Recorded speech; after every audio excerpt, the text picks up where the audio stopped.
welcome to the hangar at Oaks Park. Thank you all for coming out this morning for Game 5 of Hometown Throwdown.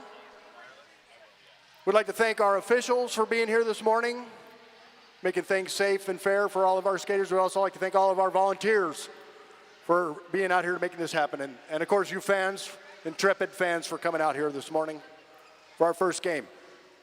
And with that being said, our game this morning will be against Axels of Annihilation from here in Portland and Angel City from our good friends south in Los Angeles. We'd like to get the rundowns of the rosters. Now I'll go for in the red, Angel City. 1031 is Whiskey Von Sweets. 215, your captain, Bugogi. 26 is Schadenfreude. 28, Death Down Under. 389 is Stiletto. 39, Crackerjack. 42, Blackman. 422, Low Betancourt. 507, Rachel Rotten. 617, Ghetto Fabulez. 664 is Psycho. 753, OMG WTF. 87 is Voltarine de Slayer. 94, Octane Jane, and 9999, Queen Luzia Tifa. That's your team in red, Angel City. And in the purple and white, the Rose City Rollers, Axels of Annihilation. Number 22, Habanero Romero. 241, Lily Pate. 316, Evangelical. 343, Trinity. 360, Big Bang Fury. 37, Swagatha. 39, Team Captain Gaffney. 426, Ripley. 48, Brute. 617, Stomps. 651, Gray's Lobotomy. 700, Spring Roll. 79, Lil Regulate Her. 88, Darth Molly. And number 925, Dez.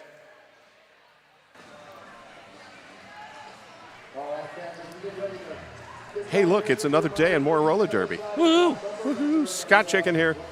Joined this, you keep saying morning. It feels like morning, but yet it's 12:30 in the afternoon. It is in the afternoon. My name is Puns and Roses. And this should be fun. First game in the losers bracket, half of our bracket. So we have Rachel Rodden and Lil Regulator. Lil Regulator, a recent move to Portland. Yes. Played in Los Anarchists. And prior to that with the Angel City junior team. Yep.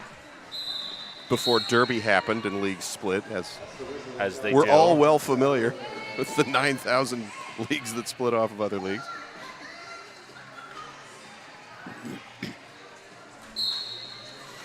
And there we go. Rachel Rodden up to the front of the pack. And, oh, there goes Lil Regulator on the outside. Sneaky outside run for a lead jammer for Lil Regulator, and Rachel Rodden hopping the inside edge.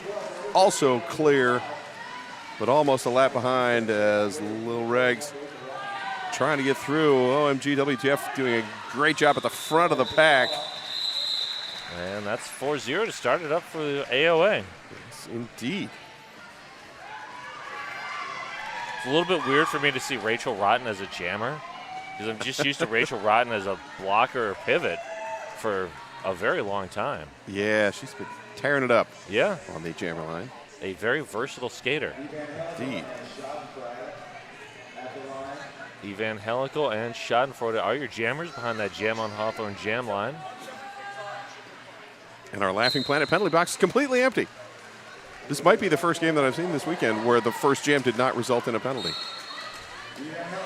And Evangelical through lead jammer. Dez had a brilliant force out and recycle. Now Schadenfreude pushing up to the front. That is Gray's Lobotomy, I believe. That is I believe a forearm got called on Gray's Lobotomy, freeing up Schadenfreude. You got dual forearms for Rose City and also a forearm for Low Betancourt. It's a full forearm penalty box right now. Well, not completely full. There's a couple of seats, but still. There's half of a six-pack in the Laughing Planet penalty box. if you're tracking and you have forearm in your pool for most penalized, most called penalty today, you're well ahead. Yes, to start yes, the day. Indeed. All right, that is spring roll in the white, Ghetto Fabulez in the red. And they are off. 3-2 pack advantage. Oh, Brute with a force out. What? Wow. You allowed to sort of slightly hold on to the other player to keep yourself not completely falling to the ground? Apparently. I guess so long as However, the refs don't think it impacts the game. Exactly. It was a very intriguing move by Spring Roll. And very effective. And that is a 3-0 jam for Spring Roll. So that takes us to 11-0. And we've got Darth Molly, number 88, up against Volturine DeSlayer, number 87.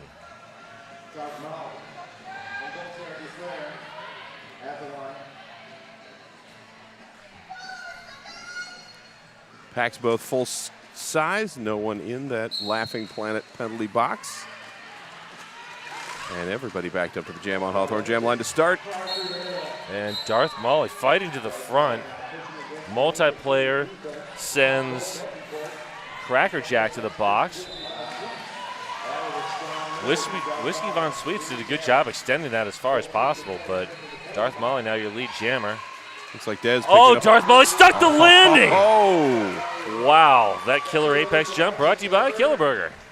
You just enjoyed a Killer Burger moments ago. Oh, I did. I really, really did. Because the YouTube audience needs to know what we're having for lunch here in Portland. I like the purest with no mayo. All right. Mayonnaise on a burger is just weird to me. I don't know. We'll keep that in mind. Dez also in the penalty box, the Laughing Planet penalty box for the Axels of Annihilation, serving a forearm penalty. All right, now we got Trinity and Rachel Rotten. More fun Rachel Rotten trivia. If you watched the Fantabulous Emancipation of Harley Quinn, Rachel Rotten is in that movie. Is she? Excellent. Rachel Rotten was the roller derby consultant for that and does appear briefly, very briefly, and it's sort of a dark scene, so it's hard to tell, but Rachel Rotten is in that movie. Right on. I'll have to go rewatch. I did enjoy that. It's a good film. Well, Crackerjack out of the penalty box and just breaking things up. Yeah, that was very nice. And love to see a blocker straight out of the box and just having an impact. And led to the multiplayer on Brute. So good challenge that bridge. Minute 21 to go in the jam, so we still have no lead jammer, and we aren't out of turn one. We're back to normal heavy defense roller derby. Yes, and now Psycho taking a shot. Oh, wow. Oh, good enough to get lead. Yes. But that was a fantastic force out by Lilith Pate. And now Dez with the force out, and Rachel Rotten just puts an end to that suffering. It's like, you know what? Let's just try this again. Let's give another jammer a shot at this. And now Brute standing, so Angel will have a 4-3 pack advantage for Schadenfreude versus Lil Regulator.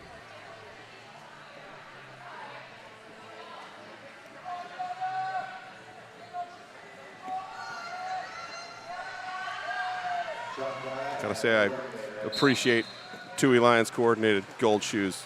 Yes. With the dress. Always important to get your coaching staff coordinated. Yes, very. I mean, coaching staff attire is a very important aspect of roller derby. The Regulator almost clear, but recaptured. That was phenomenal defense by Blackman with Whiskey Von Sweets. Grey's Anatomy trying to break things up, or Grey's Lobotomy rather, trying to break things up, and then well absorbed by Whiskey Von Sweets on that hit. Ripley with a very nice force out and recycle. And Schadenfreude manages to get the cap out to Blackman. We have a star pass. First star pass of the game.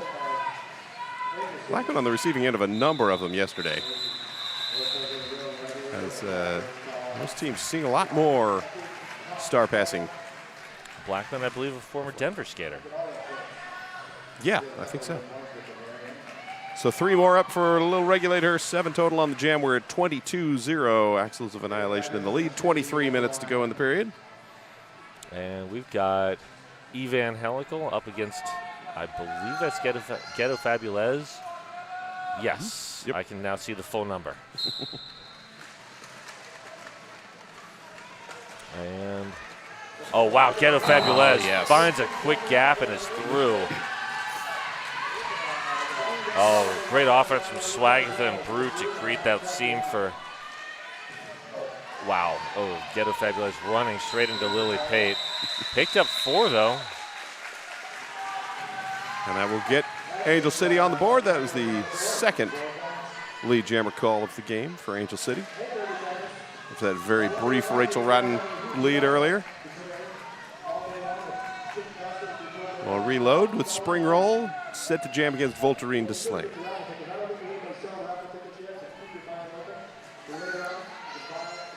And the pack, oh, see, they're going to fool me again. I'm like, oh, you're starting out up there. Nope.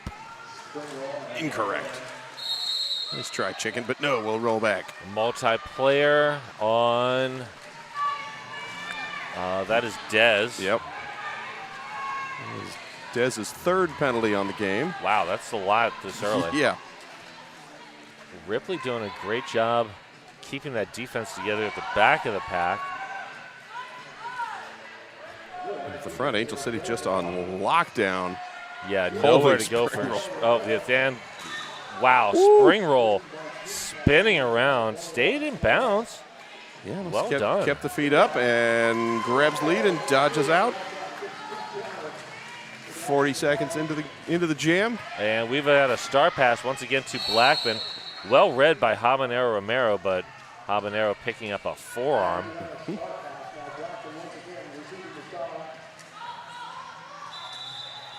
Ooh, did that acceleration get there? Blackman pulled through? No. No. Just almost. Slightly late.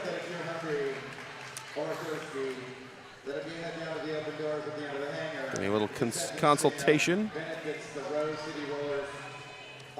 on the numbers. Carmen Dragon, always good at checking in with the outside refs. 4 points up for spring roll, and that takes the Axels to 26. And we have an official timeout. This official timeout brought to you by Deb Counts Tabor, the official realtor of the Rose City Rollers. I'd like to thank our Jam Line sponsor, the Jam Line, brought to you by Jam on Hawthorne, Portland's best vegan-friendly, booze-friendly, kid-friendly, omnivore-friendly, everybody-friendly breakfast.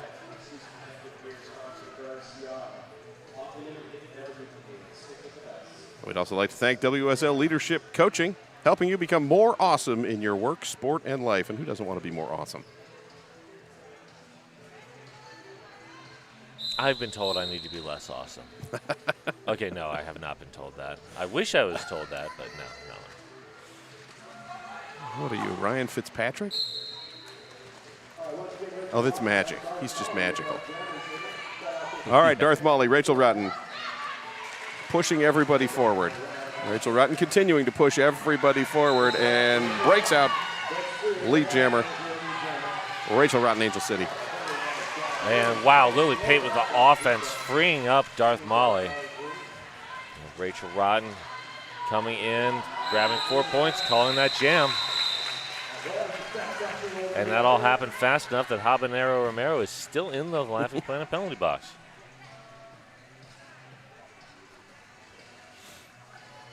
Just under 20 minutes to go in the half. 26-8.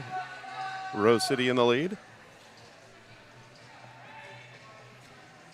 Schadenfreude set to jam against Trinity. Dez and Ripley drifting to the back, creating some immediate defense against Schadenfreude. Everybody takes a shot. Yeah, high block being called on Blackman. Blackman there, yes. Just going for the hip check, and then the hip wasn't there, but the head was. And Schadenfreude has pulled the cap, but with Blackman and now Queen Lujativa in the box, there is no one to give that to and not a lot of help coming. Yes. 4 points up for Trinity. But credit to Cracker Jack and Whiskey Von Sweets trying to get through. Oh, Grace Lobotomy with some offense. And again, with the first knocking one out, now picking up the penalty for it. So we'll have. Wow. Nice move there by Schadenfreude. Fortunately for Schadenfreude, Blackman got out of the box just as Schadenfreude had cleared the pack. Like, I'm just putting it back on. No need to hand off now. I believe Trinity wanted a high block call, but did not get it. So a final 3 on that last pass. 11 total on the jam now, 37 for the Axels. Angel City held scoreless. Rose will have 1 shy in the pack. As Gray's lobotomy sitting in the penalty box. And this is Fish Timeout, brought to you by Deb Counts David, the official realtor of the Rose City Rollers. I'd like to thank Black Cat Plumbing, your local neighborhood plumbing company, and a proud sponsor of Rose City since forever. And we'll also give a shout out to Ritual Dyes, a unique shop and dye studio in Southeast Portland, owned by a Rose City Rose Petals parent.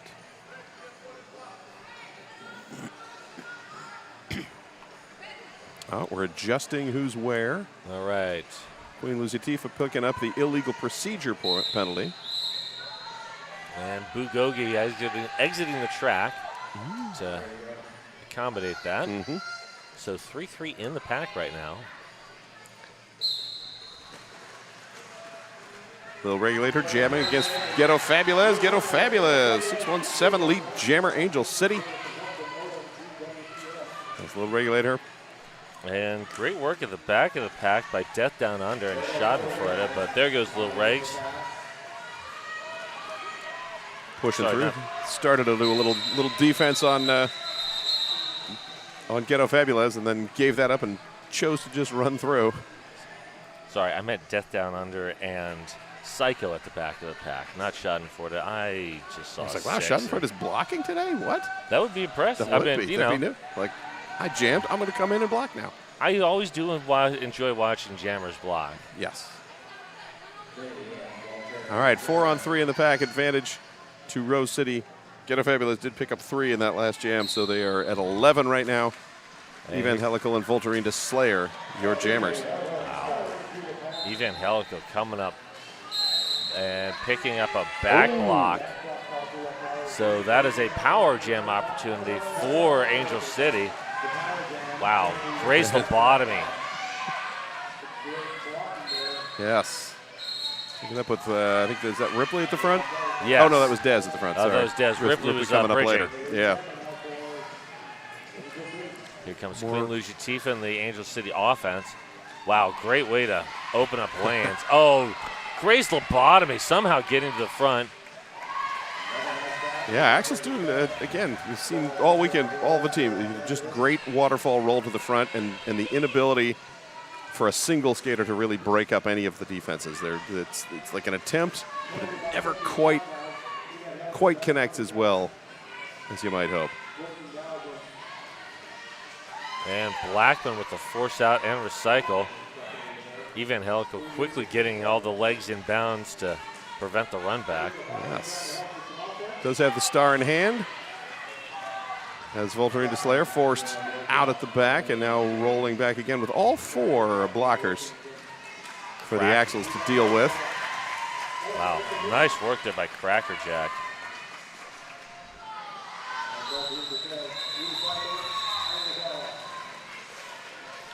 That was an 8-point jam, bringing our score to 19-37 in favor of Axels.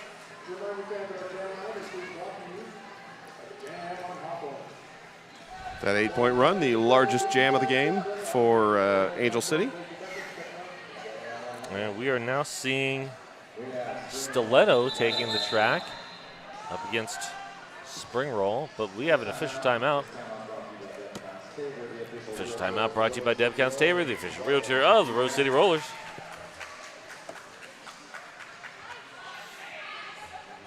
And we'd like to thank the following sponsors: Portland Vital Signs, Reverend's Barbecue, Porque No Taqueria, and Two Rivers Mortgage. Porque, yes. Okay, indeed. All Kind right. of over-tacoed yesterday, so I'll need something else today. Well, it is possible to over taco. I know. Seems rare. we do have a burger truck coming in a couple hours. Excellent. And spring roll. Twisting and spinning to the front. Nice force out and drawback by Brute. Stiletto slices up the middle. And Bugogi slowing down spring roll on the inside of the track. And Brute off to the Laughing Planet penalty box to join Dez. Brute serving a forearm. Dez about to be released on the illegal contact. And high block on somebody. Oh, I think that was spring on roll. spring. Power jam. Stiletto. Stiletto's got 4 points already now. Looking to cut up the outside. Oh, spring roll was not a high block. That was OMG. But spring roll now picks up a back block. So functionally. Just a little slight delay. Wow. Still no lead jammer anymore. So we do have a minute 4 to go in the jam. Stiletto came in hot and just bounced off the back of an Axels jammer.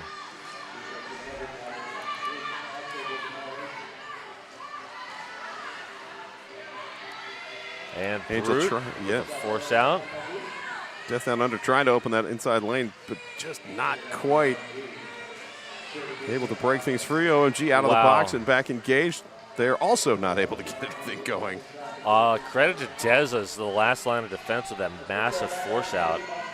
And here comes spring roll, looking to get some points back. Yeah, spring roll evading Bugogi and Psycho on that run to add the 4. Oh, wow, spring roll. Brief gap on the inside, and that was just perfectly timed.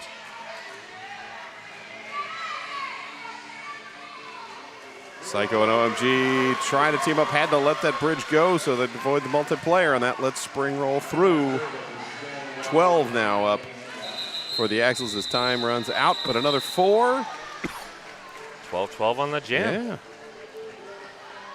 So we sit 31-49, 18-point game, 13 minutes to go in the period. Rachel Rotten back out to jam. Up against Darth Molly.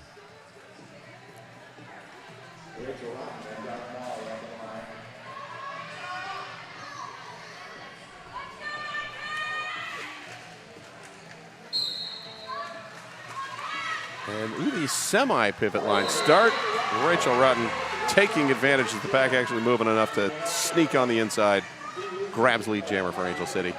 Nice force out by Blackman there. Darth Molly has pulled the cap, but I don't think Grace Lobotomy is. Oh, wow. That's. Somebody's getting a penalty. That's a multiplayer on Ripley. And a misconduct as well, somewhere in there. Let's see. Yep, that's where Ripley is off for the misconduct. 4 points up for Rachel Rotten. And a star pass for the Axels. Grace Lobotomy. Wearing the star with the pivot cover is sort of like a hoodie hanging down the back. It's a good look. Interesting on the penalties. Axels have 13, Angel with 7, so Axels almost double the penalty count, which is definitely helping Angel stay in this game. Yes.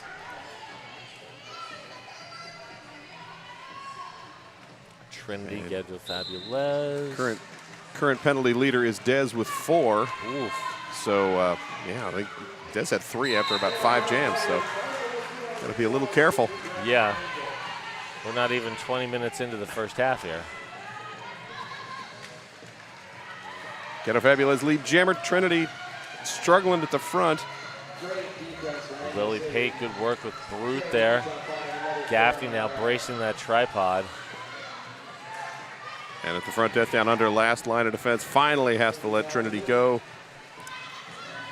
OMG coming back to try and break up the pack. Ghetto Fabulous, shoulder to the infield, calls off the jam. Did collect all 4. So 43-49, Angel climbing back into this. Only 6 points now separating the two teams. Yeah, solid Angel with the solid run over the last 4 jams. Really starting to add in a couple of 8s at 12, and then that little 4.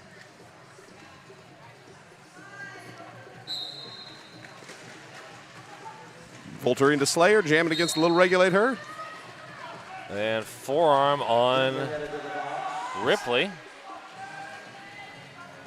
Little regulate her pushing towards the front, but held up by Blackman, Low Betancourt, and Queen Luzatifa. Direction of play penalty sends Low Betancourt to the box. And Volturi into Slayer out the front. Keeping that pressure on the inside edge to get through the pack. And Regs coming around. Volturi into Slayer looking for the outside. Nice force out there. Was very nicely played by Des. 2 points. And timeout. Called by the Axels of Annihilation. This is a good timeout. A very good timeout with you down to a 3-point differential. Three-point differential after being up by many more than that. Time to see if you can break the opponent's momentum, settle yourselves down. Think about what you might have if you go to Buffalo Gap Saloon and Eatery. It's John Landing's favorite eatery and saloon. It is indeed. Site of many an announcer meeting.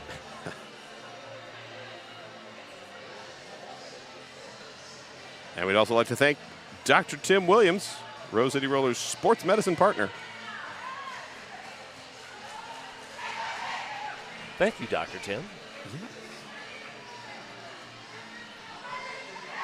So coming up next on this very track and on this very YouTube channel at 2:30 p.m. Pacific, we will have Team Black Diaspora taking on Montreal. Winner of that game will face the winner of this game in our 5th place game on Sunday. And the losers of those 2 games will play for 7th and 8th.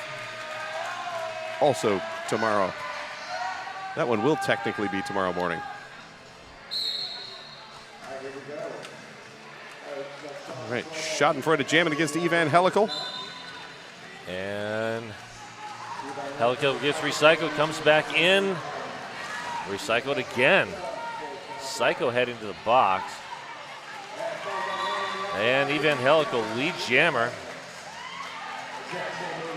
Psycho trading out with Low Betancourt, who had been serving from the previous jam. Psycho called on a forearm penalty. Oh, nice bump. Bump and run, Evan Helical. Quick 4. And Lily Pate with a force out. Oh, not a force out. Schadenfreude stayed in. Yeah. And Low Betancourt denied that apex jump.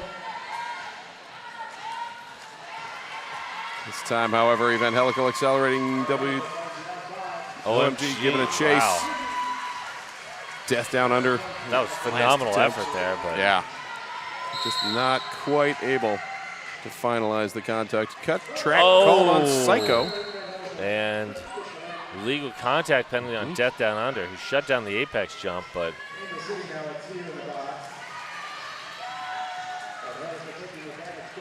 so we're up to 12 right now for Evan Helical. 40 seconds to go in the jam.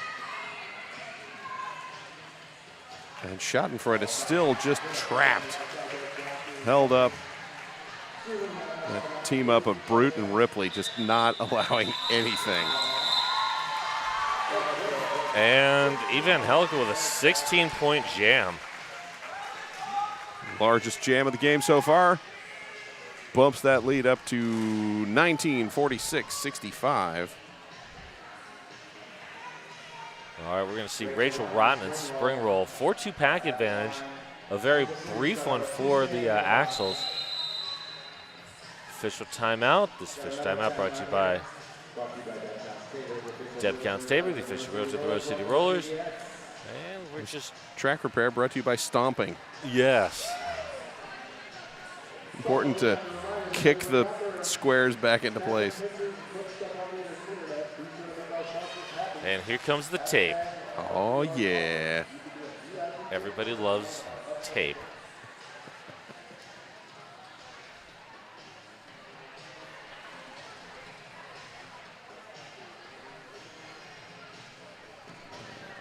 Oh, it's double tape. I'm like, why are we just observing?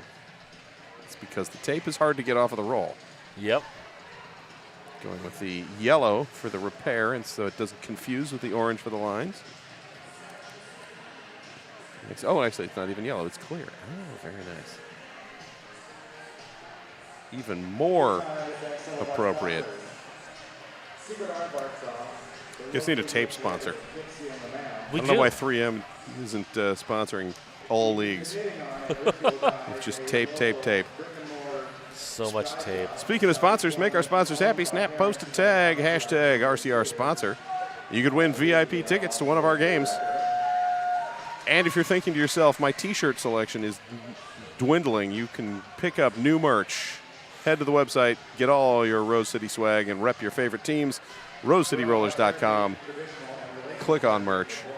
Or even if your t-shirt selection is not dwindling, maybe you just need to expand your t-shirt selection. That is possible. Or I'm sure you have things other than t-shirts as well. I'm just obsessed on the t-shirt right now. Well, I picked up a VRDL t-shirt yesterday. Nice. Oh, yeah, you've got some hats going on down there. I'm sure there's sweatshirts. Oh, there's hoodies aplenty. Let me tell you, I got so many RCR hoodies. And they've got so many good ones. I don't need more. And I've so far been able to resist this year, but you have to get a backyard storage unit just for your team swag. Yeah. All right, as you mentioned, 2 in the box, but both standing. Psycho and Death Down Under. Blackman doing great work along with Crackerjack. Rachel Rotten to the front. There's the force out and recycle. Angel City now up to full strength. And immediately onto the defense. Psycho trying to force out. Rachel Rotten grabs lead. Spring roll almost clear, but. And that is an out of play on Grace Lobotomy. Oh. Picking up a third. Rachel Rotten back engaged. Spring roll playing a little defense. And spring roll with the cap off, but Grace Lobotomy is in the box, so there's no one to hand that cap to. Wow, Ripley doing work. Oh man. Spring roll. Great work staying on the 1 foot after Blackman rolled in with the hip. Spring roll has phenomenal balance. And Spring roll playing some jammer defense there. Yeah, just getting enough in the way of Rachel Rotten, who had gotten the rest of the pack to sort of tumble down. Psycho back to bridge, along with Grace Lobotomy. Now rolling in on the offense, trying to free Rachel Rotten. We're down to 30 seconds to go in the jam. Spring roll now deep in the sad place. And Rachel Rotten with the call off. Yeah, like I got my 4 already about 3 times in this pass. Let's just get rid of it. Keep going. All right, so 50-65, 15-point game, 5 minutes, 50 seconds to go in the period. And we're going to see Darth Molly and Ghetto Fabulez.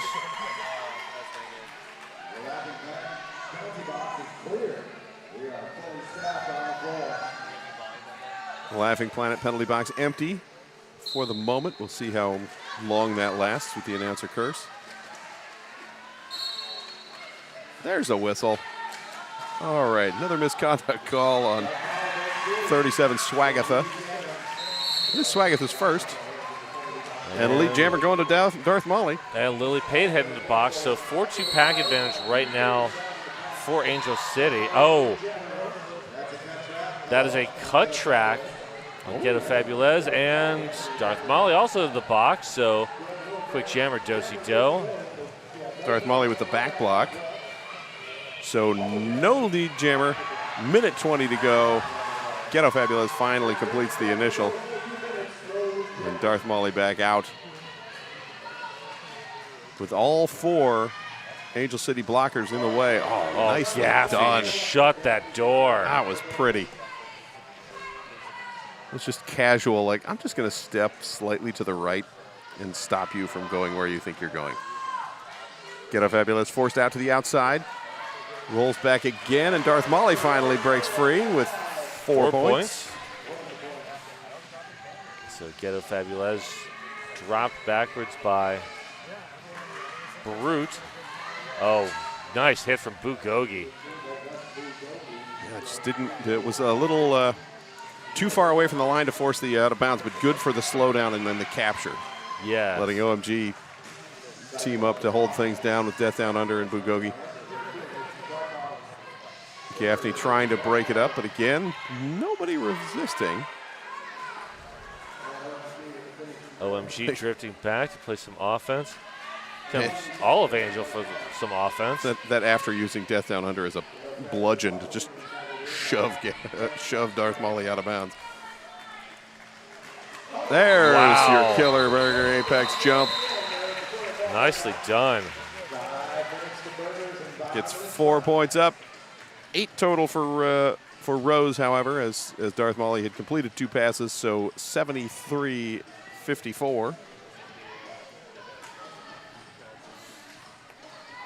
And a 2-minute jam burns us down to the 3-minute mark in this first half. See a little regulator up against Volturine to Slayer.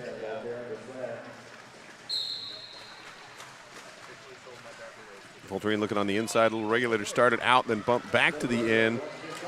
Little regulator just powered over somebody. People down. Oh, that was Blackman. Yeah, I think Blackman got a little back on the heels. Volturine to Slayer now trying to do the same. Pushing forward towards Dez and Gray's lobotomy. Habanero Romero bridging. High block called on Volturine to Slayer. So 2 straight jams with jammer penalties for Angel City. Little regulator on the scoring pass. And here comes all the offense. Yeah. Both teams full strength in the pack. Ripley shouldering Blackman out and then continuing to pursue, but a direction of play penalty called just as Little Regulator calls off the jam, freezing Volturine to Slayer in the penalty box.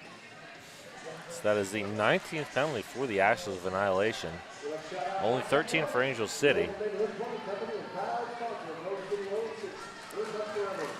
Evangelical with a power start. 4-3 pack advantage, though, for Angel. That's an illegal procedure, I think. It is. You cannot have 2 jammers. You cannot legally have 2 jammers.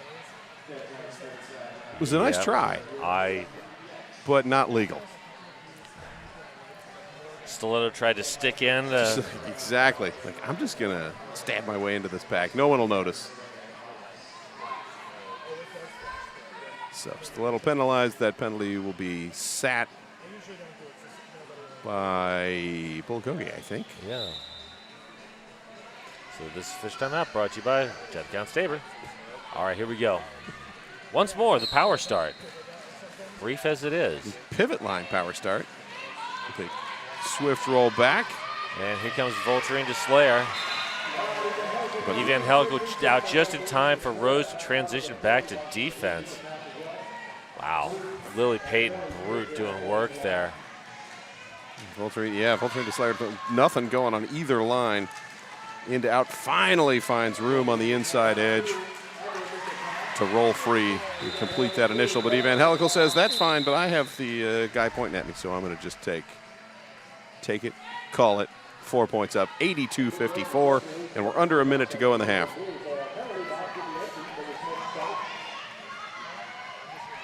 And what will probably be the final jam of the first half, we'll see Spring Roll and Rachel Rotten behind that jam on Hawthorne jam line. Gray's Lobotomy and Blackman are your pivots. Habanero Romero trying to close out that outside lane. Oh, low Betancourt. Great work there to force Spring Roll in. Oh! Nobody to block that other door. Spring Roll through first, lead jammer for the Axels of Annihilation. Rachel Rotten now caught up. Low Betancourt given some offense, but... oh, wow. Nicely done by Grace Lobotomy. And multiplayer sends Bulgogi off. Spring Roll takes advantage. 4 points up for Spring Roll. We are out of time on the period clock. Rachel Rotten is cleared. Spring Roll hops through the pack, calls off the jam, adds 4 more to the total, and that is the half. All right, your score 90-54 in favor of Axels of Annihilation. We'll be back here in about 15 minutes.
Hey, there we go. Hey, we're back with 8 seconds to spare.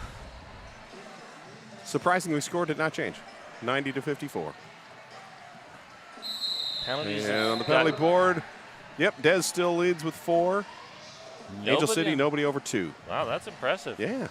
No one's in the yellow or the red yet. Yet. But the total is 19 and 16. They're making the refs work for it. That's what I say. Angel City starting with 2 in the penalty box. Rachel Rotten jamming against Little Regulator. Little Regulator. Oh, finds the inside lane. Good work from Psycho, but just too short there in the back.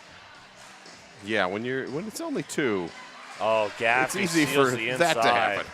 Right? Like, Regs, I'm going to push you over here. My blocker's going to step in the way. See you later. And Lily paid on a directional penalty. As Angel City now back to full strength and able to lock up Little Regs in the back. Rachel Rodden extending the pack. Oh, here comes Regs.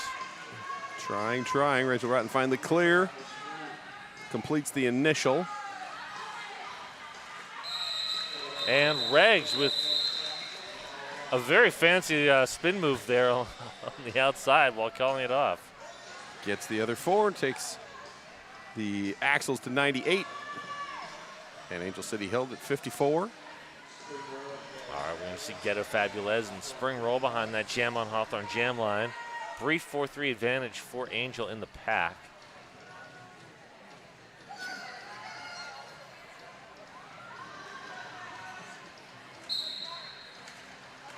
Oh, man, that was pretty. Cracker Jack. Credit that easy lead jammer to Cracker Jack's blocking there. Ghetto Fabulez on the scoring pass as Angel City focusing all attention on Spring Roll. Ripley and Dez doing work at the front. I liked Blackman hipping Spring Roll out and Queen Luciatifa just grabbing on and going, "You are staying in bounds, friend." And star pass to Gray's lobotomy.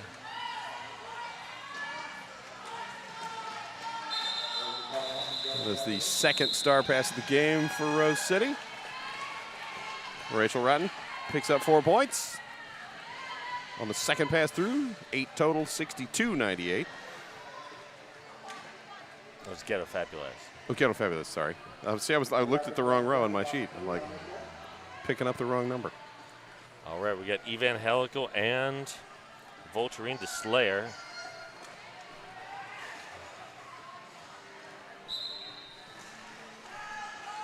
Evangelical on the outside edge. Volturine starting to the out, but then forced to the infield. Track cut, Evangelical. Ooh. That is Power jam for Angel, and OMG trying to break things up to let Volturine out, but OMG picking up a penalty. I great. did not see the call on that. No, it'll looks like a forearm coming up. And that is Evangelical's second penalty. Now Angel City trying to assist a little offense, but yeah, Rose City is just absorbing everything and not letting anyone past. Gaffney, Brute there, sealing off the inside. Lily Pate making sure the outside there's nowhere to go. Ooh, there was a big ooh from the crowd as Evangelical came into the pack, but no call made. Psycho looking at umpire strikes back, going, "Was that not a back block?" Apparently not. Yeah. So Must Evangelical have caught the legal contact zone. Yep. Volturine to Slayer out, gets lead, calls it off. No points either side. 0-0. We stick to 62-98, 36-point game. Winner of this will meet the winner of our next game, Montreal versus Team Black Diaspora, to play for 5th and 6th place. And we have Stiletto and Trinity as you jammers now. Stiletto legally on the track as a blocker, or as a jammer in this case, unlike the previous jam. Trinity up to the front. Queen Lucia Tifa, low Betancourt. Not moving there. Oh, here comes Grace Lobotomy with the offense. And Angel swarming to the front.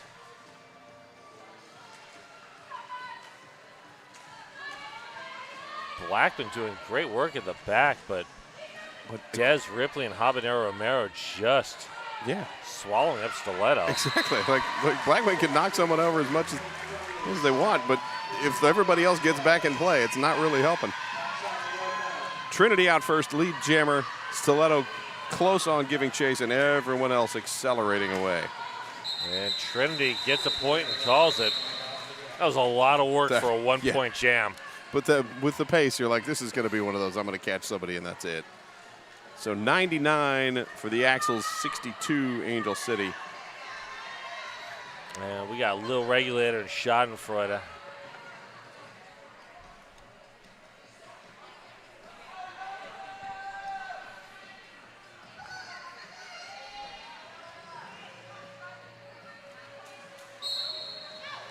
And Swagger, the quickly engaging Schadenfreude. And Psycho, last one to, and there goes Regs. Yep. Works past Bugogi, grabs lead jammer. Schadenfreude forced to the infield to recycle, and now captured again. Looking for the star pass to Psycho. And Regs. Death down under, great work. Oh, Regs, outside to in.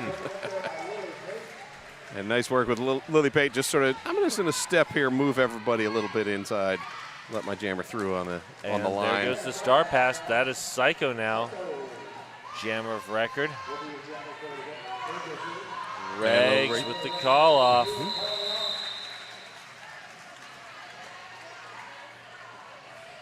Bops through and grabs it.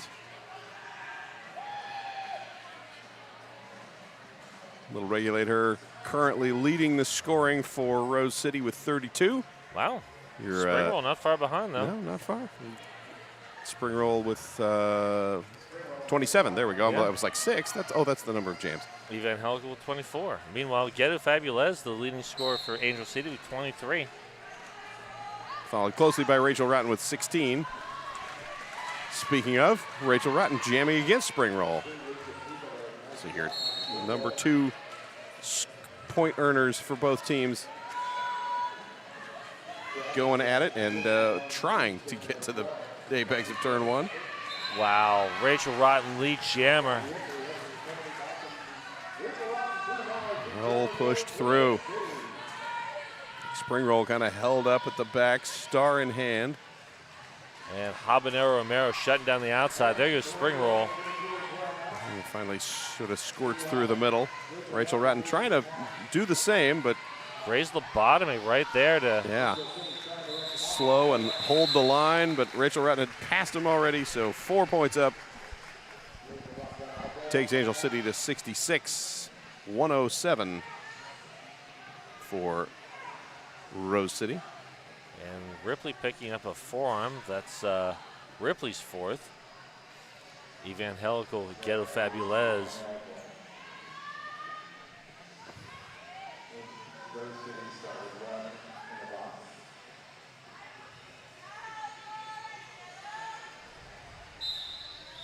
And official timeout brought to you by Deb Count Saber, the official realtor of the Rose City Rollers.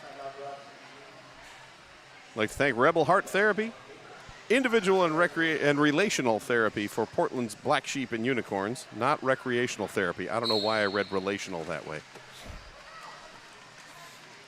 The eyes deceiving me. But not deceiving Ghetto Fabulez or Evangelical, because they're just stuck for the moment. They're not having to deal with small print on a sheet. No. Okay, that is Gaffney heading to the box on a multiplayer. And Ghetto Fabulez breaks out, lead jammer Angel City. And Ripley heading back to the box. That is Ripley's 5th. Ooh, yes. Ripley serving the forearm this time. Ghetto Fabulez. 2 blockers to beat. And Lily Pate and Brute Crackerjack trying to break things up, and Ghetto Fabulous able to break free. And star pass to Brute.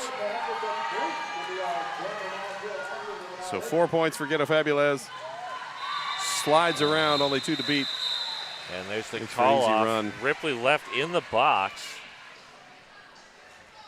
So 74-107, 33 points differential, and 20 minutes, 30 seconds-ish by the time we start the next jam to go.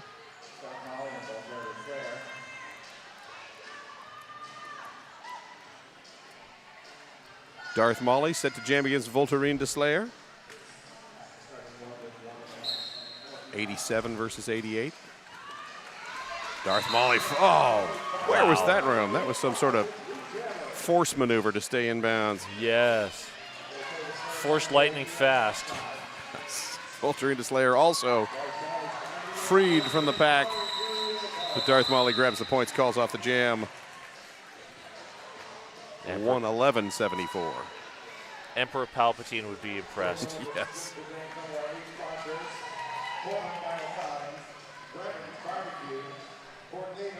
Right, next up, that is Lil Regs and Stiletto.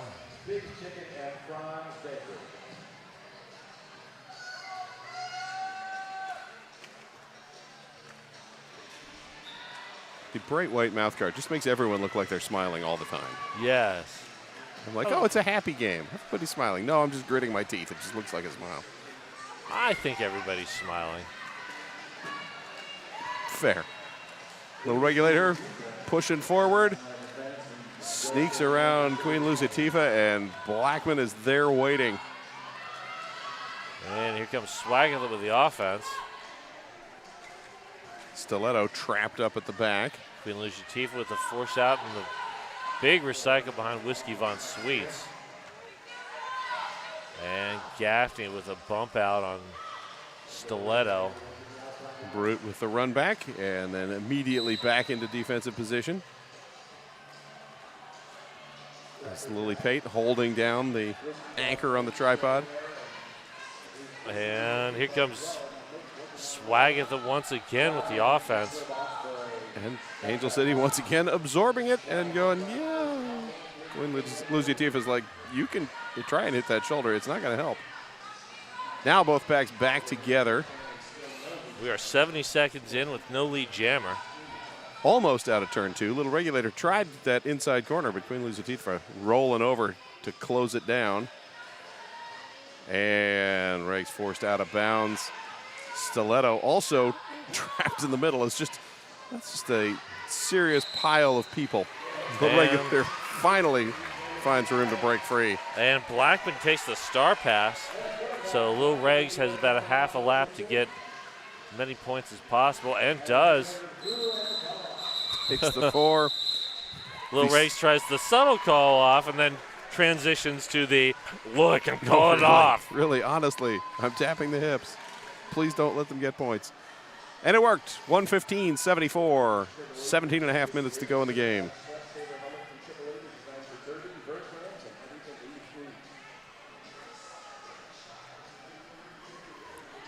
And spring roll Rachel Rotten. Empty Laughing Planet penalty box. And a pivot line start gives Rachel Rotten the run up. Spring roll as well. Both grabbed, multiplayer block being called. That sends Death Down Under to the box. Spring roll 1 to beat. OMG joins Psycho at the front. Spring roll out. First lead jammer. And that is a contact penalty, it looks like, on Rachel Rotten. So power jam for spring roll. Nope, high block. That's a kind of contact. Oh, forearm penalty called on spring roll. So we will swap out and go for another minute 20. Rachel Rotten, I believe, still on the initial pass. I believe so. Is back in. Bump down and now going to get called for a cut. Oh, that's unfortunate. Yes. Because was knocked down, feet went out of bounds, and somebody rolled back behind. So spring roll has been released. has the 4 points. It has a power jam. We got 49 seconds to go in the jam. Rachel Rotten will be sitting for 30 of those. But blockers both at full strength. Spring roll, forced out of bounds, rolls back. Psycho on the roll back to the Bizarro pivot line. Anti-pivot line, I'm not sure what we're calling the lines on the other side of the track. Habanero Romero with the back block, but that back block was able to free spring roll for those second set of 4 points. Spring roll, bounces around, comes out, third pass done. Oh, and Rachel Rotten also picked up, I was like, why is she still sitting? Because there's a misconduct penalty as well. So picking up the bonus. I think that's what Dewey's out to clarify with Carmen Dragon. Or perhaps some points, who knows? There are conversations being had. So Rose City 1 blocker shy. Oh, an official timeout brought to you by Deb Count Stable. I'm guessing that Tui wants to get that misconduct removed. Very possibly. Could be.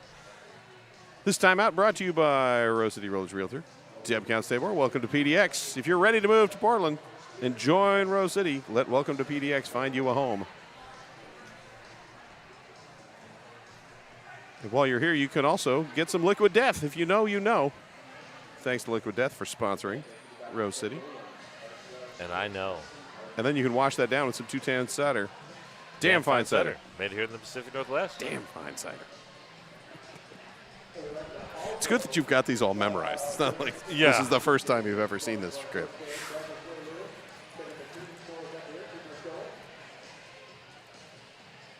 We had some production hiccups in the first bout of the year, and didn't get an ad sheet until halftime, and I was still able to do most of them just off of memory. Knowing. I think this is who's sponsoring. Next up, Team Black Diaspora taking on Montreal. That game will start at 2:30 local, so a little under an hour from now. Assuming we end remotely on time, which we should. 14:51 to go. We're into the fourth quarter of play. Officials are conversating. Let's see if the interior wireless microphone is working today so we can hear from Ninja. That would be nice. It would be. Worked great for the first 3 games yesterday, right? And then just crapped out at the end. Well, while they talk, I would like to say thank you to the following sponsors: CASHAPP, Menopause Northwest, Big's Chicken, and Fran's Bakery.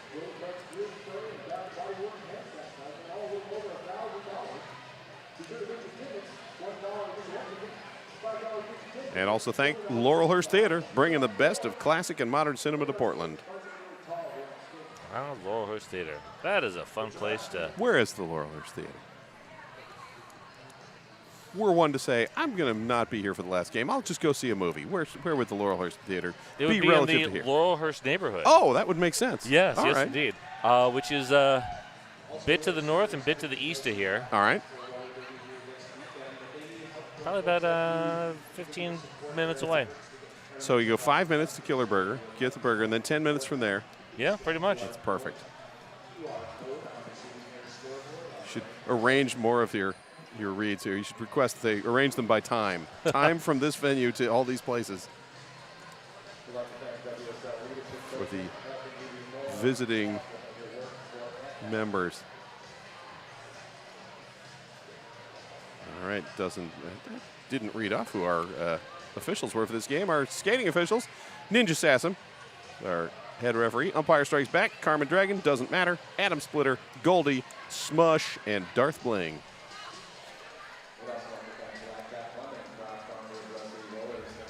Time.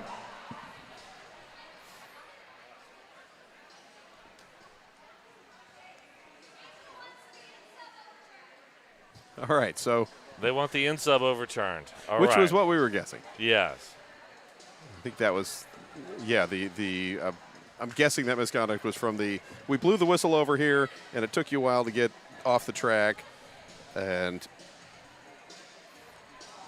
It did not look to me that Rachel Rotten took like an undue amount of time, but right, it was sort of like didn't hear it when it was here, heard it when they were there, and yeah. I mean maybe there was some conversation.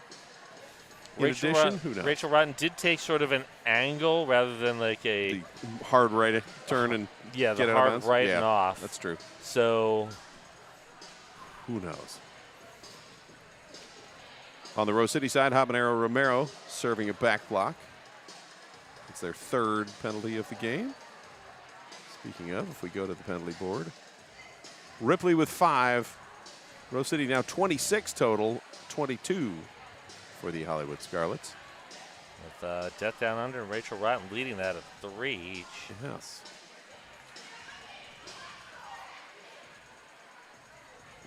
Our non-skating officials are gathering over the tablet. Who are they, you ask? Why? Queen of Catitude, Doof Warrior, Talia Up, Flourish, Rita Slayworth, Decider, Amy Farrell Fowler, Millie Dread, Chimmy Chancla, and 9 Inch Wheels. Running the, can't even say the, well, I guess we do have at least one clipboard. Yes. Clipboards and pencils. No longer as prevalent here now that you're using all this technology to track penalties. I know, it's Very fancy. super fancy.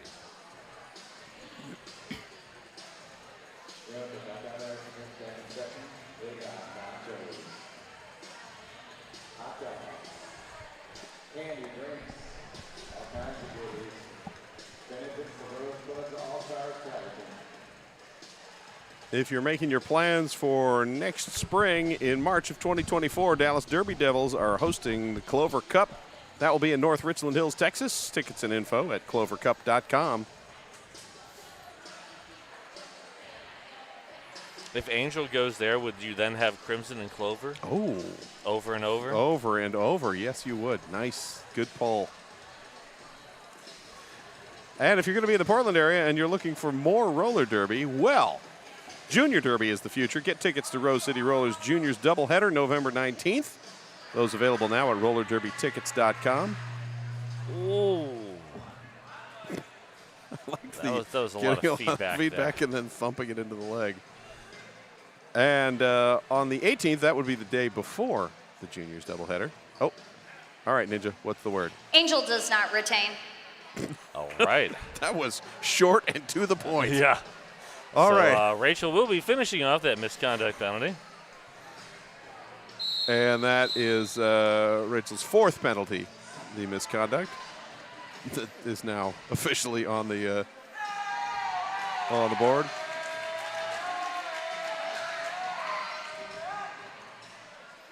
All right, we are about to roll back. Evangelical on the power start.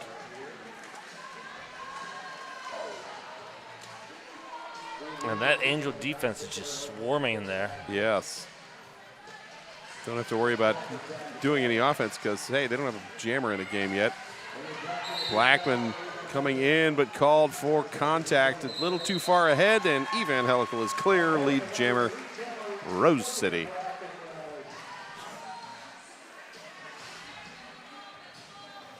So 4-on-3 now. It's Habanero Romero released from the penalty box. Rachel Rotten standing. Tempted sweep through Brute, not able to keep Queen Luciatifa from closing down that lane. But Evangelical through for 4. Rachel Rotten released. And immediately swallowed up at the back of the pack by Gaffney, Lily Pate, and I believe that's Brute. It is. Yes. It's Habanero Romero in the box. And joined by Lily Pate. So about to be a 4-2 pack advantage for Angel. And Evangelical takes the shoulder chip out of bounds, calls off the jam. Picked up 3 more, 7 total. Takes us to 134-74.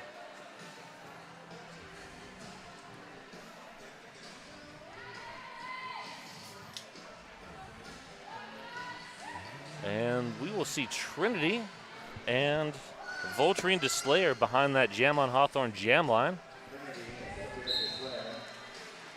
13 minutes to go in the game. Volturine almost clear. OMG, Wow. not quite able to break things free.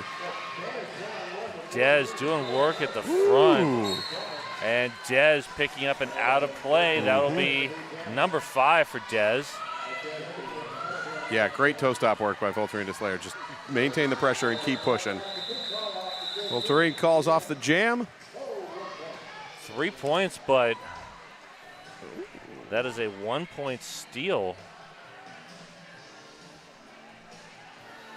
for Trinity. And that'll bump us to 135-77. Just over 12 minutes left. Ghetto Fabulous set to jam against Lil Regulate Her.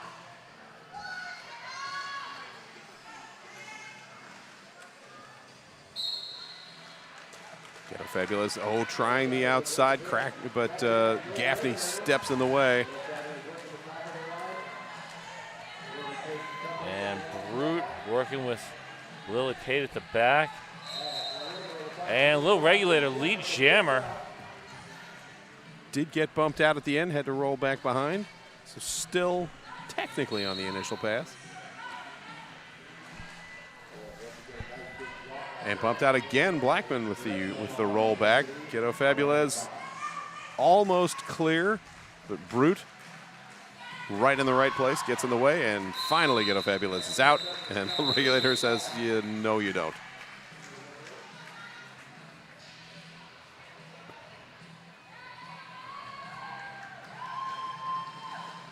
Gets that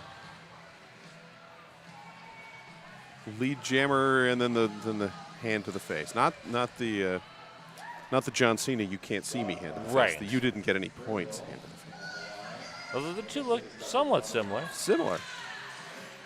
All right, Schadenfreude, a spring roll. And spring roll, lead jammer with a quickness. Habanero with a force out, but quick reaction by Schaden. Oh, wow, Grace lobotomy. That was a nice little hip check, elevate, and then deposit out of bounds.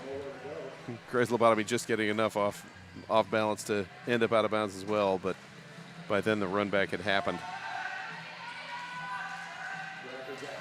And all right. Schadenfreude, a nice spin there. Crackerjack with the assist out of the penalty box. Came in, bumped open the lane. Jam called. 4 points up for Rose.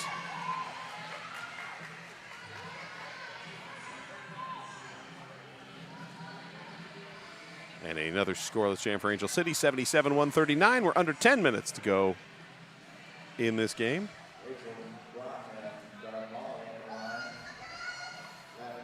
All right, Jam on Hawthorne. Jam line is seeing a lot of bodies up there right now. Rachel Rotten looks for the outside lane. Denied. And there goes Darth Molly. Wow.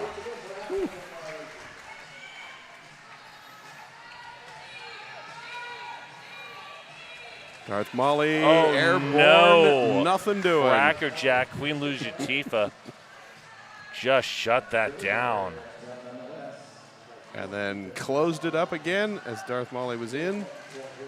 Low Betancourt closing down the outside lane. Rachel Rotten pushing forward. Blackman trying to break things free. And finally, Rachel Rotten's able to get out the front. And there's the, wow, Darth Molly getting dumped and calling it from the prone position. Yes. That did not look fun. No. Latif was like, oh, you think you're going here? No, you're not. No, very much going not. out of bounds and getting only 2 points. So that'll take Rose City 141. Angel still at 77. It's a 64-point game. 8.5 minutes to go. And Volturine to Slayer, Evan Helical. Helical just pushed through. Yeah. Volturine attempting the same, but Rose City not really allowing it. Van Helical in quickly picks Back up block. the back block. Yeah. So this will be a full 2-minute jam, which is something I'm sure neither one of these jammers really wants at this point. Especially.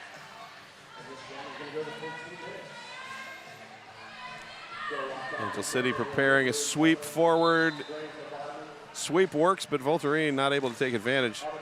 Catches a skate and falls. Forearm penalty being called on someone. Oh, I think that was on Ripley. That is Ripley's 6th penalty now. Well, 7 minutes, 7.5 minutes left, but that's. Voltering to Slayer clears. Is now on the scoring pass. OMG. Oh, trying wow. to bump Gray's lobotomy out of the way. Or, no, that was yeah, that was Gray's lobotomy. Just, the pivot stripe was all wrinkled up. I'm like, oh, that's not a pivot cover. Yes, it is. Yes, it is. It's almost off, but it is. Voltering through second time, 8 total on the jam. As Evangelical had got the back block, came back out and picked up a cut track. So the power jam continuing. Voltering to Slayer up to 12 now. Evangelical standing in the penalty box. The Laughing Planet penalty box. Angel City defense ready to receive. Psycho playing some offense now, bumping back to help with the defense.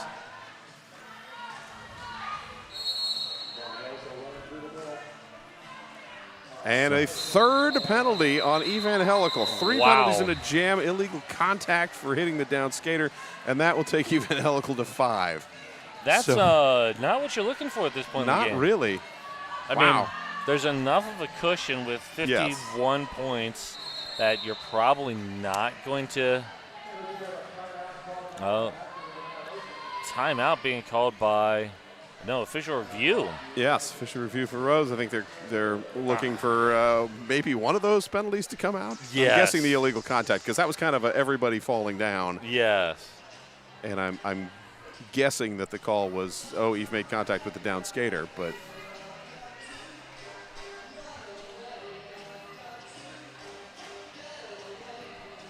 But we'll see shortly, because now we got the mic working again.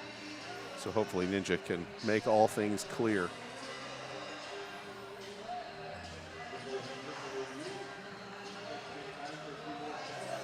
If you're in the Portland area, we would love for you to become a Rose City Rollers volunteer. Help make bounce. Rose is looking to remove the illegal contact penalty on their jammer. Yeah, there we go. There you go. Yes, help make bounce and skatemobile events awesome. Go to rosecityrollers.com/volunteer for more information. And don't forget, while you are posting about this event, tag at Rose City Rollers on all of your social medias.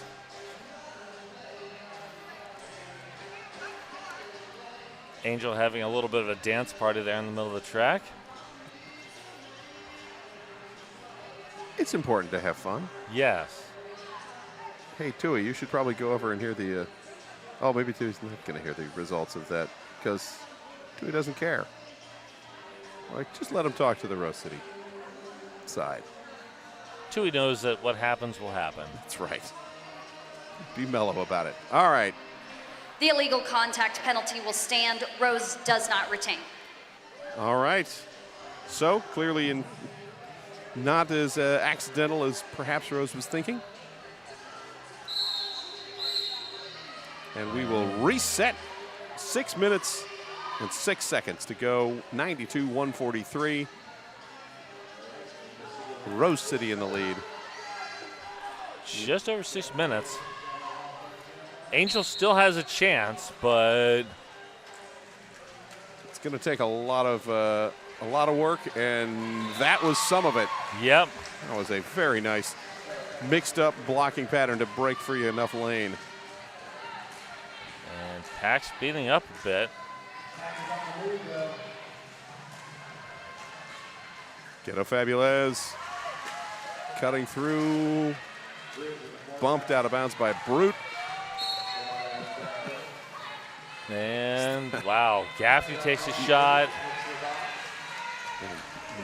Brute heads to the penalty box. Evangelical has pulled a cap.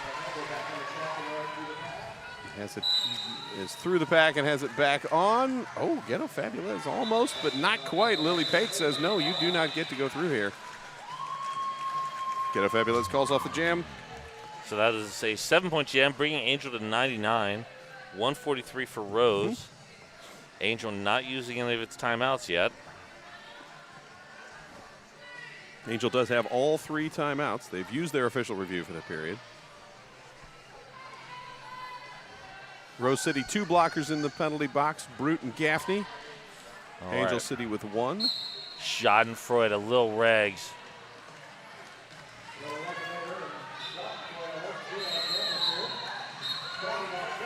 And a Cut track. That is absolutely what Angel did not need. That stymies your comeback attempt. Great work there by Psycho. That is Dez on a multiplayer. That is Dez's 5th? Might be 6th? 6th. Yep, and OMG also heading to the penalty box. So micro pack 2-on-1 right now. Psycho facing her former juniors teammate. We'll regulate her. Oh, that's right. They both played for Angel City Juniors many years ago. And we'll regulate her quickly sweeping through for a second 4. As Rose City almost back. Oh, and a cut track again called on Schadenfreude. That is just devastating. Tapped the toe out of bounds. OMG back in play. As Angel back to full strength in the blocker core. And there's a call off from Lil Regs. Dez is now up to 6 penalties, but with 3 minutes left. And I think Psycho's getting sent to the box as well. It isn't clear what the call was. I saw Ump pointing like, you go over there. Let's see. But I'm not sure. Psycho. High block. All right. Wow, looking at this at our penalty board, every blocker on Angel City had a penalty in the last jam. And the jammer had And 2. the jammer had 2, yes. Whoo, boy. So while this official timeout goes, looking at the penalty board again, Ripley and Dez for Rose City with 6, Evangelical with 5. Angel City still no one higher than 4 on the penalty board. But quite a number, 36 and 31 for Rose City and Angel City, respectively. Oh, and now it looks like Psycho is no longer in the penalty box, so maybe that was overturned. Or otherwise wiped off the list. If you want to learn more about skating, your 4-time world champion Wheels of Justice are hosting a winter clinic series. Offense, defense, jamming, and juniors. Head to rosecityrollers.com for more information. That juniors one looks awesome. Chance to learn from Bonnie Thunders. Yeah. Good times. All right, we got spring roll. Offense coming from Gaffney, swagging with a Lily Pate. And Brute, and spring roll through. 2:51 to go in the game. 99-159, a 60-point gap. And Schadenfreude is sitting in the penalty box. And now out of the penalty box. Schadenfreude juked me by not standing up at the 10-second mark. Gaffney. Rachel Rotten takes the star pass. And spring roll is through with the first scoring pass of 4. Lets Rachel Rotten catch up to the pack. Calls off the jam. Burning some more time. And Tui gonna let things tick. Yeah, I'm not sure that Angel can make up a 64-point gap I in don't 2 think so jams. Not the way the Rose City defense is playing. No. I mean, if I'm looking. I mean, what all highest these teams was, so far have been having phenomenal yeah. defenses. Yeah, we saw, what, 120 plus, a couple of 20-point jams yesterday? Yeah, and that one was of those it. was multiple, like this last, with multiple penalties on both sides. So Dez and Ripley out there, each with 6 penalties. Voltering to Slayer jamming against Trinity, and Voltering to Slayer out first. Lead jammer. Grace Lobotomy picking up a forearm on that. That is Grace Lobotomy's 4th penalty on the game. Voltering slides, keeps the feet in bounds. Oh, did not need to step out of bounds there. Now backing up, bumped out. 1 to beat. Great one-on-one fight at the front with Dez and Voltering to Slayer, but Voltering finally clear. Grabs the 4 points. Trinity cap in hand as the pivot coming back into play. Grace Lobotomy out of the penalty box now.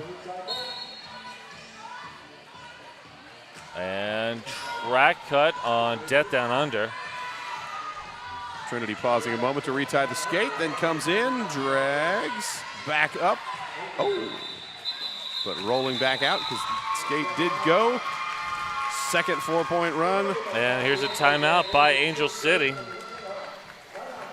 Angel City finally cracking the triple-digit barrier. 103-163 is your score right now. Oh, nope, sorry, 107-163. All right. Looks like I thought there were 2 passes in there. So 56 points, 24 seconds to earn them.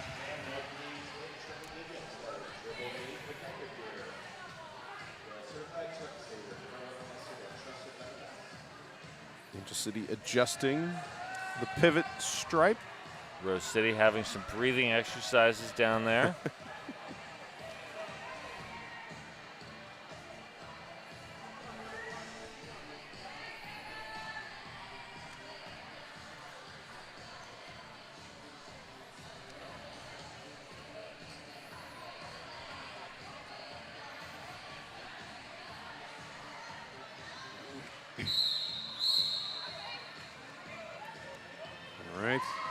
Darth Molly with the star for Rose City. Ghetto Fabulous jamming for Angel City.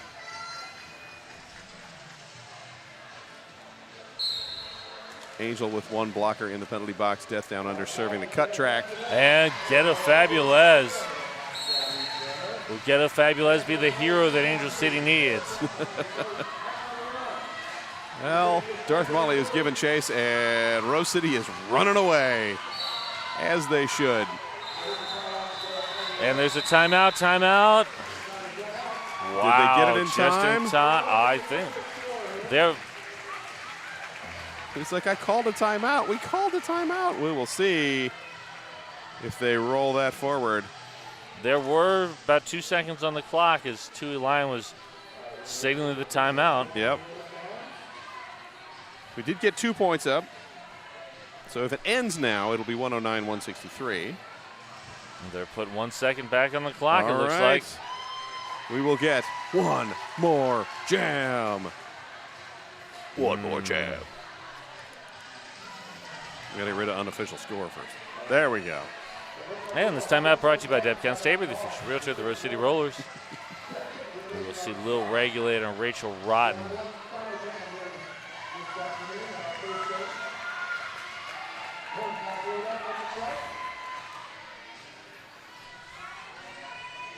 You guys making donuts somewhere? Oh no, it's popcorn. I'm Yes. like, something has been wafting up to the mezzanine here. There is and a just kettle making me corn super going hungry. out. Yeah. It is a violation of the 8th Amendment Yes. to have that out there for hours while we sit in here. Blowing into the building. Oh. Like, wow. With the circus all of a sudden. All right, Rachel Rotten pushing up the inside. Rachel Rotten, Yes. lead jammer. Credit to OMG. Oh, OMG out on a forearm. So 2 blockers in the box for Angel City, 1 in the Laughing Planet penalty box for Rose City. Little And regulator. Regs working against Death Down Under. Regs through for 4. Rachel pounding against that defense. Dez holding on for dear life. Now getting backstopped by Gray's lobotomy. All right, so Rotten continuing to push as 3 blockers now on the track for Angel City. All tripod formation holding on to Little Regulator. tries to go out low Betancourt. Like, no, you just stay in that one tiny space that we're allowing you here next to the field. OMG out of the penalty box, applying some offense now, having to step back to bridge. As Rachel Rotten bumped to the ground. And Swaggart holding that front tripod. Here comes OMG. Period clock has obviously expired at this point. We're on jam time. 42 seconds on the jam clock. Man. Rachel Rotten trying, but nothing doing. OMG. Yeah, let me knock some people out of the way for you. It's a hard fought. Yeah. What will be an 8-4 jam. What's worse is every time OMG would knock someone out of the way, Rose would regroup farther back. So it was like losing track space. Forearm penalty call. Down under. Down under, who then flops to the ground on the way out. Low Betancourt heading to the penalty box. And Psycho. Yep. Oh. That's going to send Psycho to the box. That's going to be a low block or a leg block either way. And it doesn't matter as Rachel Rotten calls it off. Wow. That was a rough end of the game. Final jam. Oof. Yes, but nobody fouled out, so that's something. Yes. Death Down Under did end with 6. And Ripley and Dez also with 6 each. So your winner, 171 to 113, Rose City Axels of Annihilation. Nice work, Rose. They will move on to play the winner of our next game, Montreal versus the Team Black Diaspora. Yeah. Or TBD, as you wrote, just to confuse me. I'm like, what do you mean TBD? They played like, oh, that's what you mean. Yeah. And Angel City will move on and play in our first game tomorrow. That will be at 11 a.m. local time, which is noon to daytime because of time changes. But oh, yeah, daylight savings time. Daylight saving. Remember to set your clocks back, folks. Yes. So come back in 25 minutes for our next game, Montreal versus Team Black Diaspora. All right, see you then.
Please, please, please come down now.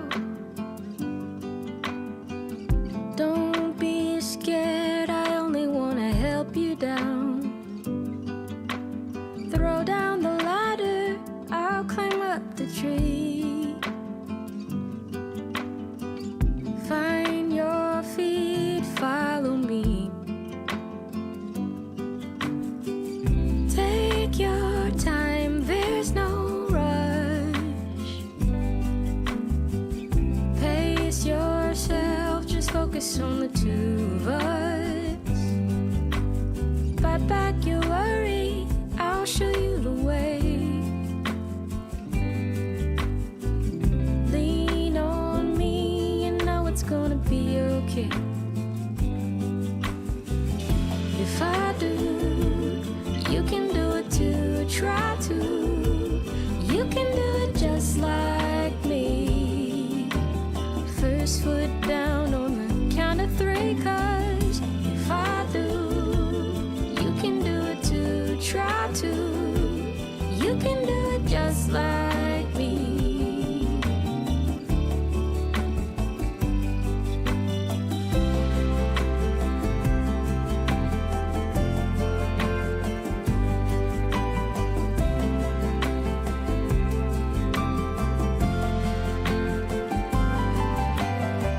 Sun's gone west, time for bed. Take my hand, don't look over the edge. Give me your troubles, I won't let you fall. I won't let you fall. Step by step, we gon' make it through the door. If I do, you can do it too, try to. You can do it just like me.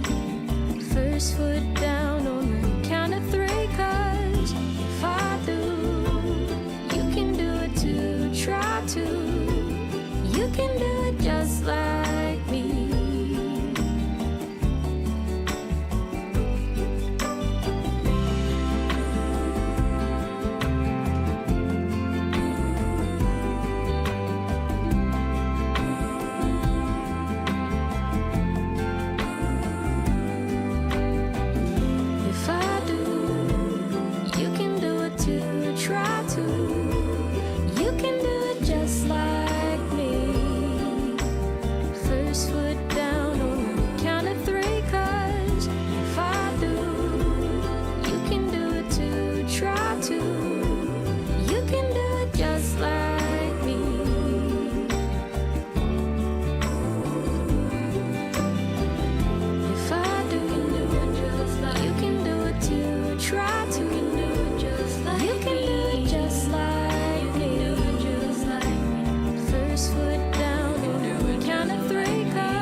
Good afternoon and welcome, Derby fans, back to the hangar here at Oaks Park for game number 2 of today's activities.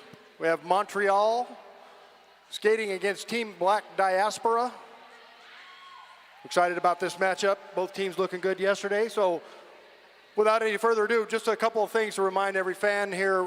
Please stay on our side of the black bumpers for your safety as well as the safety of the skaters. Seems pretty self-explanatory. And please don't walk in front of the crowd during the jams. Wait till there's a break and then make your way through. There'll be people helping you with that.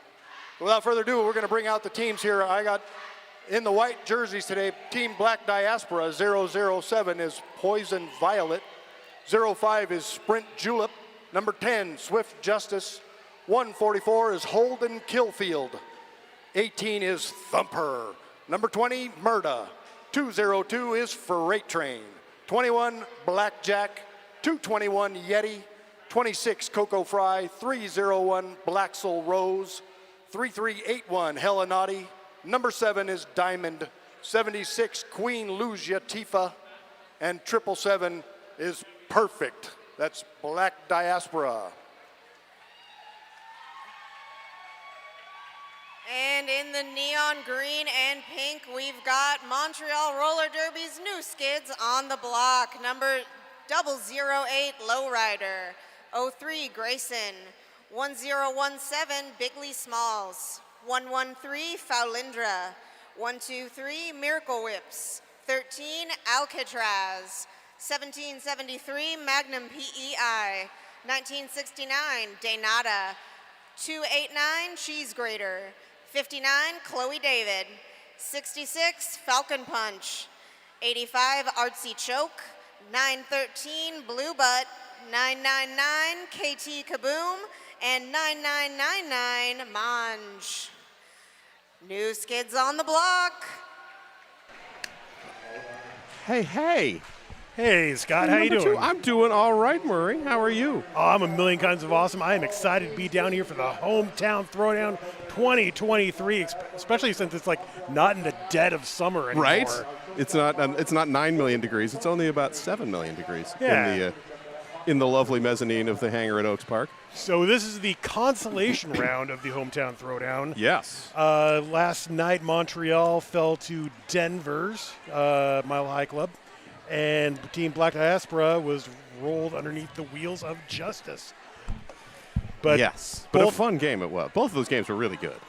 Very entertaining. And we're going to see some great derby starting in about 5-4 numbers. Some number of seconds. Yeah. We got a swoopy at first. All right, starting off on the jam line, number 59, Chloe David for the new skids. And that is 007 Poison Violet jamming for Team Black Diaspora. Just a thick scrum start to go off. Chloe David knocked to the inside, recycling back around. Caught behind 76, Queen Lucy Tifa. Yeah, Queen Lucy Tifa coming off of just playing in the last game as well. We're like, I'm just going to do it again. What the heck? Reset, put on a different shirt. Just an absolute triforce of power up there at turn 1 by Team Black Diaspora, holding in Chloe David. And, about the same can be said against 007 Poison Violet back by the jam line. Yeah, Blackjack and Cheese Grater just sort of, we'll just hang out here in the middle. We got to sort of stand so that the pack's a real thing. Chloe David pushing down, going around and through after almost a full minute lead jammer for the new skids on the block. Poison Violet almost clear, but the foot rolls out of bounds. Pops back up. Alcatraz as the bump out, having been swung into the way. Chloe David gets through, scores a full contingent of points thanks to a big opening there by Cheese Grater, who immediately goes back to defense, holding Poison Violet in the pack. Yeah, tripod at the front, anchored by number 13, Alcatraz for Montreal, as everybody rolling and sliding through. Black Diaspora trying some offense now, having a bump back onto defense. Put Chloe David through 4 more. Looks like Poison Violet's trying to do some fake out star passes. But new skids are just all over her like stink on a wrist guard. She had a couple of really good behind-the-back passes and finally does complete that pass. Handed off to Blackjack. Jam is called. A third for 12-0 to start off our game. And next up on the Jam on Hawthorne jam line, number 123. That would be Miracle Whips. That is. And that would be Freight Train. Two of my favorite jammers in the world.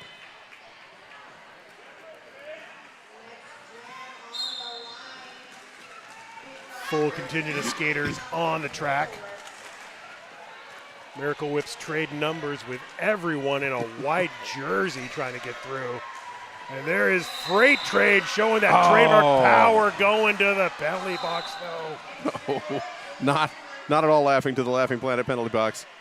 Just stepped out of bounds and kept pushing. So that penalty was called right before Freight Train got through. Miracle Whips is lead jammer now in scoring contention, putting the whole pack in the rear view for a 4-point scoring pass. Bigley Smalls sitting a forearm penalty for Team Montreal. I'm just apparently going to lead every team with team today. Miracle have seen a lot more defense this scoring pass. Big hit there from number 26, Coco Fry. Freight Train out of the box, through the pack. Initial pass made for Team Black Diaspora. Miracle Whips facing all four blockers from Black Diaspora. Calls off the jam, adding 3 to the total. 7 points overall, 19-0 now, Montreal. 187 killer pads, often imitated, never duplicated. Stick with the best 187 killer pads. 1969 for Montreal is Dinata. And they are going up against... That is 33-81, hella naughty. Ooh, but Dinata is apparently, I don't know what witchery that was, but through the middle of the pack, apparently not touched to grab lead jammer. Arnauti scrambling at the front of the pack. They're held by a Triforce of new skids. Donata now in scoring contention, try to hit that outside line. Goes in, goes out, goes through for 4 points. Sneaking past Sprint Julep as the last line of defense there to grab the 4. And now everyone back in a big group. Helenati reaching for the helmet cover but didn't pull it off. Laughing Planet penalty box empty. Both teams full strength. That's a thick pack coming onto the back stretch there. And Helenati forced to the infield, has to recycle back, rolled back by 008 Low Rider for Montreal. And Daynata adds 4 more to the Montreal total. Now the star passed off quickly to Blackjack. There's a bit of a sacrifice fly there on the Montreal blocker. What wasn't a legal hit, but it did open up the line for Donata to get through on that last scoring pass. Forced to call it off now. 8 more for new skids. Team Black Diaspora still scoreless. 24.5 minutes remaining in the first period. And each team will start the next jam 1 shy as Cheese Grater serving that direction penalty for Montreal. Queen Luzitifa in the box on a high block. And now we got number 66 Falcon Punch jamming for Montreal Up against Swift Justice for Team Black Diaspora. And Swift Justice, almost out, but bumped out of bounds. Falcon Punch through first, lead jammer Montreal. Blink and you miss it. Falcon Punch already again, but just gets absolutely shellacked. I was about to say some bad words there. 144 holding kill field. Star pass on Black Diaspora to Yeti. And Yeti able to sneak in a point. Puts Black Diaspora on the board 31-1 as each jammer picking up a point there.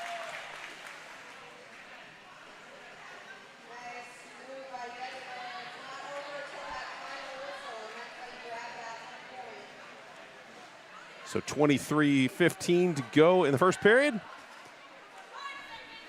Jammer Faulindra out to jam for Montreal. 007 Poison Violet for Team BLACKDIASPORARD. Got a sprinting start there.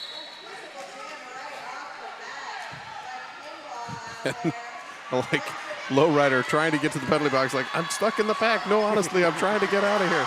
And there is Poison Violet out in front. Lead jammer Team BLACKDIASPORA. Falindra caught behind number 20 Murda. Oh, big attempted apex jump by Poison Violet. That killer apex jump attempt, sponsored by Killer Burger, knocked short by KT Kaboom, who did bring the boom on that play. The pack goes back half a lap. Almost losing a time zone there. Directional play penalty sending Alcatraz to the penalty box. This is the first scoring pass for Poison Violet. Falindra still on the initial, I believe, and caught up. Excellent defense work at the front of the pack. As Diamond holding the kickstand at the front. Poison Violet has one to beat, but Everybody. that was a one-person four-wall, just absolutely stymieing the entire team, allowing the pack just to come in, envelope both jammers. Poison Violet forced out and rolls back. Falindra still trapped. Getting some shoulder pressure from Blaxel Rose. Now hung up by number 20 Murda. As Blackjack's sitting now, stepping into the bridge, and a star pass off Alcatraz. Number 13 picks up the star. Not going to get around in time as a jam is called off. The 4 hardest earned points you ever did see for Team BLACKDIASPORA. That was a lengthy jam, but well played both sides. Lots of good regrouping and rearrangement.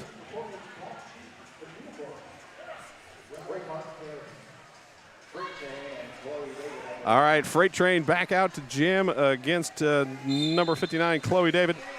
Full contingent of skaters on the track as we start this jam off. Freight Train running wild, going through. Back-to-back lead jams, Team BLACKDIASPORA. Chloe David also clear, about a half a lap away. Freight Train spinning before being derailed and sent out of bounds.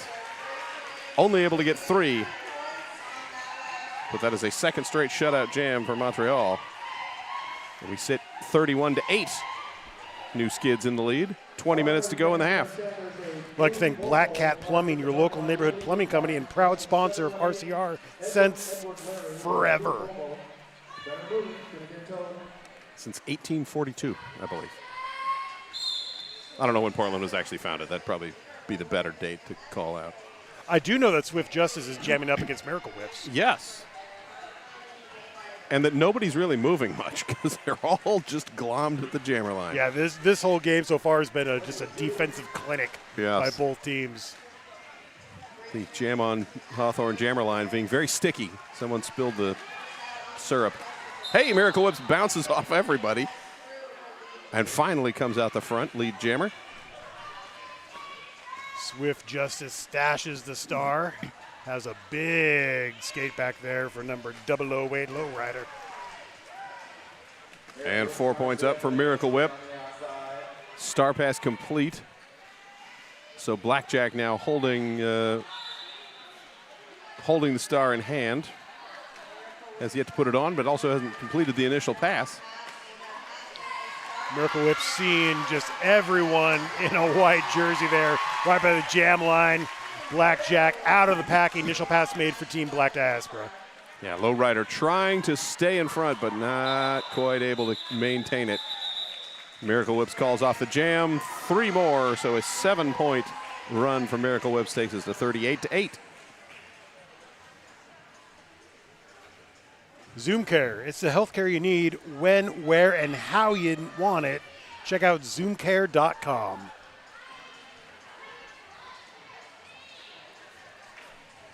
All right, back again, 1969, De Nada. Jamming against number 3381, Hella Naughty.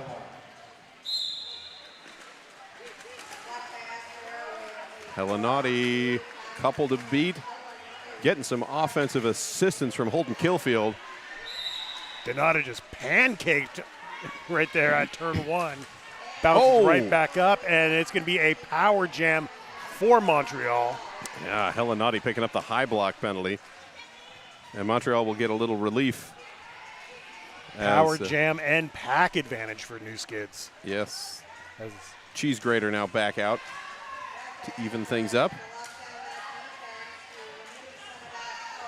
Donata bouncing left to right. And Black Diaspora, again, just as said I've said all weekend, like the defense is being able to absorb the hits and then regroup. That's just been excellent in this tournament. Montreal now breaking off of the offensive attempts to prepare for the return of Hellenati. After all that time, Donata finally gets through. Lead jammer, but that baby has been eaten all the way up. Big run back there to rejoin the pack, get in legal skating position. Yeah, I think Donata was looking for an out of play, but if the pack had shifted enough that the hit was clean. So Donata's back at the back, all 4 blockers to get through, and a star pass from Hellenati to Yeti. Gets Team Black Diaspora out on a scoring pass, and Donata says, well, that's no fun. Let's just call off the jam.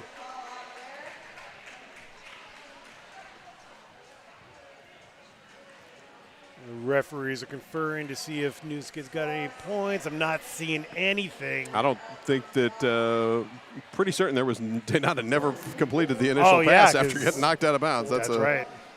So we will stay 38-8. And reset with everyone on the track that can be as the Laughing Planet penalty box currently empty. Freight Train jamming against Falcon Punch.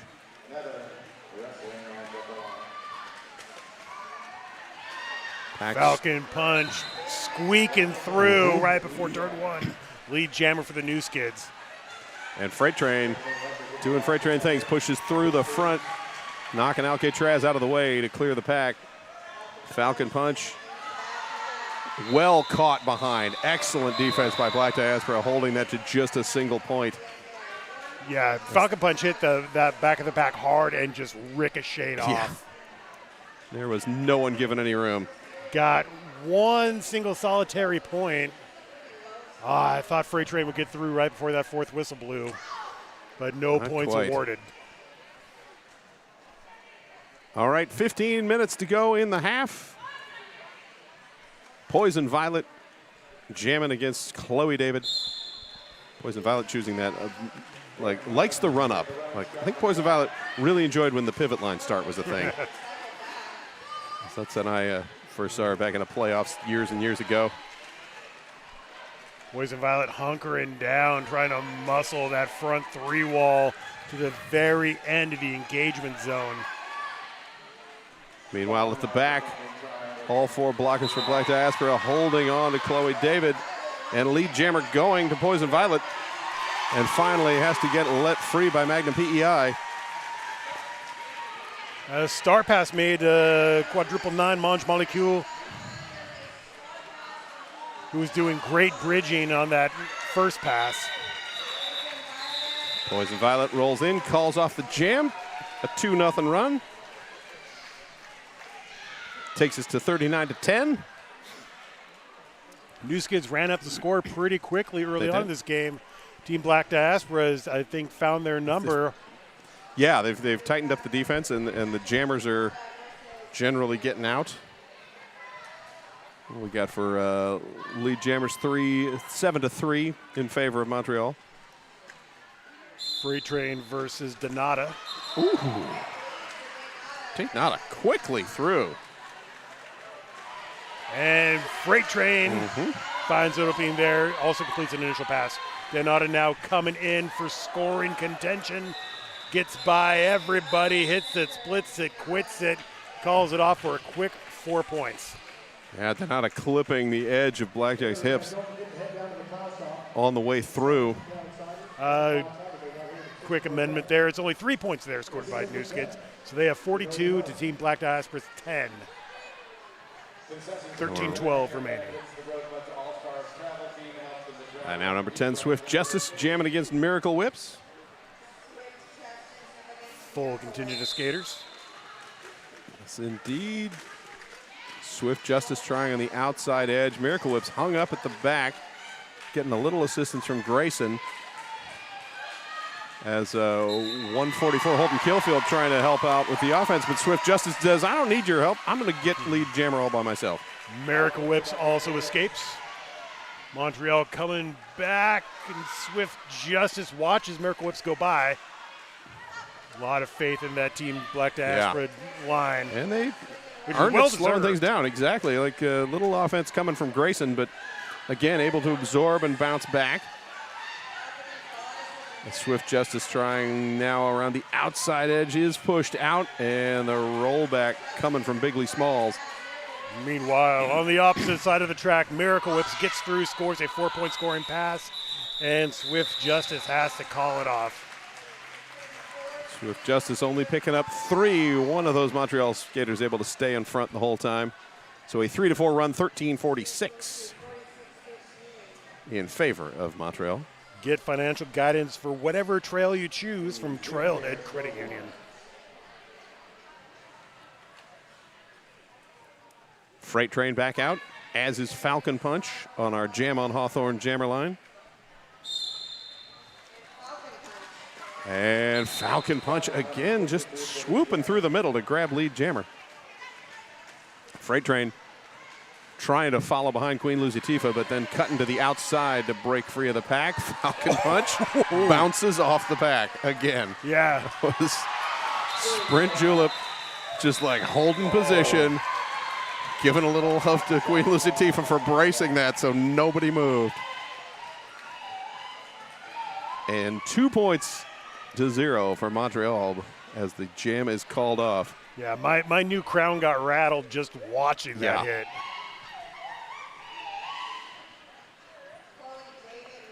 All right, Chloe David set to jam against Helen Naughty.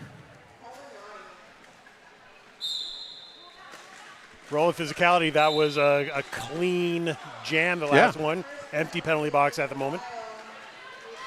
Helen Naughty keeps the feet in bounds. Yeah, Bigley Smalls thought that Helen Naughty was knocked That out. was beautiful. Just dancing that line around the corner and clean lead jammer Helen Naughty. But yeah, you're right. Bigley completely thought, oh, I got him out. Answer, no. No, you did not. A little whip around the corner for Helen Naughty. 4 points up. As Chloe David, star in hand, still trapped in the pack. Here's Helen Naughty coming in with a clutch block there from 7-7-7. Perfect. Oh, man. And Mom was looking at the ref like, is that not a back block? And I was like, no, it hit you on the hip. You just fell down. Not the blocker's fault. Helen Naughty forced out of bounds this time and rolling back. Meanwhile, poor Chloe David still trapped at the front, like every moment thinking something's going on and then just not able to get free. And as soon as you say that, then it breaks her. See, yeah.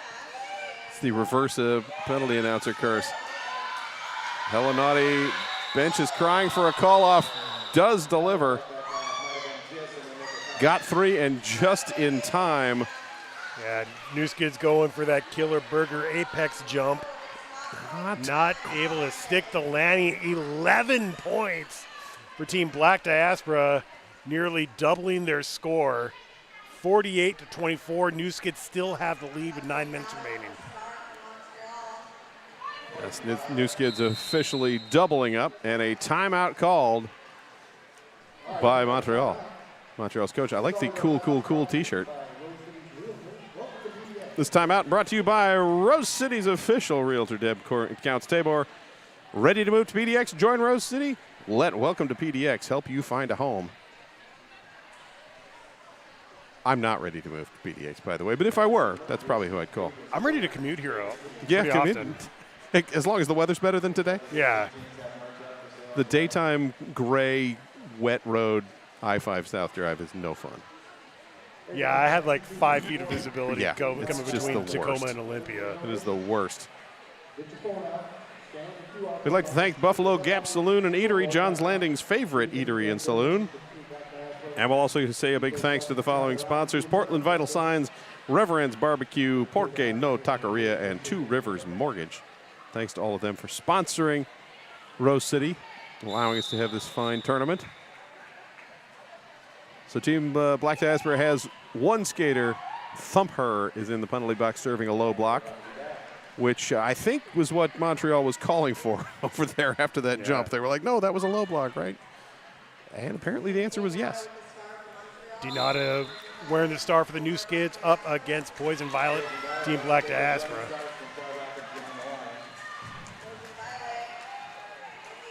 Montreal losing the blocker way out of bounds. That was $9.99 KT Kaboom. Ooh, Dinata spinning out the front to grab lead jammer. It's Poison Violet looking for anything. Seeing some daylight, finally getting around that last line of defense. I think that was Lowrider. Yeah, 008 with that end run.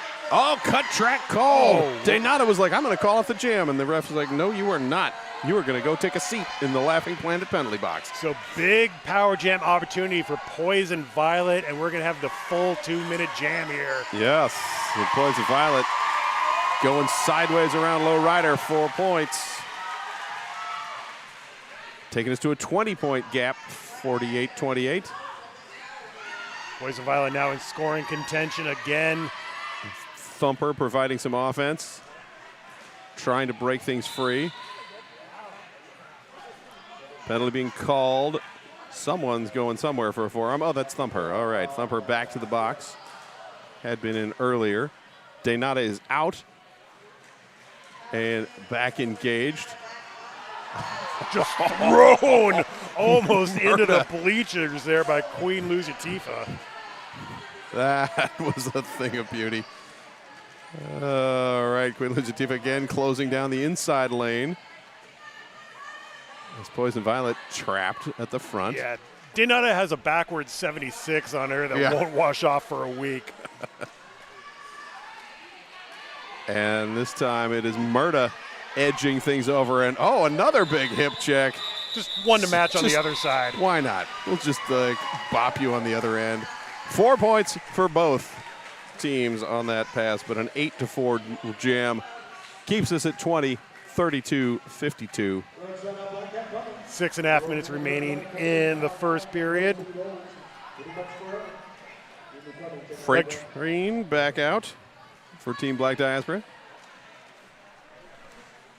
Miracle Whips. Back to jam for Montreal. And Miracle Whips. Little burst of speed is clear. Freight train, similar burst of speed, giving chase and everybody regrouping at the pivot line. Miracle Whip's coming in hot, calls it off. Emphatically. Freight train still picking up 1 point against Miracle Whips' 3. So 33-55, 22-point game now. 5:50 to go in the period. Number 59, Chloe David, out to jam against Hella Naughty.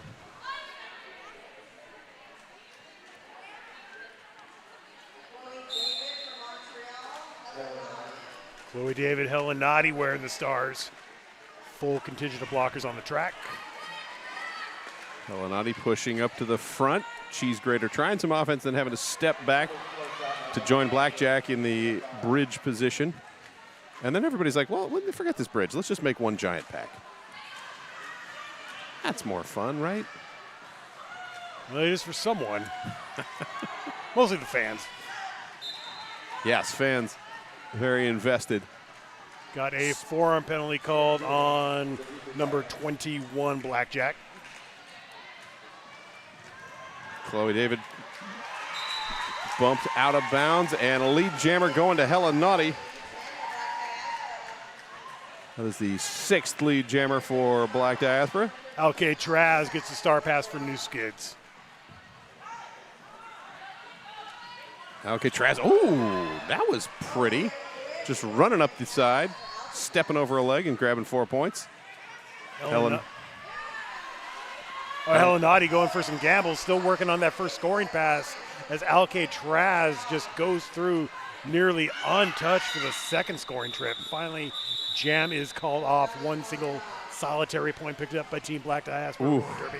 Man, great work, Montreal, staying in front. I guess that's Alcatraz. 2 straight runs, just finding that tiniest lane on the inside edge to sprint up the edge.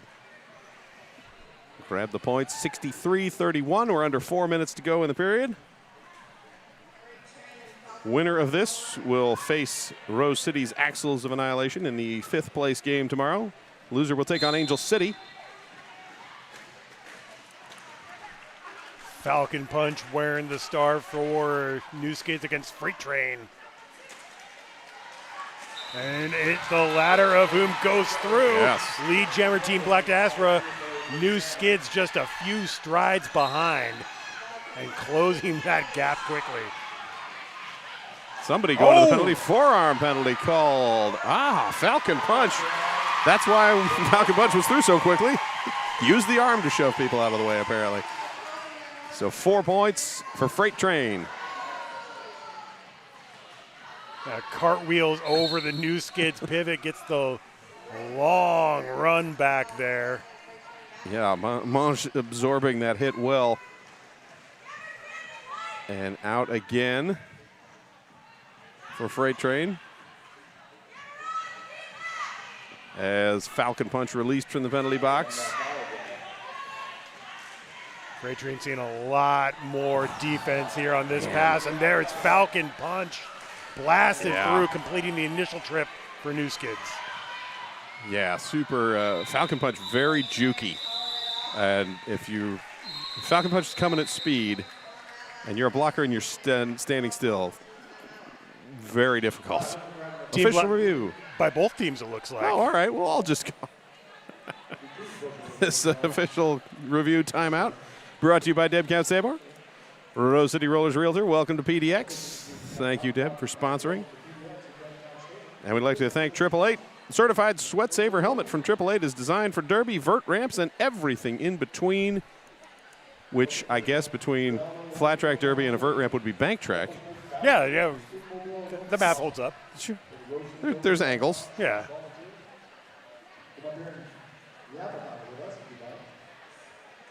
right, much conversation. Can mention who our officials are for this game. Our non-skating officials in this game, Andy Oakley, Dinatello, Heads, Masquerade, Loud Llama, Rhodes Warrior, Wizard of Laws, Mr. Nitro, Rex, India Pale Owl, and then again Heads, because I didn't wait to the bottom to read the name. And wearing the skates and the stripes, Kurt So Good, Bambi Lance, Kira Duncan, Scary Bee Cheeses, Candyman, SNO, Extra Crispy, and Mass.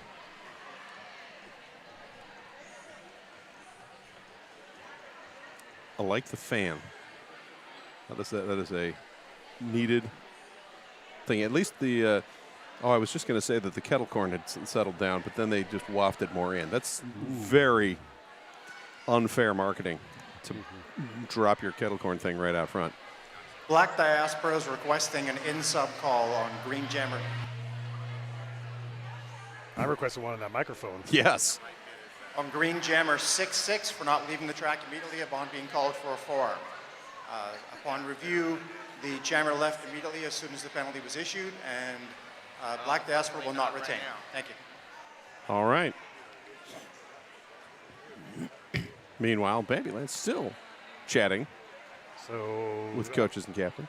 Maybe now they're going to argue the New Skids official review. Maybe. Yeah. We'll see what happens. All in due order. Kind of go one by one. And yes, now we're at Montreal official review. Maybe they'll officially. I don't. At this point, I don't remember what was going on at the end of the jam, so I don't know what they're going to protest. Some of them have been really easy. This one, not so much. Let's thank the Sasquatch HR, making nonprofit and small business workplaces better. SasquatchHR.org. So just because you're watching the live stream doesn't mean you can't have fun with the rest of us. There True. is an official online after party. Just go to your nearest back alley. You bring the paper bag. You bring the bad decision. Post about it using the hashtag #HometownThrowUp2023. Murray, we'll see you there. one way or another. Yes, indeed. Later today, our 5 o'clock p.m. game, so in 2 hours-ish from now, our first semifinal, arch rival versus Victorian Roller Derby League. And our 7:30 closeout game of the evening, the Wheels of Justice from Rat City taking on the Mile High Club from Denver. Let's hear it. Montreal was requesting a back block call on Black Diaspora Jammer 202 for contact green 999 during 9999 on their initial trip. Upon review, green 9999 moved into the path of the white jammer, and no penalty will be issued, and Montreal will not retain. Thank you.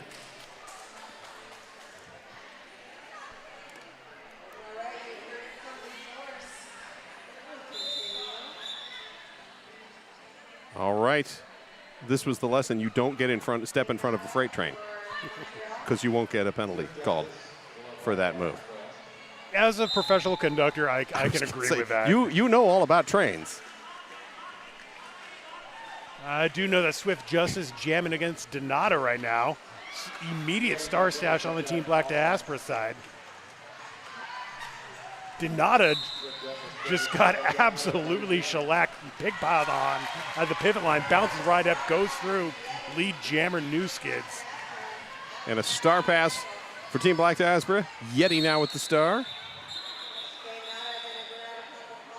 And Donata calls off a multiplayer block being called. We'll see on who.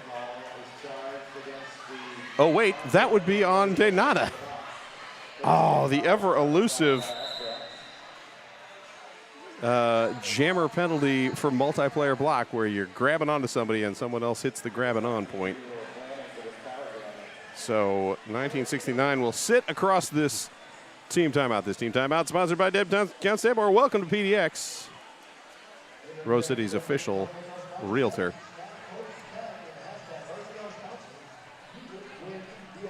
Timeout called by Black Diaspora. Monge and the New Skids hanging out at the jammer line. The Jam on Hawthorne jammer line sponsored by Jam on Hawthorne, Portland's best vegan-friendly, booze-friendly, kid-friendly, omnivore-friendly, everybody-friendly breakfast. So with 1 minute, 39 seconds remaining before we go to halftime, New Skids are up by 25 points. They have 66. Team Black Diaspora with 41. You know, if I was a lesser announcer, I'd go, there's still a lot of derby left to skate. That's right. But I'm not, so I won't. All right. It's anybody's game, Murray. Yeah. I forgot to bring the bingo card so that we could help people win. I called that like a hot knife through butter. wait, what? Yes. Hey, freight train's jamming. It is a pow power jam to start this jam off. Freight train muscling by everyone in a green jersey. Has one to beat to the very end of the engagement zone. Gets past them. Lead jammer. Still with a power jam advantage, Freight Train. I like that Freight Train goes to the speed skater. I'm holding my hands behind my back. I cannot use my forearms move much of the time. And this time also stepping through, picks up 4 points. Donata back on the track, working on that initial pass for Montreal. Mange and Cool in the penalty box, serving an illegal position penalty. And Freight Train picks up points, calls off the jam. We got 45 seconds, so we'll get one more jam in. 7 total up for Freight Train and Black Diaspora, taking them to 48. So an 18-point game as we tick down to the end of the first period. New Skids are going to have Miracle Whips number 1, 2, 3 wearing their star. And Poison Violet 007 lining up 20 feet behind the jammer line to get a good run up. 3-on-3 in the pack as each team with a blocker serving in the penalty box. Sprint julep for Black Diaspora. Mange out for Montreal. Mange now returning to the game. Miracle Whips. Lead jammer. Lead jam and packet bench still for Montreal. Miracle Whips. Tiptoes in. Can't stick the line. That was also pretty, speaking of spinning and sticking lines. Poison Violet getting through. That's the initial pass made. And we are going to go to halftime with New Skids picking up 4 more points. They have 70. Team Black Diaspora still with 48. All right, we'll take a 10-ish minute break. We'll be back with the second half. Black Diaspora versus Montreal.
we're back. We are. Welcome back to day 2, hometown throwdown. New Skids on the block from Montreal have 70 points up against Team Black Diaspora with 48. We're about to start the second half. I'm Murray Grande. I'm Scott Chicken. And this has been a very physical, Yes. very hard-hitting, very defensive-oriented game. However, very low penalty counts. Yeah, super low penalty. We're just looking at it. 10 for Montreal, 9 for Black Diaspora. Nobody with more than 2.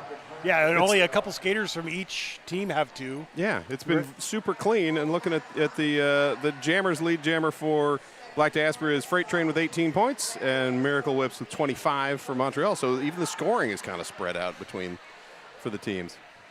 It's been nice and even.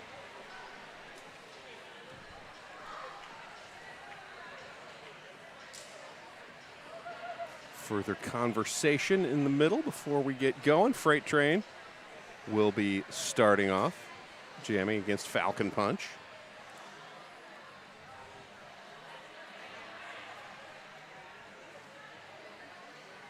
When we get rolling, there's the swoop.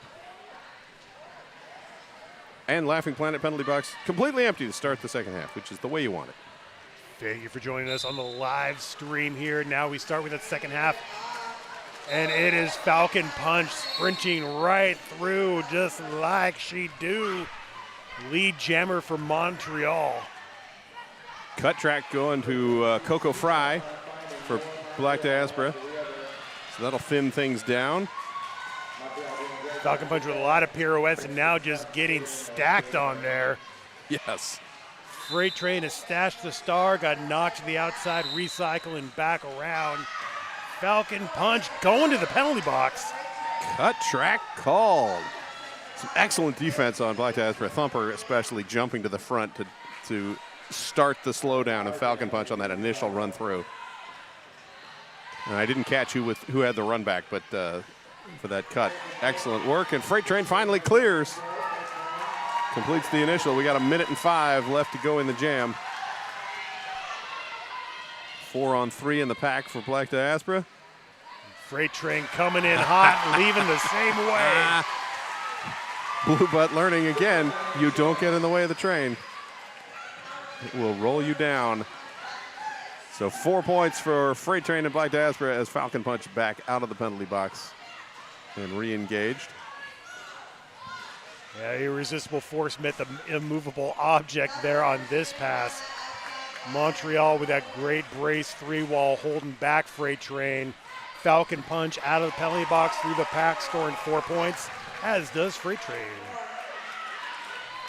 Freight Train is a full lap ahead, has 8 points so far. Looking for the third scoring pass. Falcon Punch on the second scoring trip. Cheese Grater trying to provide offense for Falcon Punch. But Falcon Punch forced out of bounds, along with most of the pack for Black Diaspora, and they all rolled back. Freight Train forced out of bounds as well. Did get all 4, 2 points for Falcon Punch. Team Black Diaspora chipping away at that lead. Now only down to 16 points, 76-60 in favor of Montreal. Poison Violet out to jam, and along with Miracle Whips on the Jam on Hawthorne jammer line. Team Black Diaspora with a 4-3 pack advantage. Yes, Cheese Grater still serving that forearm penalty in the Laughing Planet penalty box. But those 3 holding well to Poison Violet, who rears back to try again to break through the middle of that tripod. Miracle Whips thrown into the bleachers by 21. Blackjack, not a clean hit, but sure was fun to watch. Yeah, the crowd liked it.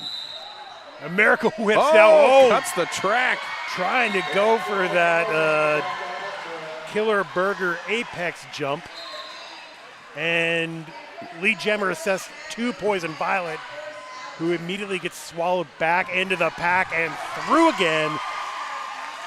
Initial pass made on the power jam for Team Black Diaspora. Yes, Grayson and Mange a little split apart and couldn't hold on to Poison Violet. Poison Violet this time with some velocity gets through. Mange giving chase, throws the hip check. Grayson also has to give up as Poison Violet had pushed too far ahead, so 4 points up. Miracle Whips was standing, but then got told to sit back down. Maybe serving 2 penalties. Still showing cut. Oh, we do have got a a misconduct. misconduct. So, yes, there must have been a double. And Miracle Whip is like, what are you talking about? And checking in with Duncan, and Duncan's like, you didn't cut directly out. The old you didn't exit the track quickly enough trick. Poison Violet calling off the jam after scoring 7 unanswered points. And we got the mirror image score there, 67-76. Oh, if there was a skate company that had a palindromic name that wanted to sponsor this, we could make some commentary, but there isn't, so we won't. We will, however, say this official timeout brought to you by Deb Counts Tabor. Welcome to PDX Timeout is Rat City Rollers, Rose City. This is the problem with calling with you, Murray, is I immediately assume I'm in Seattle, and I'm not. That's what I'm blaming it all on you. I'll take it. Twitter is. The Rose City Rollers official realtor. RCR, there's too many RCRs. That's my problem. And it is my problem. It's a me thing. It's a good problem to have. It's, something. 888, certified sweat saver, developed, tested, and trusted by the best. Miracle Whip's now standing in the penalty box. Freight Train standing at the Jam on Hawthorne jammer line. 4-on-4 in the pack once we get going in just a few moments here. Take a moment to thank a couple other sponsors, She-Bop, Menopause Northwest, Big's Chicken, and Fran's Bakery. This has become an official timeout. Yes. Not an official review, just a timeout. Referees checking with other referees. Ooh, tape repair time. And now we're getting a Bigley Smalls picking up a misconduct penalty as well and heading over to the penalty box. Lesser known rule, but any staff must stay out of that penalty box. It is for penalized skaters only. All right. The old someone stepped into the penalty box that wasn't allowed to step into the penalty box trick. First start with Freight Train at the helm and a 4-3 pack advantage. All right. Little crossover on the feed, but that's okay. Yeah, I wanted to hear a little Bo Bleep. Yeah, why not? She's great. She is. You know how else is great? Freight Train just busting heads, going through, throwing shoulders like Stan Hansen lariats, getting lead jam. Miracle Whips back on the track, work on the initial pass for New Skids. There is a run back by Lowrider on Freight Train. Yes, and Freight Train lowering the shoulder on Lowrider, but not able to knock him out. And this time, Freight Train is through, and that is 4 points. And now we're down to, and Miracle Whip's heading back to the penalty box. Forearm penalty. Oh, my. Sits in the seat just as Freight Train comes in for a second scoring pass. And this is now a 1-point game, 75-76, crowd going wild. Black Diaspora looking for their first game of first lead of the tournament. Freight Train and going down to a knee, calls off the jam from the outside, and we'll see how many now come in. Has the lead by 1 point, 77-76, Team Black Diaspora. And that is your official hydration break. As Poison Violet comes back out, sends Helenaughty back to the bench. Still with the power jam opportunity. Yes.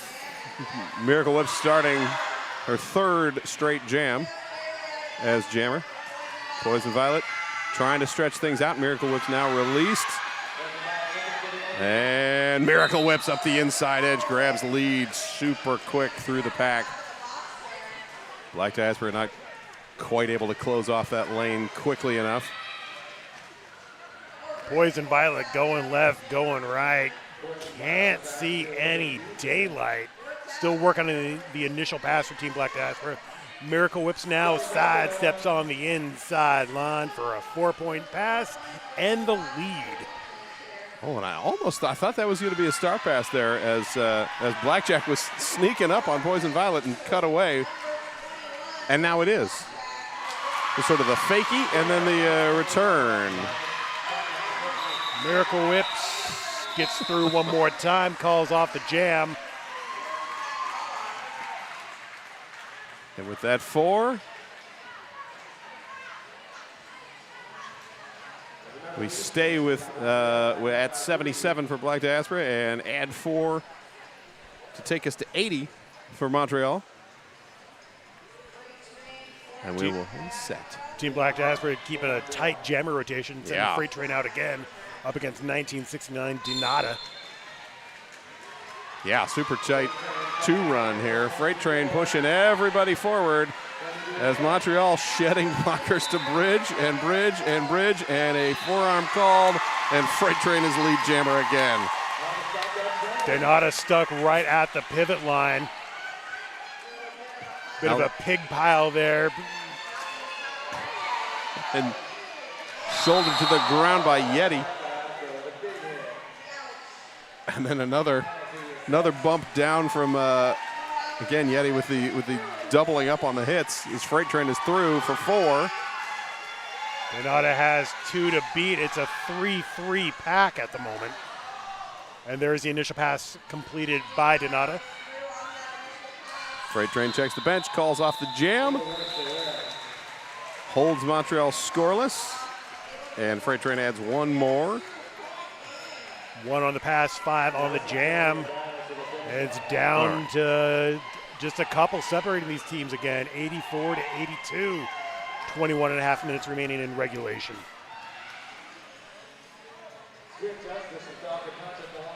Back out Swift Justice, jamming against Falcon Punch. 4-3 pack advantage goes to the new skids. Oh, Falcon Punch throwing a little offensive shoulder there, knocking Swift Justice to the ground and then running up the outside to grab lead jammer. Swift Justice just seen a cavalcade of rotating blockers at the front. There is Falcon Punch now in scoring contention. Just trying to drive right through the middle of that braced tripod. Yeah, Queen Luzia Tifa as the brace with Blackjack and Murda holding on. Thumper back out of the penalty box. Falcon Punch just steps back, goes around and through for a 4-point scoring pass. Track cut called on a new skids blocker. And star pass complete. Blackjack now with the star on the helmet. Falcon Punch dances. Stays not quite able to stay in bounds. Rolls out, but not calling off the jam quite yet. Blackjack in scoring contention, got knocked to the inside. Now the out, going back around as Falcon Punch puts up another 4 points. Yeah, I think Falcon Punch going to trust the defense here for a bit and just try to continue adding to the point total. All 4 blockers at a heavy shoulder, taking Falcon Punch to the ground. Falcon Punch getting a little offensive assistance from Artsy Choke, but ends up out of bounds anyway, and everybody's backing up as Blackjack also out of bounds. We'll just do a backward skate for a while. I mean, we're going to lose an hour tonight anyway. Yeah, what the heck? Wind it back. Keep winding, keep winding. Finally, everyone's back on. Falcon Punch just gonna like shake hands with Thumper and like, this jam's almost over. I'm not doing anything. We're just gonna sit here. Blackjack, on the other hand, says, I want some points.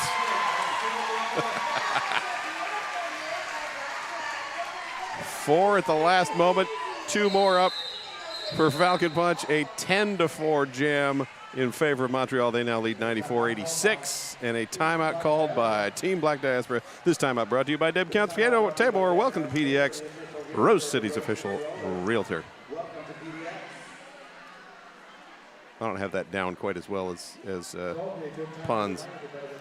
You know what? Rose City has new merch. They do. I've Head to our heard. website and get all your RCR swag and rep your favorite teams. And if you're in Portland, you can come down here and you could buy a ticket and you could buy merch from all these visiting teams as well. Also want to mention that you can support Black Diaspora Roller Derby by making a donation. Get out your phones. There is a QR code that hopefully is on the screen right now. We can't see the YouTube, but presumably it's in there. You could scan that. And they also, if it's similar to the one that's on the scoreboard in the venue, they've got a Venmo and a PayPal and a Cash App link as well. And if you're enjoying the bout today, don't forget to tag at Rose City Rollers. If you like what I'm doing, it's at Murray Grande. If you don't, it's at Phil Dirt. And I am at Scott Chicken on most platforms. If you would like to complain about me saying Rat City instead of Rose City, please feel free to weigh in. It's especially good because I have no cell reception in this building at all, so I can't check any of my DMs until after everything is done. Chloe David finding the outside lane, goes through nearly untouched. Lead jammer already in scoring contention, but just bouncing off a perfect there at the back of the pack. 33-81, Hella Naughty in possession of the star. Yes, for carrying Team Black the star. Diaspora. And trapped and shouldered out by Blue Butt right at the end, just trying to get around the corner, but not able to. Chloe David sneaking around the inside, gets around Yeti to grab 4 points.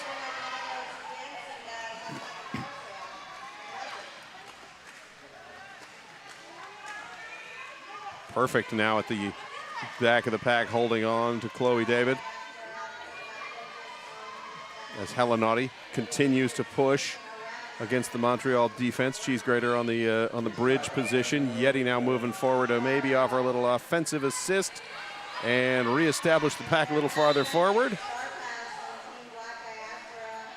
Or just go and grab the star. Sure, that works too. Yeti now with the star, but also forced out of bounds. Okay, Travis going to the penalty box for a forearm.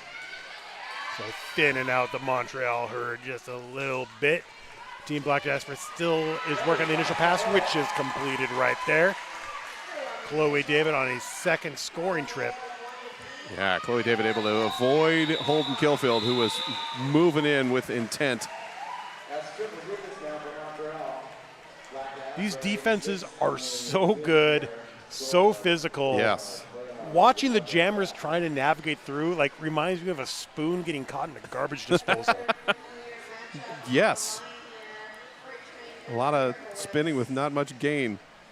8 points up for Montreal on that last end. Takes them over 100 now, 102. We've got 17 minutes to go in the game, 102-86. Both teams sending out their big guns. It's Freight Train and Miracle Whips. Freight Train looking on the outside. Miracle Whips to the end. Both were bumped. Freight Train managed to stay in bounds. 2 skaters, now 3 to beat at the front.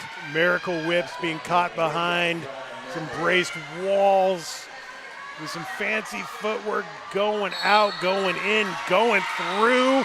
A little bit too much, though. Track cut called on Montreal. Freight Train power jam advantage still working on the initial pass. Just absolutely stymied by that 3-wall of Montreal. Miracle Whip serving the cut track penalty. That is her third. And finally, Freight Train is clearly jammer. Black Diaspora. Great footwork there. Spinning around just on the tippy top of the toe stops. Now coming around in scoring contention, looking to chip away at Montreal's lead. Murda serving a forearm penalty for Black Diaspora. So that takes them down to 3 blockers as Miracle Whips back into the pack. Cuts through, but a quick run forward by Diamond. It's a great one-on-one defense at the very end of the engagement zone. Freight Train out of the pack, scores 4 points, calls it off. And we are just about halfway through the second period. 12 points separating these teams now. 102 Montreal, 90 for Team Black Diaspora.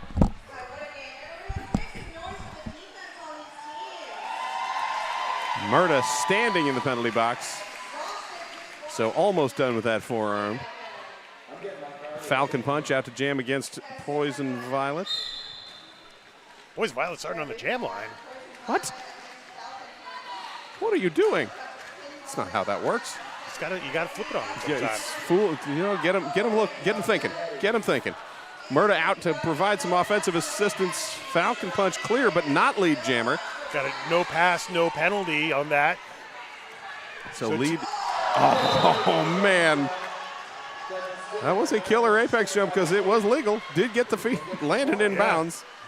Killerberger happy to sponsor that jump. 4 points for Montreal.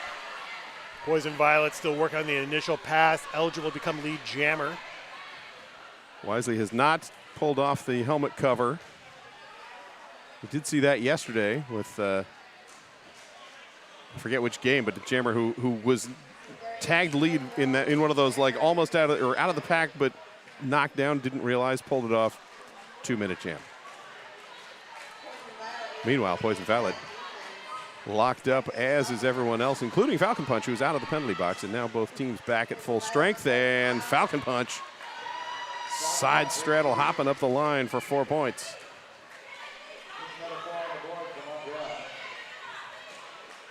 Poison Violet almost saw some daylight, but knocked to the inside. Quick recycle back round to get into legal position. Still working on the initial pass. This is the third scoring trip for Falcon Punch. 30 seconds to go in the jam. Poison Violet forced out of bounds again. Almost cutting back in, but Alcatraz with an extra little run back. Falcon Punch has got the little boop to the outside. And another run back on that back stretch. Poison Violet just frustrated by the closing down of that inside line and just finally looks at the clock like, eh. A 2-minute jam. 8 points, 12 points up on the board as Falcon Punch able to complete 3 passes through. And Montreal on the serious lockdown on that jam. That was some crazy good defense. 114-90.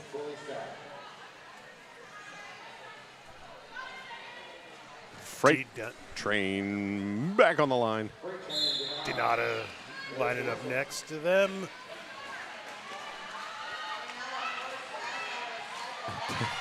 Donata coming back in and then slipping to the ground, and Sprint Julep almost like stepped on it. Freight Train sees some daylight there at the top apex, getting through. She is lead jammer. Donata rolling back in. Grayson trying to break things up, but again, BLACKDIASPORARD defense closing it down. Blackjack at the front to provide some offense, trying to do some defense as well. But Donata finally able to escape. Sprint Julep trying to wreck shop in the middle there, open up a line for Freight Train. New Skid's defense just closes the gaps as soon as they're opened. And jam is called off. 3 unanswered points for Team Black Diaspora. Takes us to a 21-point game with 11.5 minutes to go. 114-93. Number 10, Swift Justice, set to dance him against Chloe David, number 59 for Montreal. Laughing Planet penalty box. Free of penalized players. Like a rocket, Swift Justice gets through, earns lead. But the New Skids blockers able to swarm around. Yeah, just Swift Justice just enough off balance to fall down and give them that chance to catch up. Meanwhile, Black Diaspora loses Thumper to the penalty box for illegal position. At the back of the pack, number 26, Coco Fry, holding back Chloe David. And perfect with the shoulder to take Chloe David to the ground. Chloe David finally room on the outside. That lets Black Diaspora move to offense.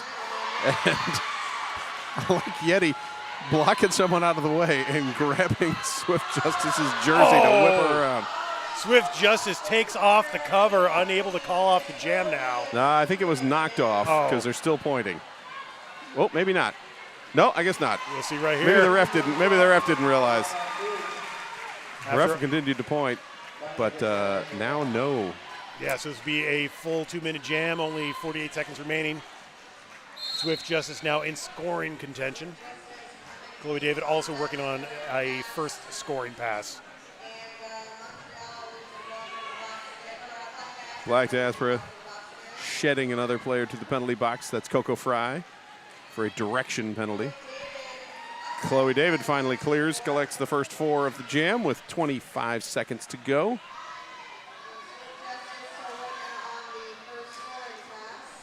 Swift Justice trying the inside, bumped out by KT Kaboom, who then just regroups as the back end of that tripod held by Low Rider at the front.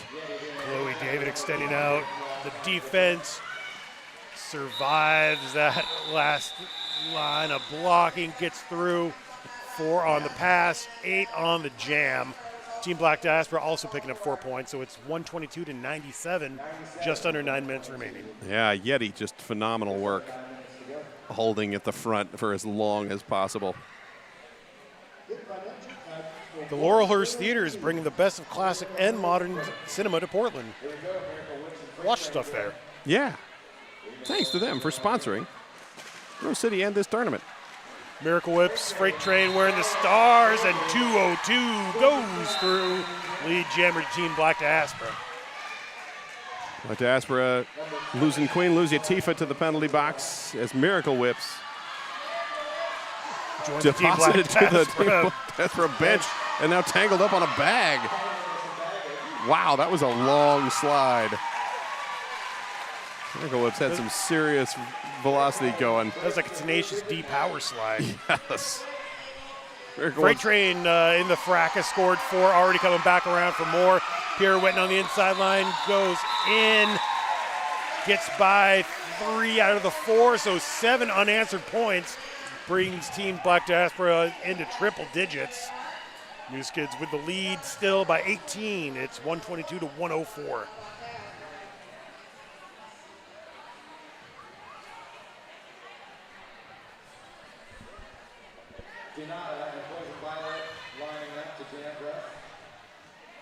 Poison Violet jamming against Denata this time. Violet well back for the run up. New Skids 4-3 blocker advantage as Queen Luzia still serving for that direction of gameplay penalty. Donata finds an opening right before turn 1. Lead jammer New Skids. That breaks a 3-jam streak for Black Diaspora. Poison Violet stash the star, looks to hand it off. The New Skids aren't allowing the pivot to be anywhere close. Queen Luzia Tifa with the shoulder to the ground and then the stand over the skater. One of my favorite moves. And now Queen Luzia Tifa rolling back with Denata. Yeti finally gets the jammer cover, completes the initial pass for Team Black Diaspora. And Denata still fighting, caught up at the back now. Yeti busting on by everybody. 4-point scoring pass, Team Black Diaspora. And finally, Denata calls off the jam, also adding 4, so a 4-4, 108-126. We're down, ticking towards 6 minutes to go in the game. Winner of this takes on the Axels of Annihilation from Rose City in our 5th place game tomorrow at 1 p.m. Loser will face Angel City at 11 in the morning tomorrow. And a team timeout. This team timeout sponsored by Deb Counts Tabor. Welcome to PDX, your official Rose City Roller Realtor. Also, Secret Aardvark, the local made flavor that kicks you in the mouth. I just don't think I want to get kicked in the mouth. But it's with flavor, not That's true. not a foot. Well, I guess if I could have some Two-Town cider to wash it down with, that would be good. Two-Town cider, damn fine cider made right here in the Pacific Northwest. And I would agree, it is a fine cider. But if you're not a cider person and you're looking for something else, and you can find it on the sheet, you could go to Rogue Ales and Spirits. World-class ales, lagers, spirits, and canned cocktails, also made right here in Oregon. Thank you, Rogue Ales and Spirits, for sponsoring. Or if you're holding edge, there's Liquid Death. If you know, you know. And if you don't know, you got to get some and then you'll know, I think is how that works. All right. Freight Train out to jam again. Chloe David with the star for Montreal. 4-4 pack in front of them. 6 minutes, 3 seconds on the clock. And a lot of standing around, not much going on. Hey, except for Freight Train getting lead jammer. That's something that happened.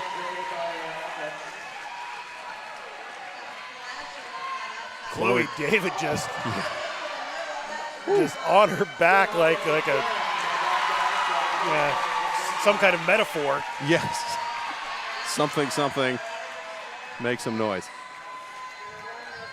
You'll be here Sort for of my like attorney. whatever that bug was that just flew past. 4 points for Freight Train on an easy pass through the first time. Now everybody just in a giant pile in the middle of the track.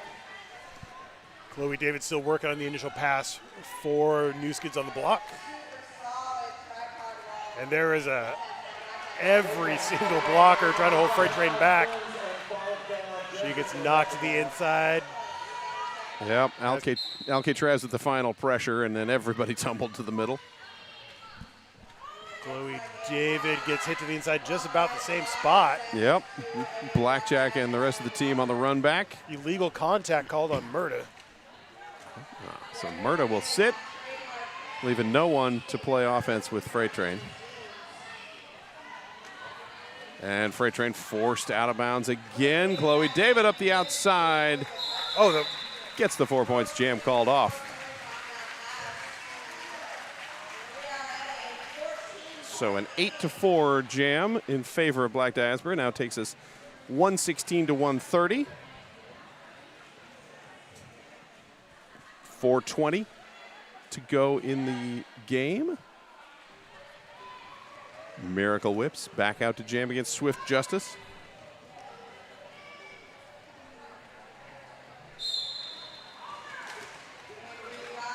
Swift Justice pushing on the outside. Miracle Whips trying something on the inside edge, but nothing doing. And Miracle Whips with a lot of lateral movement. Just now a lot of backwards movement. Yes, and this time bumped again by Yeti, but like a penalty being assessed four. for Miracle Whips. That is Miracle Whips' fifth penalty, I believe. Yes. Swift Justice has stashed the star, so this will be a full 2-minute shootout. Oh, it's a star pass made to Yeti, who gets out, completes the initial pass for Team Black Diaspora. And Yeti's all, hey, now I got a minute 15 that I got to do this. All right, let's go. Yeti bouncing off of 0-3 Grayson and then absorbed back, and Grayson returns the favor, knocking Murda to the ground. Miracle Whips back on the track, going one-on-one with Murda. And a pile up at the front as Swift Justice kind of took a tumble and is now bridging. Miracle Whips finally clears to complete the initial. 40 seconds to go. Yeti and Miracle Whips both on a pass, and cut track called on Yeti. Oh, put a big hit on the way out. Miracle Whip spins to the infield. 24 seconds to go in the jam. Didn't quite catch when Yeti sat down, so I don't know if this penalty will end in this jam or carry forward to the next. But Yeti definitely with points in the helmet cover. 4 points up for Miracle Whips. 7 seconds. Miracle Whips racing to get back to the pack. Black Diaspora not racing forward. Miracle Whips goes airborne. Did the foot land in? Miracle Whips strongly pleading the case to the jam ref. And jam ref's like, we got to wait till the jam ends before I'll put my fingers up. Yes, indeed. 4 there. 3 points for Yeti. What a Killer Apex jump brought to you by Killer Burger. Yes, Killer Burger is delicious. 5 minutes to deliciousness from right here at the hangar at Oaks Park. Freight Train jamming up against Donata. Black Diaspora trying to call timeout, but no one caught it. So the jam has started with a minute 28 to go. Great screen there from Blackjack. And Freight Train rolled all the way back behind the jammer line. And Blackjack, another hip check out. Yeah, Denata going back inbounds, just about the same spot. And again, forced out by Blackjack. Blackjack. There was a whistle, yeah, yes. for our penalty on Blackjack. Blackjack picks up the penalty call. And now, oh! Queen Lucia Tifa gets the direction of play penalty called. I was looking at that going, I don't think those wheels are going the right direction. And indeed they weren't. Lead jammer finally, a minute into the jam, goes to Denata. And we got 34 seconds left in this game on the period clock. That hit was so hard, I think it formed a oh pocket my Lord. universe. Yeah, that was the thing. 4 points up for Denata. As the new skids, not even a tripod. This is more like, I don't know, like they're playing Ring Around the Rosie or something for a minute there, just rotating in a circle. Just a blocker blender. Yes. Holding Freight Train on the initial pass, which is no easy feat. Not at all. Denata calls off the jam, seeing that the game clock has reached 0. Man, that was a tough fought, really good game. That was my honor to call this. That was super fun. Good work by both teams, and it'll be interesting to see. So tomorrow, as the Axels, or as Montreal has won, final score 146. Take on the Axels of Annihilation in our 5th and 6th place game. But Team Black Diaspora will play at 11 o'clock against Angel City, and there is some crossover between these two teams, so it'll be interesting to see who plays on which team. All right, we will now take about a 1-hour break. Next up on this fine YouTube channel will be the Victorian Roller Derby League, who one of these days, I need to suggest this to them, that they actually wear like Victorian era costumes, because that would be ridiculous, but it would be fun to watch. VRDL will take on arch rival in our first semifinal. That will be followed at 7:30 by Rose City's Wheels of Justice. See, I got the league right this time. Yeah. Against the Denver Roller Derby Mile High Club. That's at 7:30. Murray Grande, it has been a pleasure. Scott Chicken, it has been just amazing announcing with you again. I love it. And yeah, tutus are out, but hoop skirts are in. Yes, there we go. And petticoats. I want nothing but maybe some boning. Give a high five to your screen for Team Black Diaspora taking their consolation lap. And we will be back in an hour. See you.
this equation our design?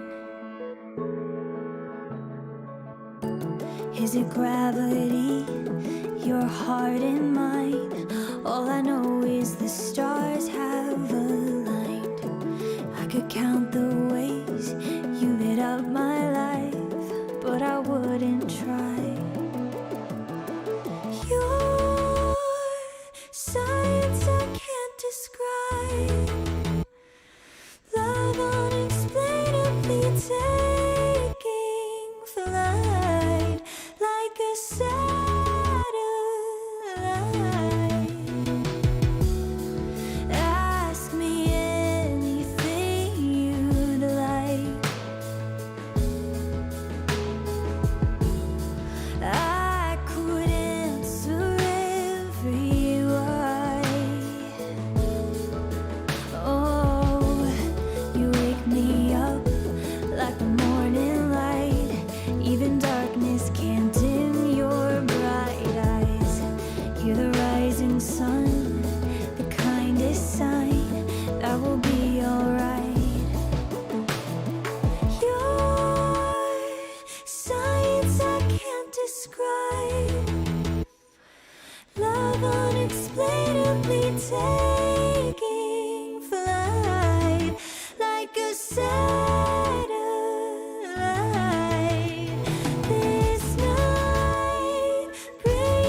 Please, please, please come down now. Don't be scared, I only want to help you down. Throw down the ladder, I'll climb up the tree. Find your feet, follow me. Take your time, there's no rush.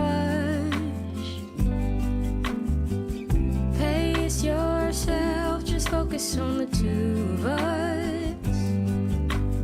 Fight back your worry, I'll show you the way. Lean on me, you know it's gonna be okay. If I do, you can do it too. Try to, you can do it just like me. First foot down on the count of three, 'cause if I do, you can do it too. Try to, you can do it just like me.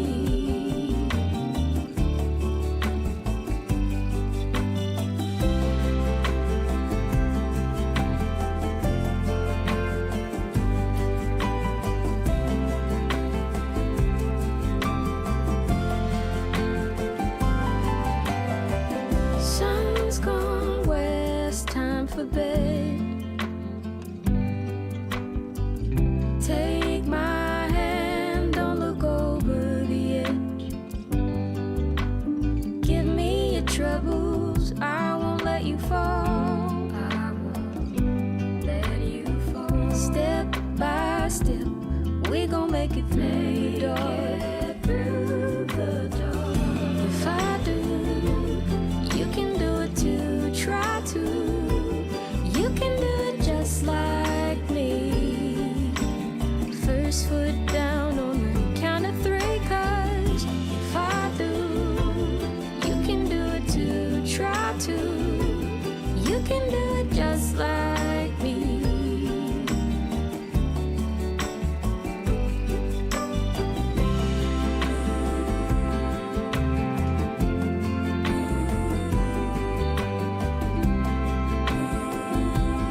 We are elbow deep in day 2 of the Hometown Throwdown 2023, hosted by Rose City Rollers. Thank you very much for coming out. We're going to have the 3rd game of the evening here. It's still in the winner's bracket. My name is Murray Grande. My name is Little Bo Bleep. And introducing first, Victorian Roller Derby League. Number 039, Jigglytuff. 08, Pulp Friction. 119, Madden. 20, Lorage. 21, Vanessa Shredgrave. 23, Gin and Jukes. 242, Snappa. 2627, Hells Yeah. 29, Booga. 35, Beef. 4,000, Anna Pavuova. 66, Barry. 75, Great Dane. 83, Curly Burly. And number 9, Lethal. And their opponents in the pink and the black from St. Louis, Missouri, arch rival roller derby, arch rival all-stars. 1057, Shira Powers. 15, Bolt Action. 1853, Vicious Van Gogh. 1900, Cloak and Dragger. 32, Shaquille O'Neal. 4, Jedi Nightingale. 48, Bricktator. 567, Splatter. 60, 80, Dad Bod. 618, Cruella. 68, Swanson. 718, Lux Furious. 810, Kay Woodward. And 904, Aaron Go Brawl. Coached by the Saint Coach Adam and Smarty McFly. All right. Minute and 3 seconds to Derby, first semifinal of the tournament. I'm excited about this. Yes. I have no idea what's going to happen. There's going to be skating, and people are going to get knocked down. That's Okay. all I can guarantee. There is that. Scott Chicken here on the mic one more time. Puns and Roses. I'm Puns and Roses. Yeah, I haven't seen VRDL since 2019. See, I haven't seen them since yesterday. Oh, well, there Arch was rival, yesterday. I have not seen in forever because I missed that game as I was driving south. But That's true. I did see a VRDL yesterday. Yeah. But, you know, I mean, it was tight. It is so hard to know after all Yes. this time. All the break. All right, we got high fives from Lethal. Lethal's like, hello, hello, nice to meet you. Gonna knock you all down. That's my bad Australian accent for the day. Will not reappear. Good day, mate. I honestly don't even know if that's how Lethal sounds like, so there you go. For all I know, Lethal is from New York and just transplanted to Australia. Which would be its own kind of weird. Yes, it would be. All right, starting us off, Curly Burly. Jamming against Swanson. 83 versus 86, or 68 rather. Just want to make sure you get that right on your home score sheet. Curly Burly up to the front of the pack. And Swanson first out of bounds, but not like Curly Burly had any way to take advantage. Oh, Jigglytuff coming up to blow up that arch tripod. And our first penalty going to Kay Woodward. The direction of play penalty. Slide into the Laughing Planet penalty box. And Swanson one to beat, but then the Australians reform. Dadbod with the big run back of Curly Burly. 2 at the front. Swanson pushing.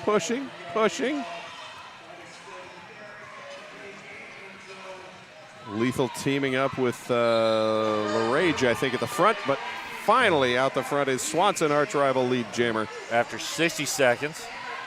And great force out recycle by Shira Powers, I believe. I think it Yeah. could have been.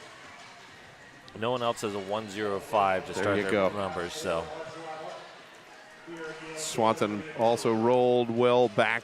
Madden at the back of that run back line. Curly Burly in the front, trapped, held up. And all 4 blockers now for arch rival. Just sort of playing the hold on game. We got 22 seconds to go in the jam. Curly Burley like, I'll just keep pushing. It's okay. We'll see. We'll see. Get a little offensive assistance possibly. And wow. Swanson breaking through. Collects the 4, calls off the jam. And there we go. First blood to Arch. That was almost a 2-minute jam with the lead jammer 4 points down. All right. 1853, Vicious Van Gogh, the captain jamming for arch rival. Up against, I believe that is Booga. Yes, it is. Indeed, indeed. Both teams full strength. Laughing Planet penalty box. Blessedly empty for the moment. And Booga Boogie's out of there. Sweet run up the inside level. And Vicious Van Gogh coming in, getting her. There we go. Wow. Vicious Van Gogh. The force out, and Booga's like, okay, that's enough of that. Wow. That was fun. That was fun. Booga sort of shaking it off on the way back to the bench. Like, all right, that happened. Let's just reset. All right, next up, we got Bricktator and Anna Paviova.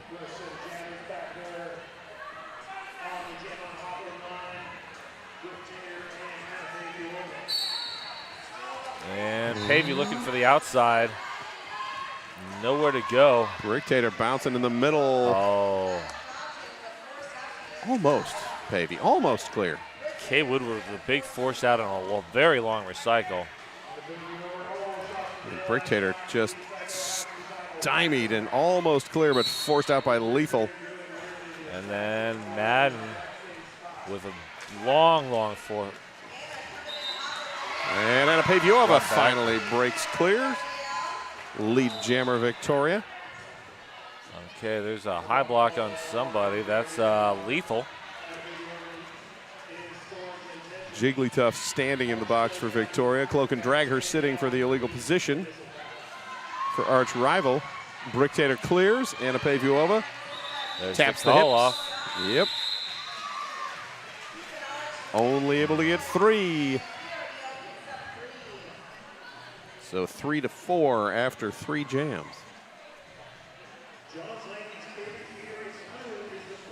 And next up on the Jam on Hawthorne jammer line. That is Hart. It was a scratch on my sheet, but is apparently skating. And Gin and Jukes jamming for Victoria. 23 versus 89. Hart looks for the outside, now goes inside, back outside, and VRDL just controlling that. Gin and Juice. What? Wow. That's not physically possible, but apparently it is. Dadbod, though, holding the line there at the front. And Dadbod following Gin and Jukes out of bounds, and Hart picks up lead jammer at the front. There's all the attention going to Gin and Jukes. Hart able to sneak past the defense. Hart with a dodge around the Lethal, then absorbed by the rest of the Victoria pack. Number 15, Bolt Action up front, trying to break things free. Beef and Company just holding there. Oh, good offense. Yes, that was well executed. Bolt Action blocking off the inside lane. Penalty coming to Hells Yeah. And also Lethal, so 2 blockers down for Victoria right now. Oh, Beef doesn't care. No. He says, I'm just going to knock you out. And Hart says, great, I will take my 3 points, call off the jam, and let someone else face 2 blockers from your team. Now sitting 11-3 with 24 minutes just under. And we've got Swanson taking advantage of that 4-2 pack advantage. And that's 83 Curly Burley jamming for Victoria. Repeat of Jam 1. Swanson pushing to the front, no pack called. Bridging, and Swanson jumps past Barry to pick up lead jammer. Low Rage dropping in the pack, trying to play some offense. Swanson back in and through. LaRage bumping Swanson in and out. Now bumped out as well. And Swanson around the outside picks up the 4 points.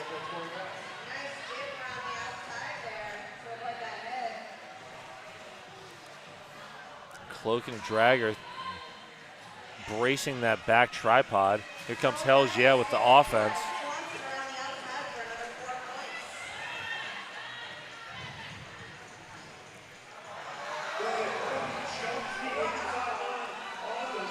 Curly Burley bumped through and around. Not able to get back before the jam is called. 9 points up for Arch Rival. With that 1 on the last pass, that takes Arch to 20. And VRDL with 3.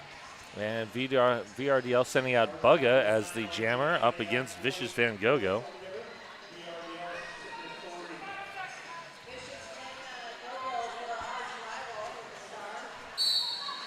And Bugga moving to the outside into the pack. Vicious Van Gogo trying the inside.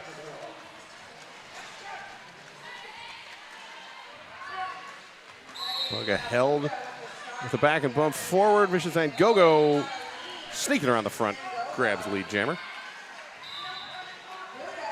And there goes Bugga on the initial. Meanwhile, Shira Powers picks up the forearm penalty. That takes the pivot off the board for Arch Rival and also 1 blocker. And Vicious Van Gogo collects 4, calls that jam. 24-3. Time to thank 187 Killer Pads, the exclusive protective gear sponsor of Rose City Rollers. 187 Killer Pads, often imitated, never duplicated. Stick with the best. 187 Killer Pads. And we got Anna Paviova and Bricktator. Both teams 1 shy. Shira Power still sitting. Snappa also in the penalty box for VRDL, serving a direction of play penalty. Anna Paviova drifts to the outside, immediately met by Splatter. And Bricktator fighting at the front, but just nothing doing as the entire pack just rolling and glomming together. Forearm penalty called on Anna Paviova. Pavey to the penalty box. And wow, great forced out by Lethal. Yes, Bricktator was like almost, I'm free. Oh, no, I'm not. And this time, Bricktator does get out. Is lead jammer. Even so, took almost 50 seconds. All 4 blockers on the track now for Victoria.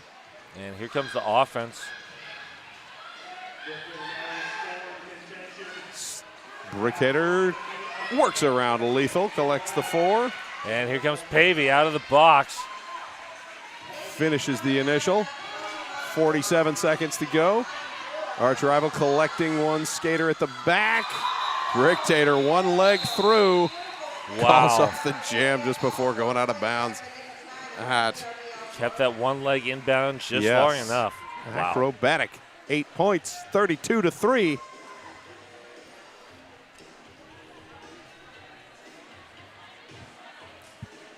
Victoria held scoreless for the last 4 jams. Number 83, Curly Burley, going to try and reverse that. Up against Hart. 1 skater in the box is Kay Woodward. Wow. That was a huge hit from number 66, Barry. Just buried Hart. Hart again bumped in, and lead jammer called. And there goes Curly Burley. Hart sneaking through. Meanwhile, Dadbod picking up a forearm penalty. Now sitting as Arch Rival trades out blockers. Oh! And the killer burger, killer apex jump for Hart. Wow. Keeps it in bounds. Suck that landing. Land in bounds, slide on your butt, call off the jam. Timeout called by Victoria. Yeah, VRDL needs this timeout. They got to get settled down, rethink some things, and try to break the momentum that Arch is building here. Perhaps they should consider moving to Portland and joining Rose City. If so, they should go with our timeout sponsor, Deb Counts Tabor. Welcome to PDX, your official Rose City realtor.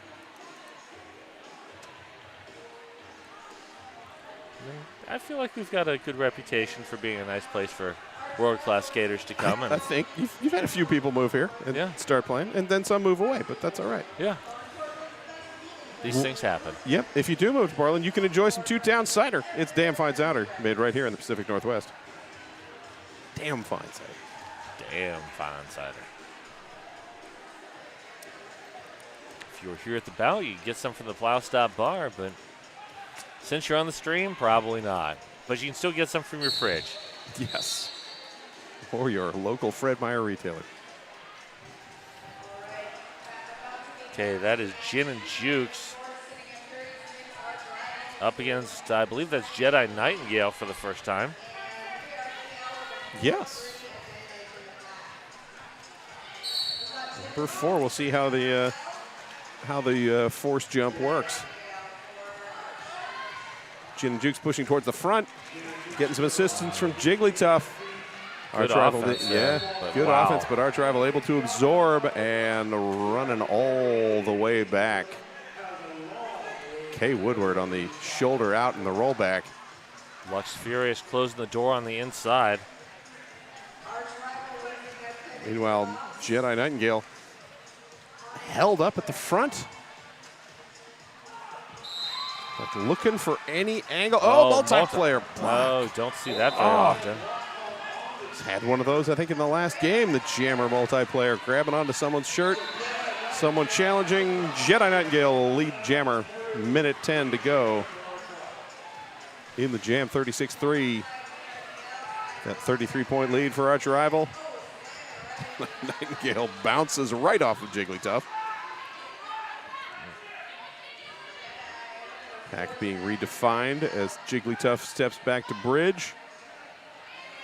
Meanwhile, Kay Woodward out of the penalty box and backing up to force Gin and Jukes to roll back farther. But why not just leave her in the box? That is the way to do it. 3 points on the Jam for Jedi Nightingale, 39-3. Just under 17 minutes to go in the period.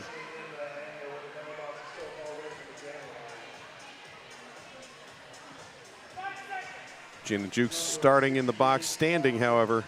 Swanson with the power start. One skater advantage in the pack for Arch rival. And they make use of it. Yes, indeed. Bold action with that great offense in the front. Yeah. And then Beef picking up an out of play, I believe. Most likely, Beef was way in front of the pack on that last line of defense.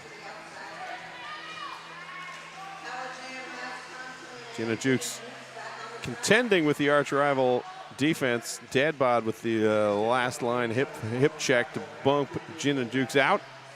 I've been very, very impressed with that Arch rival defense. Yeah. They have been stifling. Super duper tight. Swanson bumped to a knee. Now there's a lane on the outside open. And Swanson is through for 4. Minute 10 to go in the Jam. Whistle being called. Someone said, I think, on a back block. That was lethal. We'll see as it comes up. Yes, back block is the call. So Victoria, having gotten Beef out of the penalty box, now has another blocker in. And Swanson through for another 4 points. But at least they were able to answer the eternal question, where's the Beef? In the Laughing Planet penalty box for a moment there. Now back on the track. Wow. Beef digging in. Swanson, yep, both hands out of bounds, has to get up and roll back, and Beef's like, I will gladly go this way for a while. And then provide some offense so Gin and Jukes can finally clear the pack. Completes the initial. Swanson looks to the Jam ref, says, I'm calling while tapping the hips. Always good to multiply communicate to make sure things get recorded correctly. So 3 on the second pass, 11 total now, 50-3. And we're under 15 minutes left in this period.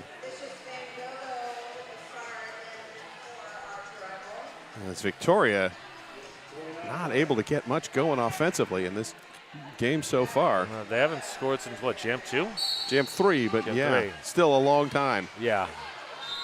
We'll see if Bugga can turn this around. No, as forearm penalty called.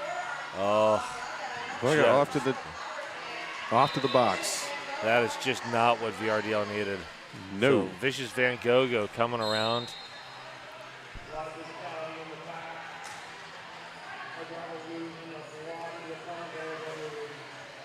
Vicious back engaged as arch rival loses splatter to the penalty box for a forearm. The arch defense sliding back, waiting for the return of Bugga.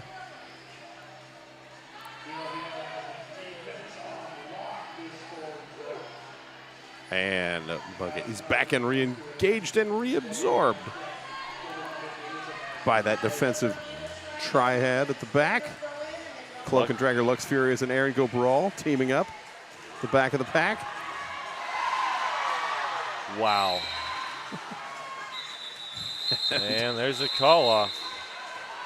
And a cut track called at the end. Bugga back to the penalty box. Oh. And arch rival celebrates. Also on the things we don't want. 4 points for Arch, 54-3, 13 minutes to go. Credit to VRDL to limiting that to just a 4-point deficit. Yeah, that was great penalty kill defense. You know, Victoria known for defense for years now, and definitely tying it up. And Bricktator stuck into that front tripod. Yeah. Here comes the offense, though. Victoria, good work of staying away and then trying to run it. But Arch able to catch up and then capture at the back as they locked up Beef. And credit to Dadbod for just getting that tripod into the center of the track, away from the edge, and Bricktator just took advantage. Yes. Bugga out of the penalty box. Dancing and trying to get through, but again, that Shira swirl. Powers. Yes, just, That is 3 penalties on Bugga in 2 jams with another cut track. Continued power jam. And Arch holding LaRage at the back. Bricktator calls off the jam, only 3 points. Another defensive win, really, for Victoria. I mean, their defense is keeping them in this. Yes. So 57-3 now. VRDL has 13 total penalties. Arch has 8. But that's a lot of jammer penalties. Yeah. Yeah, like, as I said, 3 in the last 3 jams. And on this jam, the power start is Hart. Nice alliteration there. Yeah, thank you. Unintentional. Wow. Hart now on the ground. Like when the coach is cringing over the hit. Hart bump through, spins that is through, a track cuts the cut. track. Yes, indeed. It was really pretty, but everyone, at least in the higher elevations of the mezzanine, saw the foot sliding right out of bounds and back in. And Aaron Go Brawl holding that outside edge, but there comes the offense. And Bugga out, lead jammer called for Victoria. First lead since jam number 3 when they last got points. And Lux Furious head in the box, I believe, on a directional. So that is we're going to see a 4-2 power start for VRDL after they just picked up 4, more than doubling what their they total. need. Yeah. Yes, so that is now 7. So a 50-point game, 57-7. And Anna Pavio over out to start it up. Victoria starting with lining up at the pivot line, now rolling back up. So we've got Shira Powers and Dadbod on the track as defense, but oh man, Babyova says that doesn't matter. I mean, the 4-2 pack advantage made a huge difference. Shira Powers off the track now on, I'm not sure what. Let's see, Shira got the high. Yeah, so Arch sort of trading penalties in and out. And Hart heading to the box. And Paviova, 8 points, VRDL's biggest. And big force out from Hells Yeah. Lux Furious heading back to the penalty box. There is a seat open. And picking up the cut track. Slowing up Hart. Oh, force out there. That is 2-4-2 Snappa. Ooh, nice little duck under by Anna Paviova there. Did end up on the ground, and that allowed Shira Powers to recapture up at the front. Dadbod now rolling up as well, providing a bit of a bridge. Barry comes forward for offense. And a fourth full 4 points, 16 up for Anna Paviova. And we've got a game again, 23-57. Yes. And just a lot of traffic in and out of the penalty box for our rival on that last jam. And Victoria taking full advantage. Bringing our total penalty count to 15-14. Vanessa Shredgrave jamming for Victoria. Swanson with the star for our rival. And Victoria calls a timeout. This timeout brought to you by Deb Counts Tabor, the official realtor of the Rose City Rollers.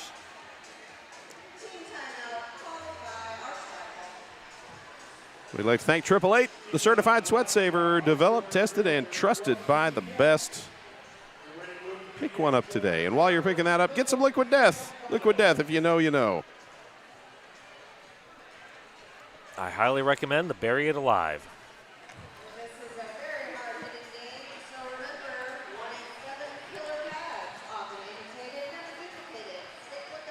All right, let's go to the penalty board and see if anyone is in any trouble. Oh, Shira Powers and Lux Furious and Kay Woodward all with 3 for Arch Rival. And Lethal with 4. And Bugga with three. the 3 that came in the 2 jams. So no one super in danger, but maybe a little more care. Yeah, that's 5 jammer penalties for VRDL. Yes. Speaking of, Anna Paviova clearly leading point scorer for Victoria with 19 of the 23 points. Swanson with 24 for Arch. And back to it. All right, that is Vanessa Shredgrave and Swanson. Shred's first time jamming tonight. Swanson, quickly up the outside to grab lead. Beautiful gap and awareness to accelerate through it. And forearm penalty being called on someone. Oh, that was didn't catch the number on that. One of the Victoria blockers. That was Low Rage. All right. Swanson with 4, bumped out of bounds now, rolling back to engage that tripod. As Lux Furious out of the penalty box, breaking some things open, trying to keep Jigglytuff away from re-entering that pack. And Swanson almost clear. Wow. Gets past Lethal. It's good work there by Lethal, but now Vanessa Shredgrave star in hand. Lethal tied up at the front, so pass not anytime soon. As Swanson trying to get between LaRage and Lethal. And LaRage almost with the force out.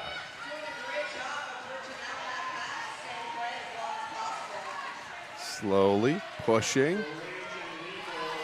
Lethal's like, I'm just going to lean, rest my head on your shoulder here. And forearm on Lethal. Yes. I believe that's number 5. Swanson just looking at the jam ref like, can we get a call here? And yes, they can. So Swanson with 4 more, 12 total on the jam. Yeah, Swanson's really cooking so far. Yeah, everybody backing up. Swanson says that's enough of that. Calls off the jam. 6 minutes to go in the half, 69-23. Whew. See if that changes our jammer breakout. Yeah, Swanson up to 39. Yeah. Nearest is Bricktator and Hart, both with 11. So Swanson dominating on the offense for arch rival. Gin and Jukes, Vicious Van Gogh.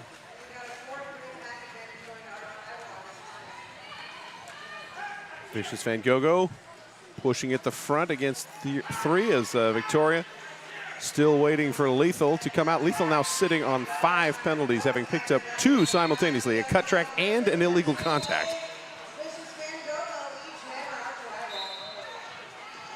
And Vicious Van Gogh is clear lead jammer. Arch losing the pivot. Shira Powers to the penalty box. Hells yeah for Victoria heading there for a forearm. So the Laughing Planet penalty box seeing plenty of traffic right now. Yes. And as is the Zoom Care scoreboard, as we're now up to 76-23 with those 4 and another 4 coming right now.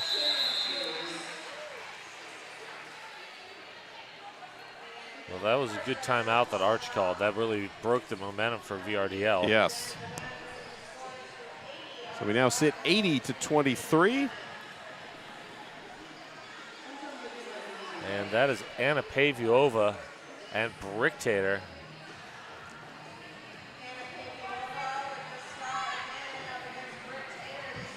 Taken down towards 4 minutes to go in the half. Oh, man. Lethal shouldering Bricktator right at the start. And, wow. And a Paviova dumped it to the outside by Cloak and Dragger. Yep. Like, oh, you'll knock my jammer out? We're just going to return the favor. And Hells yeah coming in with the offense straight off the bench, or straight off the penalty box. And Lethal, there we go. And there is a lead jam call finally for Anna Paviova after over 30 seconds. Bricktator forced to the infield, now trying on the out. Grabs the helmet cover, pulls it off. Anna Paviova barely kept the skates inside. And we have a star pass. That is Shira Powers. First star pass of the game. So if you had that on your in your pool, star pass jam 18, you can collect your winnings at the counter. 8 points on that jam for VRDL. That takes them to 31. Arch rival at 80. Under 3 minutes to go. I want to thank Zoom Care. It's the healthcare you need, when, where, and how you want it. Zoomcare.com. It looks like Hurley Burley and Hart. And it is. It is indeed. Dadbod with the offense, but Snappa with a great force out. Yes. But Snappa heading to the penalty box. Curly Burley, meanwhile, up at the front. And out the front is Hart, lead jammer, arch rival. Dadbod rolling Curly Burley back. My chances of the star pass to Dadbod in this jam now pretty much off the marks. Oh, Lethal picking up a penalty, not happy about it. Oh, that is a high block, and that is number 6. Whew. That. Oh, actually, Lethal with a forearm. That's showing his number 7. Wow.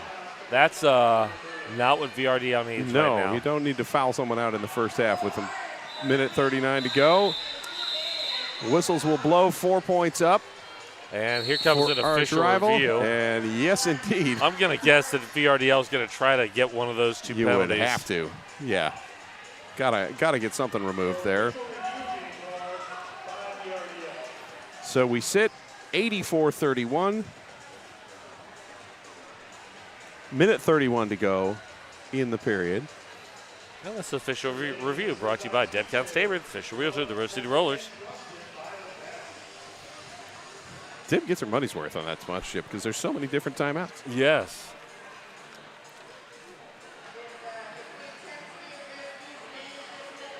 I would like to thank Laughing Planet Cafe for sponsoring our penalty box, serving food that is good for people and the planet. They don't serve it in the penalty box, though. I went over in between games, and I was like, can I get some of that food? The penalty box manager is like, what the hell are you doing, chicken? Get out of here. Go back upstairs and put on the headset.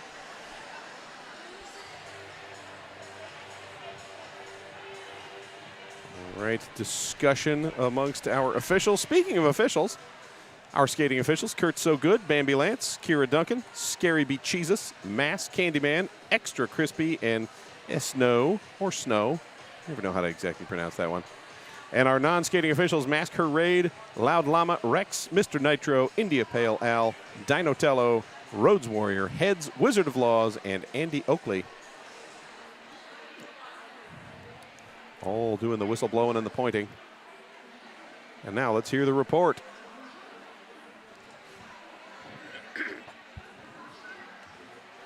Folks, we got some great things to drink here in concessions, including two. Victorian was looking for the forearm call on the blocker to be removed. Upon review, the forearm call stands for assisting off an opponent into a block. Victorian will lose their official review. All right. Official review lost. Lethal also lost for the game for Victoria, as that was the 7th penalty. So that penalty will be sat by Jigglytuff. And Lethal will re-snap the helmet and skate off, still wearing the helmet cover. But hey, there's a minute 30, so you can hand it back at halftime. Yes. Like, it's not going to matter that much. And now we have an official timeout. Also brought to you by Deb Counts Tabor. Which is another good, as we're heading to halftime and you may be thinking about your beverage refreshment. We'd like to thank Rogue Ales and Spirits, world-class ales, lagers, spirits, and canned cocktails made right here in Oregon. Also available in the refrigerator section of your local whatever that sells such beverages. Assuming you're in an area where Rogue actually sells. I probably clarify I believe that. Rogue is pretty much nationwide at this point, I think. That is true. However, I don't know if it's where it is located in Australia. Maybe there's someone importing it. That would be,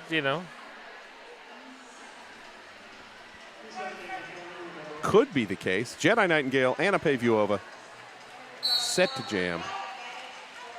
Arch at full strength. Victoria one skater shy. And Jedi Nightingale is your lead jammer. Anna Pavuova up to the front. Wow.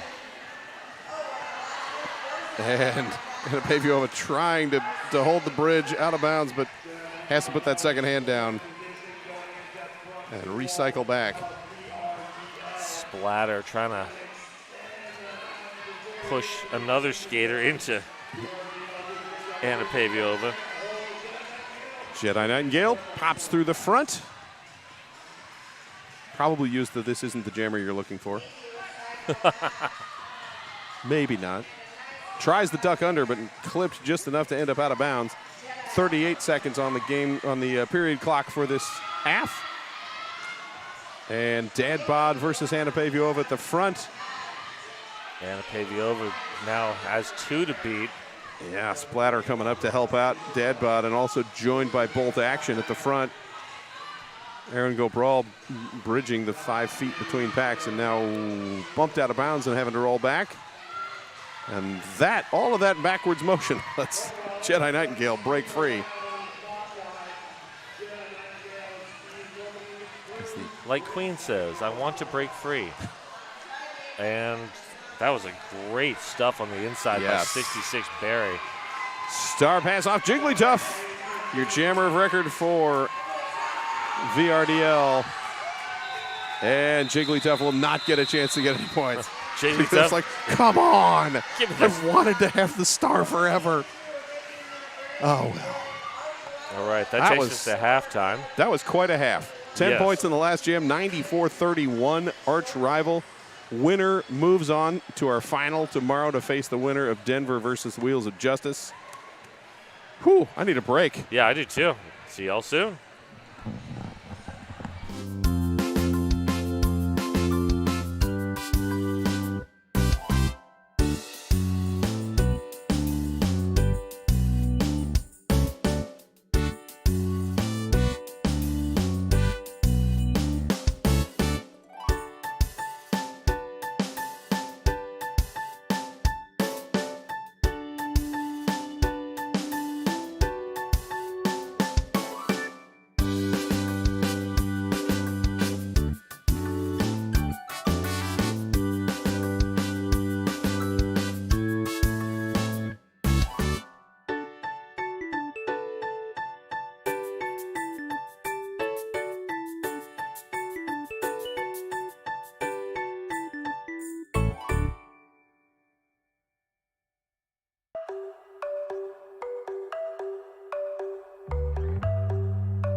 All right. 44 seconds till the second half. Penalty count 21 for Victoria, 16 for arch rival. Victoria has lethal fouled out. Shira Powers and Kay Woodward each with 4 for arch rival. Otherwise, everyone's in the green. Yeah, but losing lethal that's a big loss. That is a very large loss, yes. Only 2 VRDL jammers with points. Anna Paviova with 27 and Bugger with 4. Jigglytuff making the jammer list after the star pass, but no points allowed. Swanson still leading for arch rival with 39 now. Next highest, Vicious Van Gogh with 16.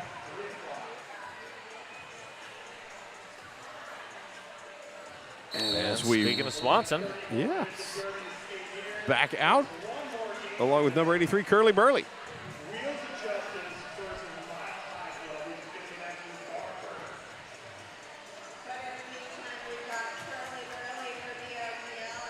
Once again, winner of this will play in the championship game tomorrow against the winner of Wheels of Justice versus Denver Mile High Club. Like that, everyone was like ready, and like, oh, you're not ready. I'm going to stand back up. Just holding this squat position is too much work.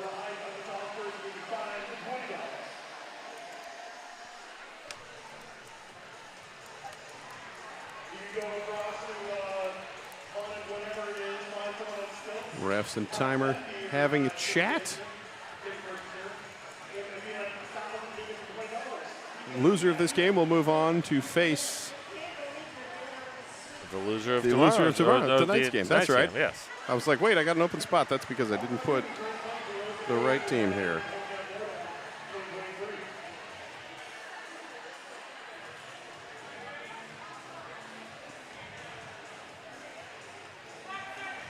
All right, now we got a 5-second call. Everyone can get back to position and start rolling to the jammer line. Swanson, Curly Burley. And Swanson forced out behind Madden. I was all ready to say, oh, Swanson's lead jammer, and then realized, no, Swanson's on the wrong side of the line. Minor details. Yes. Curly Burley just fighting against that arch defense. Both defenses have just been phenomenal so far. Beef heading to the penalty box. As Swanson trapped by the 3 remaining. And Beef in the penalty box for a multiplayer. That was their mistake. Ah. Sorry. Yes. Sorry. I mean, it is in your name. You are required to pun just about every game. Oh, Jigglypuff picking up a direction penalty. And Swanson will be out front and grab lead jammer. Pack spreading out. Curly Burley stretching things ahead. Trying to get between or past Cloak and Dragger.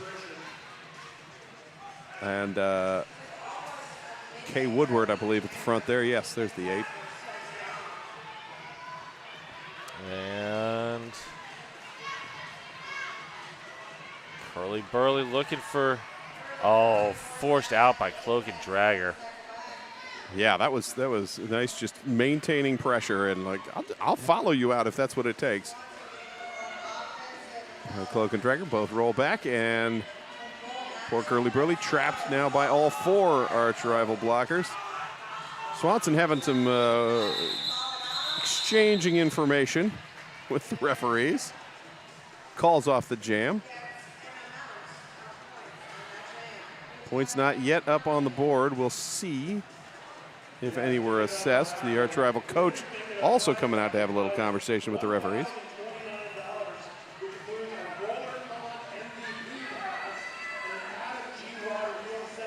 And there's the 4 points. 4 points. I think Swanson was distracting the jam ref from raising the points. The scoreboard having to yell down, hey, was there anything there? Yes, 98-31. That would have been hysterical if they had lost points between Swanson and the coach. Just distracting, yes. Anna Paviova jamming against Vicious Van Gogh, but Vicious Van Gogh on the way to the penalty box. So power jam. Anna Paviova, current points leader for VRDL. Almost had some room. Almost knocked out, but not quite. Wow, that is just super quick rolling to the front. Arch even breaking people off like as Annihilation gets trapped up and Barry trying to help out in any way. And Vicious Van Gogh back on the track.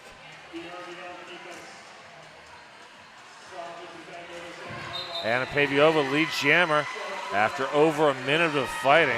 Yes, and Vicious Van Gogh also through. Annihilation checks in with the bench. Bench is like, please continue. Annihilation snaps past number 618 Cruella. And picks grabs up the point. one. That is a lot of work for 1 point. Yes, it is. So 98 remains the score for Arch Rival. 32 now, Victoria, 66-point game. And that would be number 23, Gin and Jukes, facing off against Bricktator, number 48.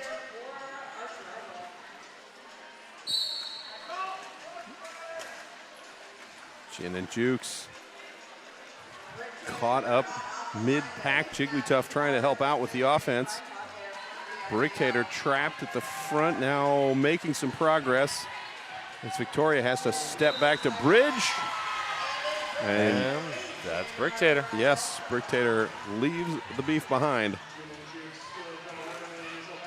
and picks up lead Jammer, and now stepping through, getting past Lux Furious.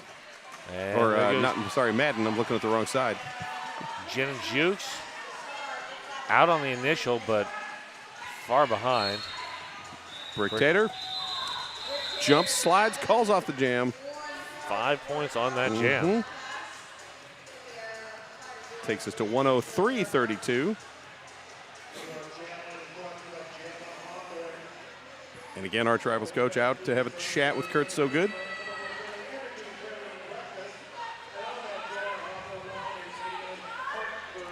All right, we got Hart and I believe that is Vanessa's Shredgrave. Yes, I think so. Arch Rival, one shy in the pack. Splatter serving an illegal position penalty. And here comes Barry. Yeah, Barry trying to break things free for Shreds, but Shreds is having no luck. Wow, great game with a couple big hits, but Hart just shrugging it off. Hells yeah. For Victoria serving a high block. Splatter finally released and back into play. Trying to knock things about. Wow. Hart. I am super impressed that Hart stuck that landing. Yes. That was a killer apex jump, courtesy of Killer Burger. 5 minutes to delicious burgers. If you're here, from wherever you are, it might be more. You will have to adjust your time. If you're in Australia, it's a long flight, but it's a really good burger. Not sure that it's worth that level trip, but you could visit other places in Portland. Portland has many lovely areas that you could go to. You could go watch a movie at the Laurelhurst Theater or open an account at Trailhead Credit Union. All sorts of sponsors you can visit. Yeah, absolutely. Should you come to Portland. Curly, Burley, and Swanson. That pack is just stalled right at the pivot line.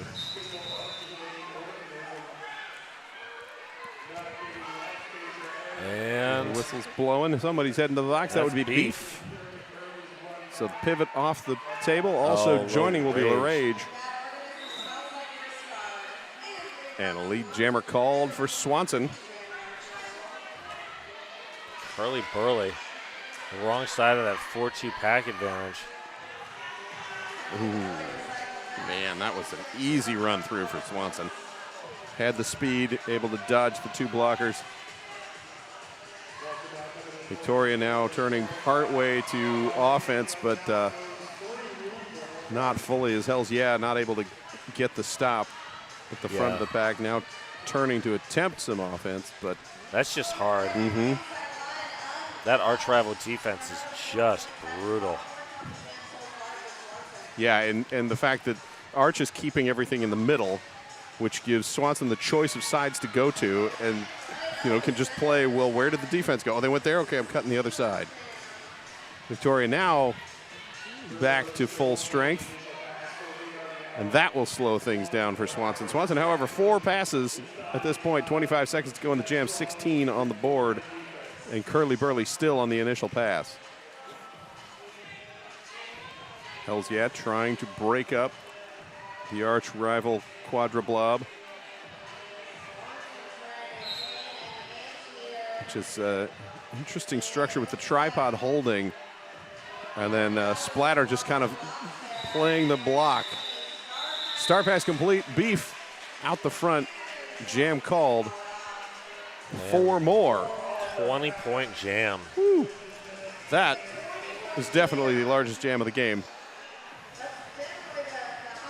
Takes us up to 127-32, a 95-point game, and an official timeout. Official timeout brought to you by Deb Counts Tabor, the official realtor of the Rose City Rollers. And that penalty board, 28 penalties for VRDL, only 18 for Arch. Yeah, let's look and see if anybody else is in trouble. Not really. I mean, Victoria's, I will say this for them. They are spreading the penalties out. Jigglytuff, LaRage, Hells Yeah, and Bugga and Beef all with 3. Snap It and Berry with 2. And Gin and Jukes and Anapaviova each have 1. And then Lethal, of course, with 7. Yes. And no longer playing. No longer, yeah. Foul out in the first half. Not part of the pregame plan. And there goes Vicious Van Gogh.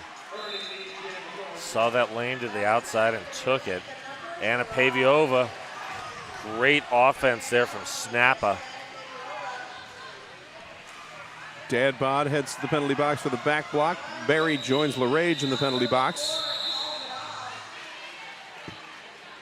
And a quick call off 4 points for Vicious Van Gogh.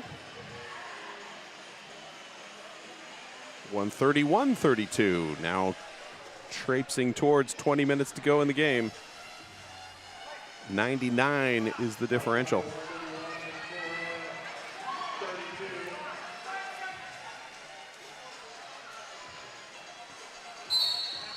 Gin and Jukes, Brick Tater, your jammers. 3-on-2 pack advantage for Arch Rival. That's going to change in a second because someone's getting a forearm. Snappa heading to the box. Oh, again, just not what Arch needs. Or what Victoria needs, rather, yes. Or Victoria, yeah. Agreed. There. Wow, Brick Tater. Is your perfectly executed killer apex jump brought to you by Killer Burger.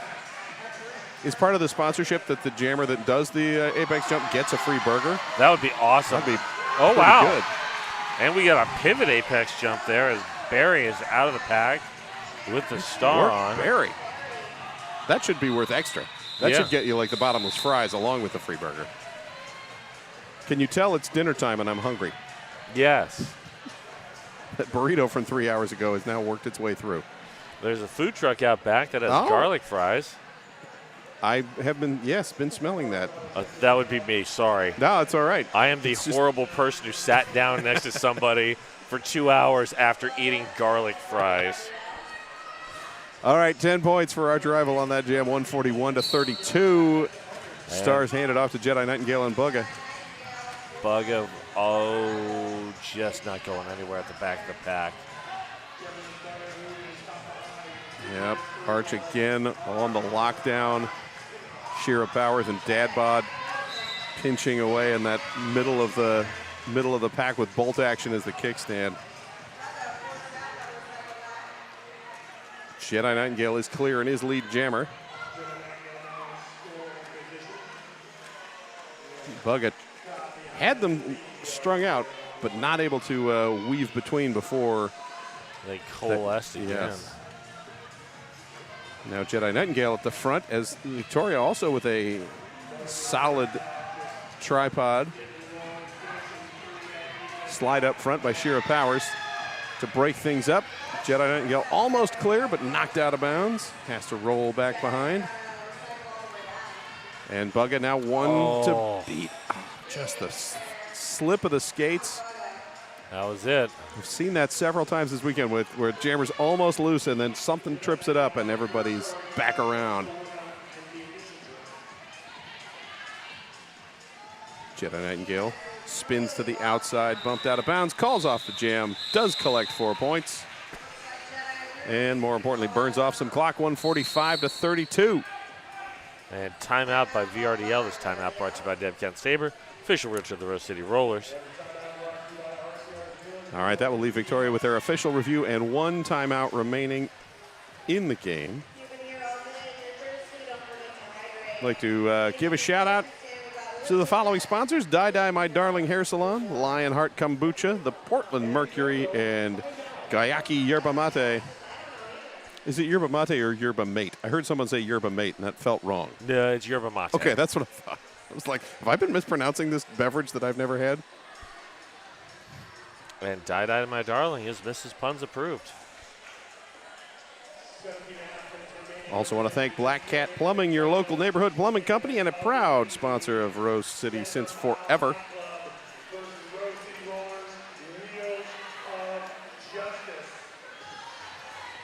All right, local time 6:03 p.m. Next game at 7:30. Wheels of Justice, Denver Mile High Club. And VRDL skating out. It's technically not out of this yet, but it's looking unlikely. A very steep hill to climb. We've got Hart and Curly Burley as your jammers, respectively for Arch and VRDL. Laughing Planet penalty box empty, and Hart just sprints up the end, bounces off, stays in bounds. Quick lead jammer, but Curly Burley out as well. Credit to Snap, I believe, on the offensive blocks there. VRDL trying to stay ahead, not able to. Hart absorbs the hip check, spins around, calls off the jam. A little wave to the crowd there. Yes. There was much cheering. Lots of cheer. Hart brought quite the fan club, apparently. 149-32. Anna Paviova and Swanson, 2 leading scorers for each team.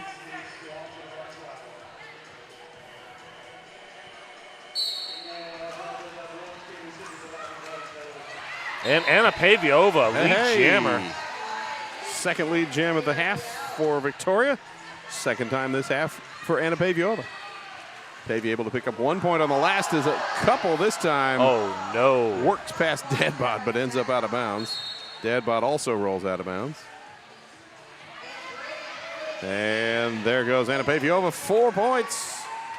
On the board, Aaron Gobral off to the penalty box for Arch, or Shira Powers rather, off to the penalty box for arch rival Aaron Gobral, released from the penalty box. And speaking of release, Swanson is out of the pack. And Anna Paviova with some also waves to the crowd. Apparently that's the new thing. I mean, I'm okay with that. What the heck? 8 points.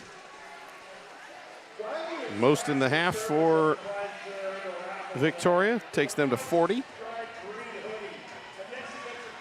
So we're at a 109-point differential.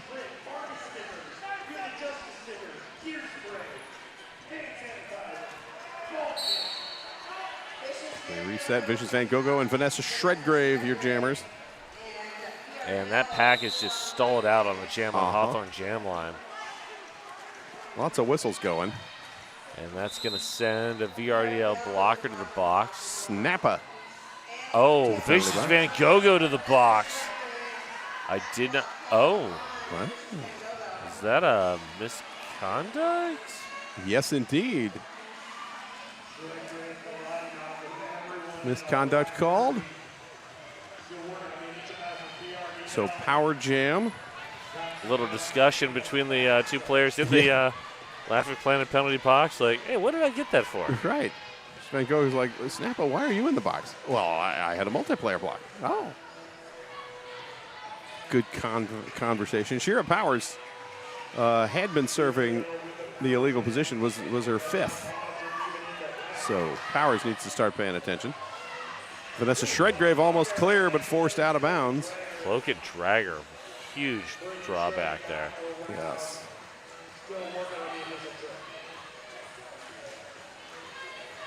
Vanessa Shredgrave trying to work to the front, but arch rival again, just that getting bumped and rolling to the front, not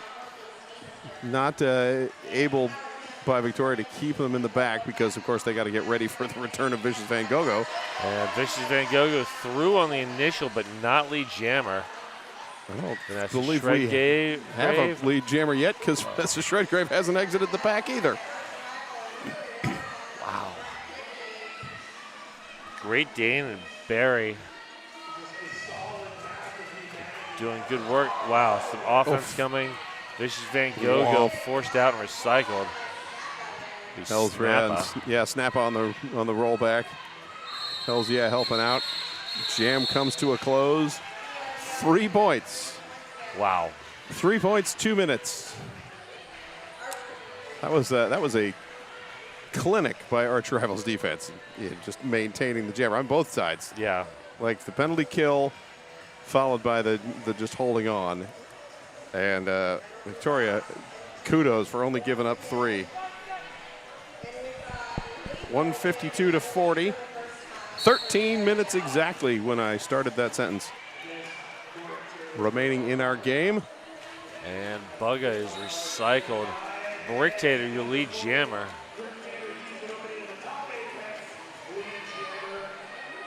That was Shaquille O'Neal. Shaquille, yes. Shaquille O'Neal with that force out and recycle. And Bricktator rolled back as well.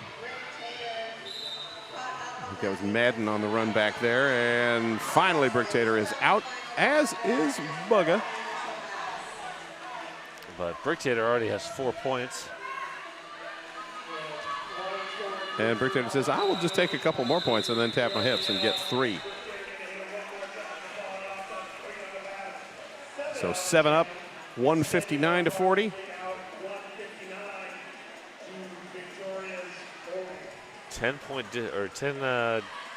penalty differential between Victorian and Arch Rival. Yes, Victoria now with 32. Quick check again to see who's in trouble. Shira Powers now leading all active skaters in penalties with 5. Snaps with 4 for the VRDL side. Jen and Jukes, long recycle, and Hart is your lead jammer. And Chin and Jukes with a big collision right in front of the part that I can't see because of the way the banner is hanging in the mezzanine here. And we've got a backwards skate. Yes. Chin and Jukes star now in hand. Barry the pivot is sitting in the middle, or on the inside rather, and now shoving to try and get Beef to knock out Hart, but not able to. Hart is through with 4. Chin and Jukes does finally clear the pack. Hart bumped to the ground, taps the hips, calls off the jam. From a knee, luckily, outside pack ref right there to see the call off. So when a 4 and a 2 makes 6, 165-40, 10.5 to go in the game.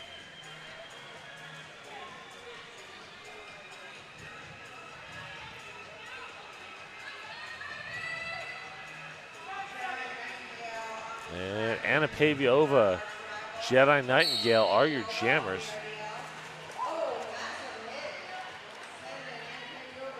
Both jammers recycled.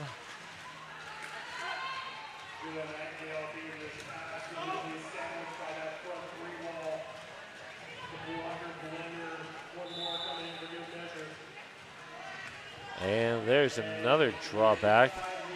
Low rage. And Cruella heading to the penalty box for Arch Rival in the direction to play penalty. Pavey trapped at the front. Bolt Action and Dadbod teaming up. Dadbod, last line. And beautiful. Perfect hit. Just enough pressure, and Dadbod's like, I'm going to run all the way back as far as I can go. Jedi Nightingale also being chased backwards. Now has room out the front. Not lead jammer, however, with the unearned pass. So lead still available. We're checking, looking. Yes.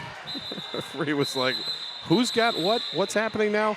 And there's a call off with 2 points as Jedi Nightingale was already in the pack at that point. Yeah. So at that point, you might as well just keep going and try to get some points for yourself. Yeah, maybe. Either way, we're 167-40. Yeah, I think I don't think it's really going to matter. No, the extra time for the ref to have to check and confirm. Like, am I allowed to? Is this going to be right? Yes. Okay, good. It did kind of allow Jedi to get back to the pack. Swanson now jamming against Curly Burley. Swanson sneaking through the middle and then stopped dead by number 66 Barry, and that lets Curly Burley pop up the inside edge for lead jammer. That's the 4th lead jam of the half, the first one that wasn't Anna Pavuova. Wow. And Curly Burley recycled. Check in with the bench, and the bench is like, nah, just keep going. Yeah, I mean, at this point, you don't have a whole lot to lose. Right, Curly Burley's got at least 1 point in the cover at this point. Swanson has all 4 and has exited the pack. And now Curly Burley will call. And did get all 4. So that'll take us to 171-44. Arch rival, 7.5 minutes to go in the game. And we are seeing Pulp Friction out jamming for the first time.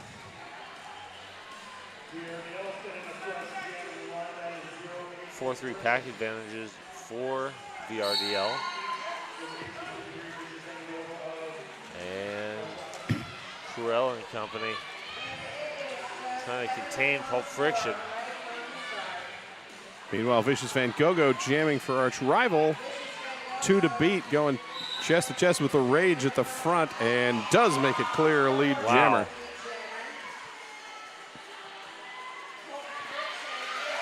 Hey, Pulp Friction. Ooh.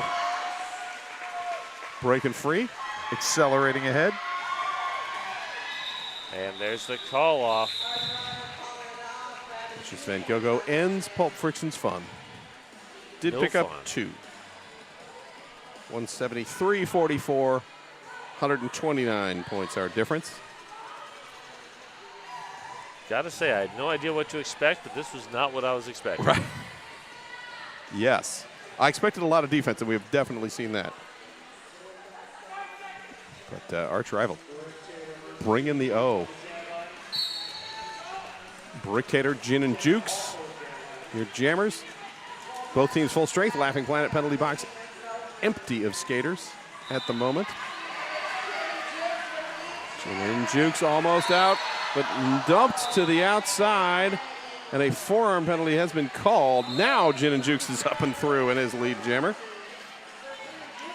And Bricktator about a third of a lap behind. And both teams losing blockers. That is a diet pack right now. Yes. Both teams 2 in the box. Got Kay Woodward serving for Arch rival along with Splatter. Great Dane is in the penalty box for Victoria, and another skater that hasn't shown up on the board, so I'm not necessarily clear of who it is. Oh. That's our... Another VRDL skater in the box. Oh, yes, Barry off to the box now. Wow, Great Dane.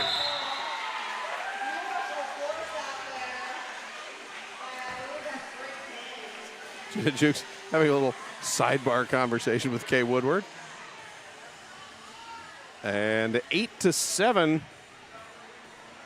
is Bricktator able to squeak through 1 extra point. So we sit 51-181, 130 points, 440 to go in our game. Now we got Hart and Shreds. Official review, Arch rival. All right. It's official review. Brought to you by Deb Count Stamer. Official realtor of the Rose City Rollers. Welcome, And- PDS. Yes. Our jam line brought to you by Jam on Hawthorne, Portland's best vegan-friendly, booze-friendly, kid-friendly, omnivore-friendly, everybody-friendly breakfast. And just so you know, Junior Derby is the future. It is. Get tickets to Rose City Rollers Junior Doubleheader on November 19th now at rollerderbytickets.com. And while you're at rollerderbytickets.com, you might as well make a weekend of it because on November 18th, GNR, Rutgers, Texas, and Montana will be at a unique interstate doubleheader right here. November 18th. Nice. It's a whole weekend of Derby, much like this one, only slightly different. Yes. And the juniors bouts are a lot of fun. I have True. been on the microphone for almost every juniors bout over the past 6 years or so. Is good time. Is that what levels are in that doubleheader? The first one is the pedals. That's the Nice. 7 to 12 age range. Uh-huh. And then the next one is the buds. That's the 12 to 17 age range. All right.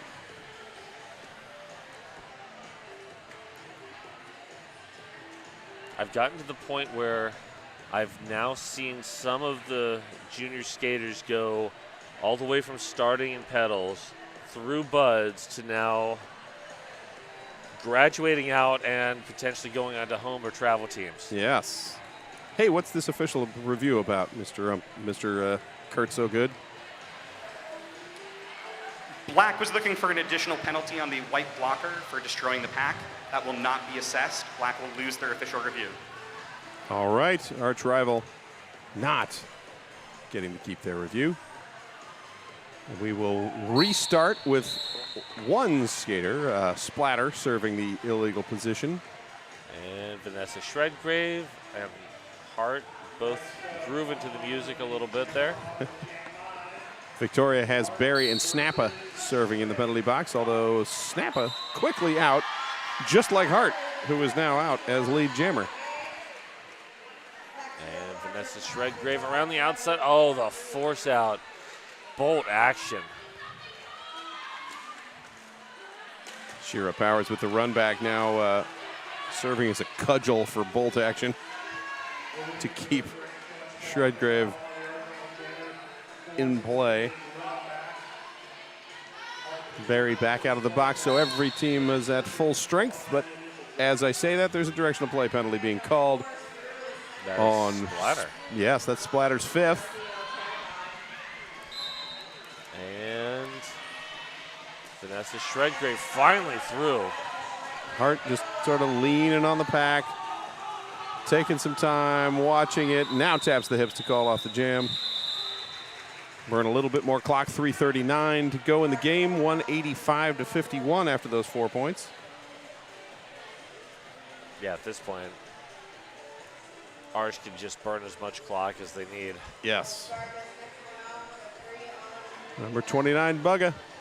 Back out to jam against number 4, Jedi Nightingale.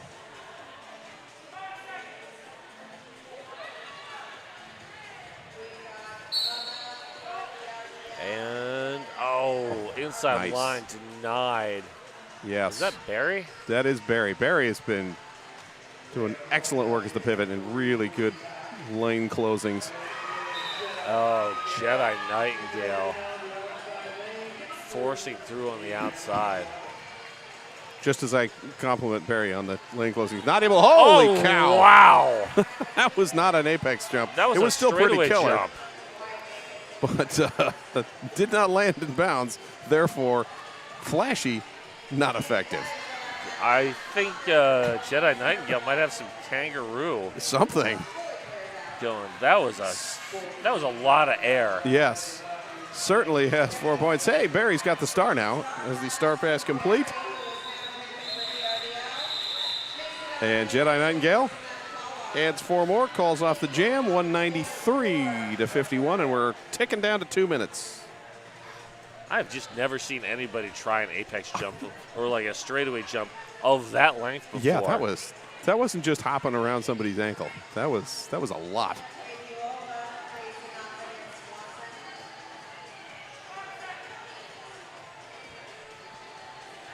All right, under 2 minutes to go. Anna Paviova Still smiling somehow. It's Swanson, number 68, jamming for arch rival. Everybody glommed together. Swanson just kind of leaning and pushing. Anna Paviova looking for room on the outside and finds it. That was really nice.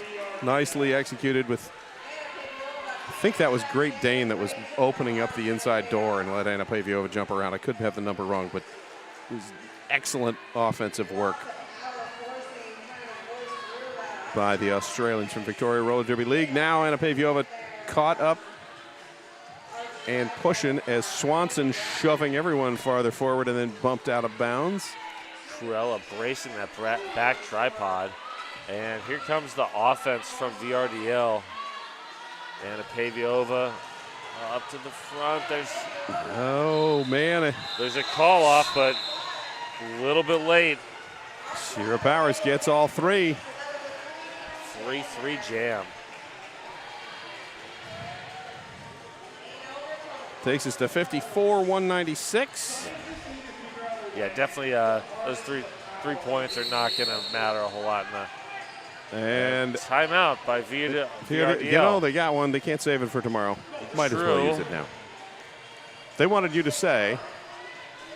The four-time world champion Wheels of Justice are holding a Winter Clinic Series, offense, defense, jamming, and juniors. Head to rosecityrollers.com for more info. Yes. They wanted me to say that this timeout is brought to you by Deb Counts Tabor, official realtor of Rose City Rollers. Wow, I completely Welcome to blew PDX. that. You did. I was like, I set it up for you, and you veered to the left, but that's all right. That Wheels of Justice thing, that looks great. It does. If I was a skater and I was going to be in Portland or even able to travel, I would be into it. Honestly, as an announcer, I'm thinking about going to the offensive and defensive strategy sessions just because. Just to learn what's what. Yeah, that would be good. Because I see all these things, but I'm not a skater. Right. Like I can get the strategy, but like these are the people who actually do it, talking about it. Yes, indeed. All right, Curly Burley, Vicious Van Gogh, 31 seconds on the clock.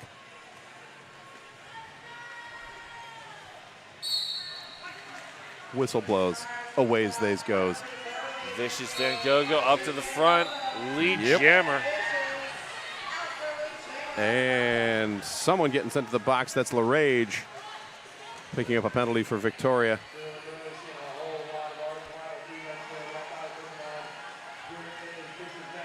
Vicious Van Gogh pushing at the front, but held up pretty well as Beef just providing a little extra push along with Madden. And finally, Beef has to let her go. Vicious Van Gogh 4 points. Period clock is done. We are on jam time alone. And Curly Burley working against Sheik Hill O'Neill and a bunch of other people whose numbers I can't read. Shira Powers, that was Cloak and Dragger, rather. Yeah. Holding on. Cruella in there as well. Period clock is done. We got a minute on the jam clock. Lux Furious was trying some offense, but doing it in the wrong direction, called for the directional penalty. That will be Lux Furious's 4th penalty. Not really going to matter at this point. Not at all. And we got a star pass to Beef. And there's the call off. I was going to say, is Beef going to get points this time? No. Nope. Arch rival calls off the jam, 202 points. 54 for Victorian. So VRDL will play the loser of the Mile High Club Wheels of Justice bout, and Arch will play the winner. All right. So we've got an hour before that next game. Looking at the clock, 6:26 local. That game will start at 7:30. So take a bit of a break and then come back to the Rose City YouTube channel so you can watch Wheels of Justice versus Mile High Club.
Is it gravity, your heart and mine? All I know is the stars have aligned. I could count the ways you lit up my life, but I wouldn't try. Your science I can't describe. Love unexplainably taking flight like a satellite.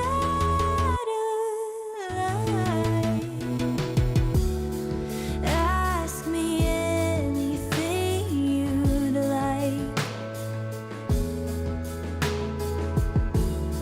I could answer every why. Oh, you wake me up like the morning light. Even darkness can't dim your bright eyes.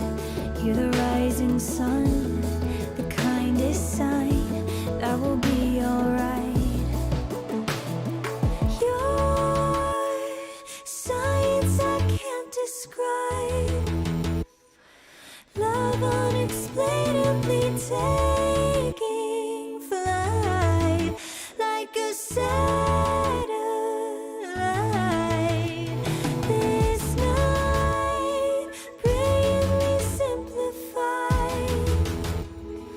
I look at you and my heart takes flight like a satellite. Satellite.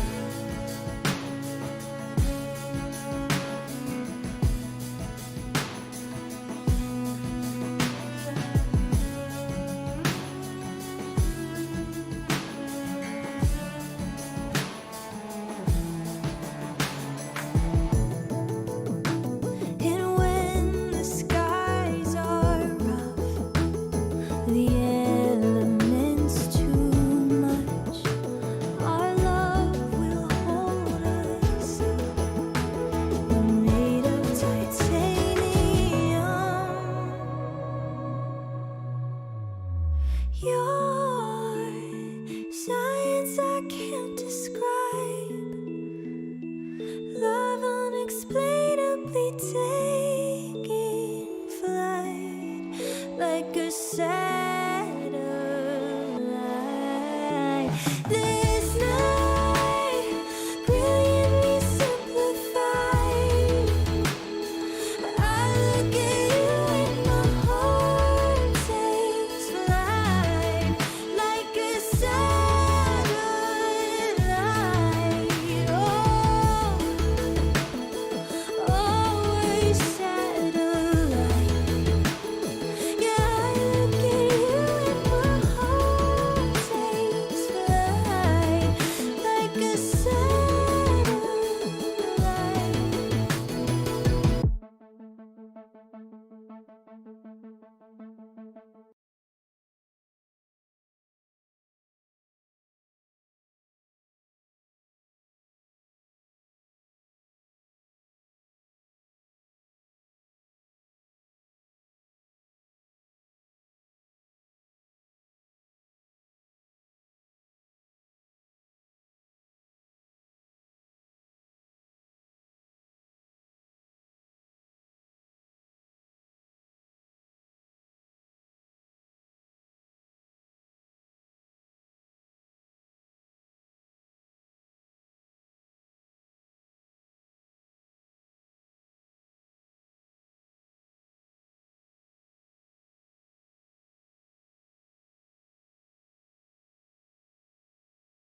Please, please, please come down now. Don't be scared, I only wanna help you down. Throw down the ladder, I'll climb up the tree. Find your feet, follow me. Take your time, there's no rush. Pace yourself, just focus on the two of us. Fight back your worry, I'll show you the way. Lean on me, you know it's gonna be okay. If I do, you can do it too, try to. You can do it just like me. First foot down on the count of three, 'cause if I do, you can do it too, try to. You can do it just like me.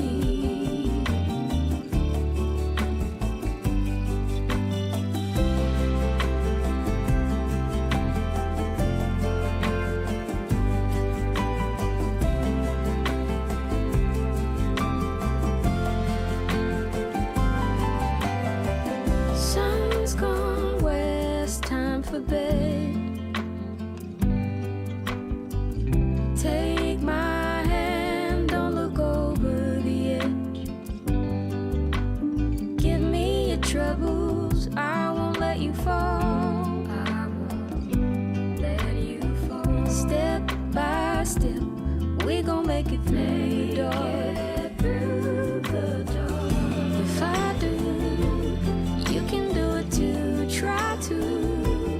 You can do it just like me. First foot down on the count of three, 'cause if I do, you can do it too, try to. You can do it just like me.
It is time for the main event, Day 2, Hometown Throwdown 2023. How you doing, PDX? My name is Murray Grande. It is my distinct honor and privilege to talk about these teams tonight. It is a main event that could be the final game of any tournament around the globe at any time over the past 10 years, and we get to see it tonight. It is going to be Denver Roller Derby Mile High Club versus Rose City Rollers Wheels of Justice.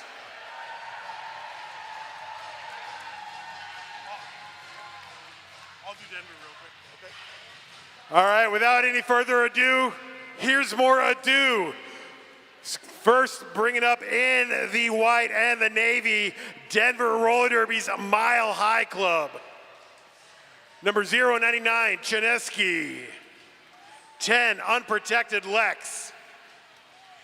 1337, Glitterous. 151, Cotton. 1706, Misty Maven. 2, Terran. 22, Scare It to Death. 27, Gobrecht. 33, Klein. 40, Speedlejuice. 50, Scald Eagle. 505, Kraken. 7, Evil X. 8000, California. And 949, Coyote.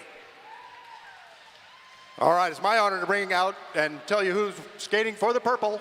Wheels of Justice. Wearing number 0 tonight will be Zip. 00 is On a Roll. 21, Stan the Woman. 210 is Tenacity. 23, Gallifrey. 24, Beans. 247, Mia Palau. Number 28, Alicia Nisbet Smith. 316, Evan Helical.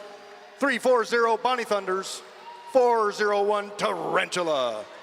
65 is Simonis. 700, Spring Roll. 757, Morgan Levy. 77 is Lauren Much. Give it up for the Wheels of Justice. All right. Welcome in to the final bout of Day 2, Hometown Throwdown, featuring Portland's Wheels of Justice and Denver's Mile High Club. My name is Puns and Roses, joined by Little Bo Bleep. And we are starting this off with a classic. We've got Bonnie Thunders on the line for Rose. and that is Misty Maven. Veteran skaters here with the star. I believe both former Gotham. Indeed, yes. Yeah, both came from Gotham. That's kind of fun. A little reunion here on the track today. And we are finally up to the jammer line. That is a lot of... Oh, looks like Bonnie Thunders there, sprinting around that outside. And Morgan Levy with the drawback. Misty Maven pulling the cap. Bonnie Thunders catching Denver unaware a little bit. They've reformed there at the front. Coyote, first person to really make good contact with Bonnie on that scoring pass. It's not an easy feat. No.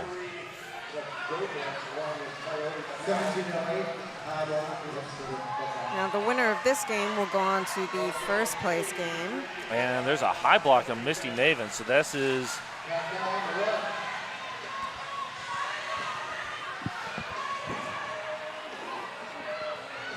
That is a very fast pack. And that is also a pretty fast first penalty here today. And Stan able to catch up to Coyote. Yeah, that was some USAR's level speed right there. Yeah, that was kind of awesome. And Misty Maven is through. Sneaks right on in.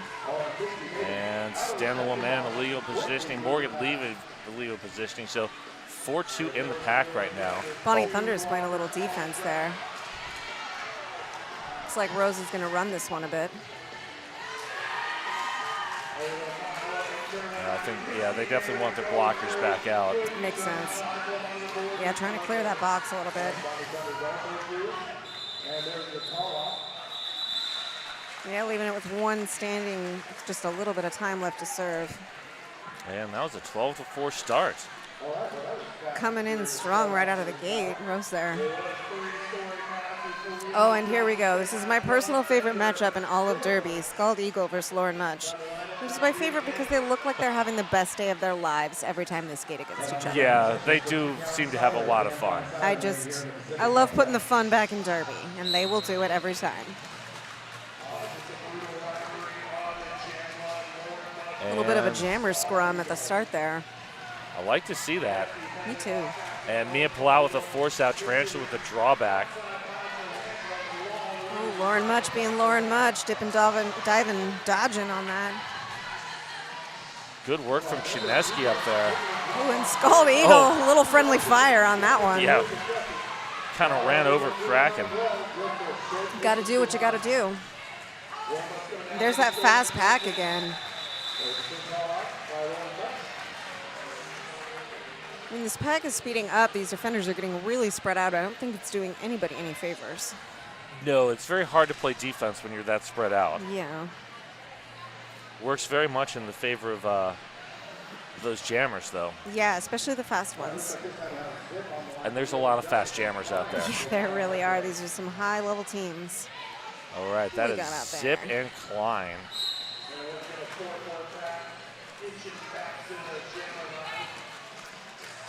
And Gallifrey able to grab a hold of Klein there. I'm a little surprised I'm not seeing, we've been seeing a lot of solid tripod defense in this tournament, and both these teams seem to be favoring a little bit more of a spread out formation. I feel like maybe they're just sort of testing the waters. Yeah, they might be kind of getting into it a little bit. These teams have certainly played each other many times. Oh, yes.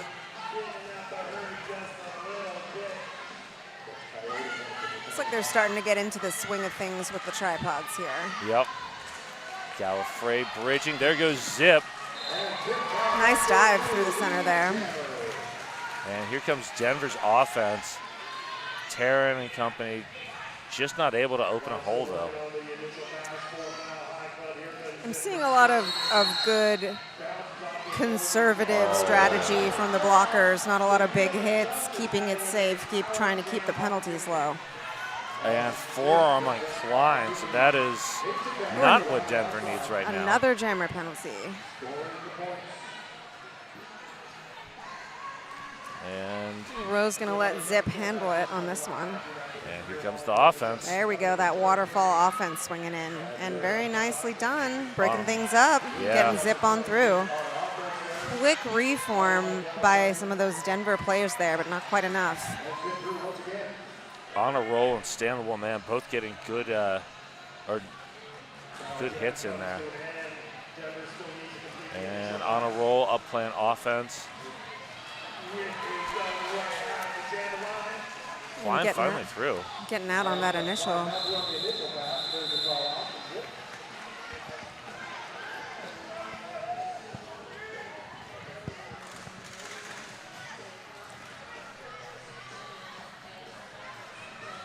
Looks like we've got... That's Cotton and Spring Roll. Yeah. A little jammer fist bump. Love to see that. Yeah, I always love watching these two teams skate. They've got a really nice rapport. They've definitely traded a few skaters back and forth over the years. Yeah, Scald Eagle's been back and forth a few times now. Yes. And out to a strong start. Spring Roll coming through for lead. Some good offense able to break up that Rose City tripod. Oh, great offensive block from Tarantula. Oh, as always.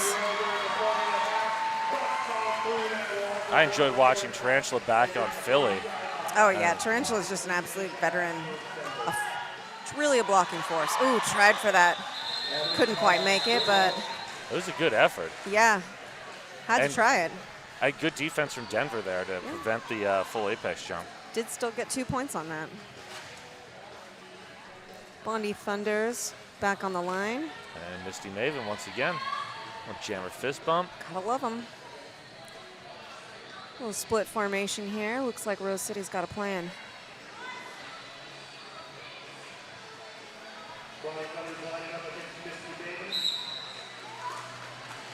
And Simona slowing Misty Maven down just long enough for Stan the Woman to get there. And that big fall is going to cost Bonnie Thunders taking the lead. I think Gallifrey might have wanted a high block, but wasn't getting it. Misty Maven coming out with a lot of force, but falling with her hits. Yeah, definitely a lot of force. You don't see someone run over Gallifrey very often. No, it is not a common occurrence. And Coyote and company bringing Bonnie to a standstill. Just a giant leaned pack. Bonnie Thunders, though, able to find a way out. As Bonnie Thunders does. As Bonnie Thunders always does. And that's a directional. Nice swing out there by Bonnie. Couldn't quite save that, though. Oh, cut track. What? That's unusual. That seemed to me like a no pass, no penalty, so I'm a little confused by that call. You know. I would not be particularly surprised if Rose decides to challenge that. That's over. That was terrifying. Although maybe not. They're, at this point, sort of comfortable, so. True. Things are going pretty all right for Rose. His team Maven eventually makes it out of there. So that was the initial, which took almost 90 seconds. Yeah, some great job by Rose City defense. Ooh, big hit. And Bonnie back out, and Denver catching it late. Gobrecht and Coyote finally caught it at the end, but by that point, Bonnie's already. Bonnie seems to have endless endurance. It is phenomenal seeing Bonnie skate at this level for so long. Yeah, I mean, she really has not fallen off. She makes it look easy every time. Yeah. And Scald Eagle back on the track there, once again up against Lauren Much. Yep. Love this matchup. Little jammer blocker kiss, friendship. And team timeout, Denver. Really a good time to maybe re-strategize a little bit before Rose runs away with it. Certainly not too late for them to turn things around. We're only 10 minutes in. Yeah, but you just need to break that momentum that Rose has got. And this is, timeout at this point is a good way to do it. For sure. So right now we are 3-3 on the penalties.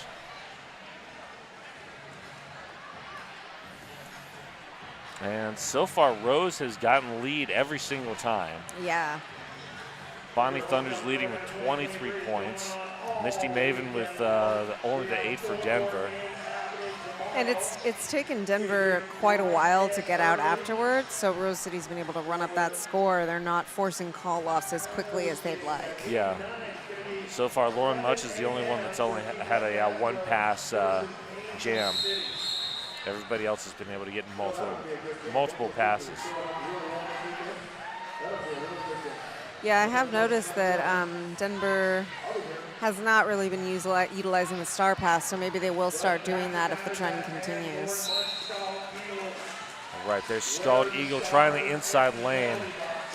Tarantula getting out there. Lots of movement in that pack. Alicia Nisbet-Smith with the drawback on Scald. And Scald Eagle, nice job avoiding the force out. And we have Denver's first lead of the game. Scald Eagle at the helm there. Lauren Much forced to run back. And Much pulled the cap, but finds that hole on the inside line. And calling it off just in time. And Scald high-fiving the Rose blockers. 3 points for Denver.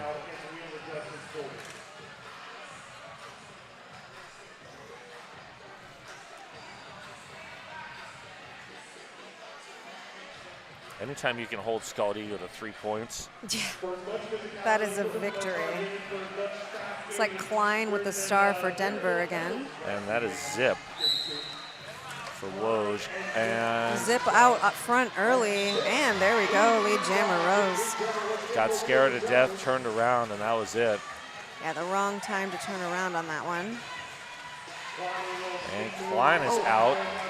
Good force out there by Gobrecht. Gobrecht. Yeah, very nice.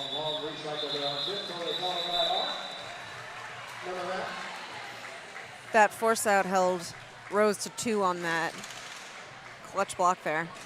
Well, that timeout really did benefit Denver then. They already seem to be a little more focused. All right, well, we're going to see 2 new jammers this time, Evangelical and Evil X. Shaking things up a little bit.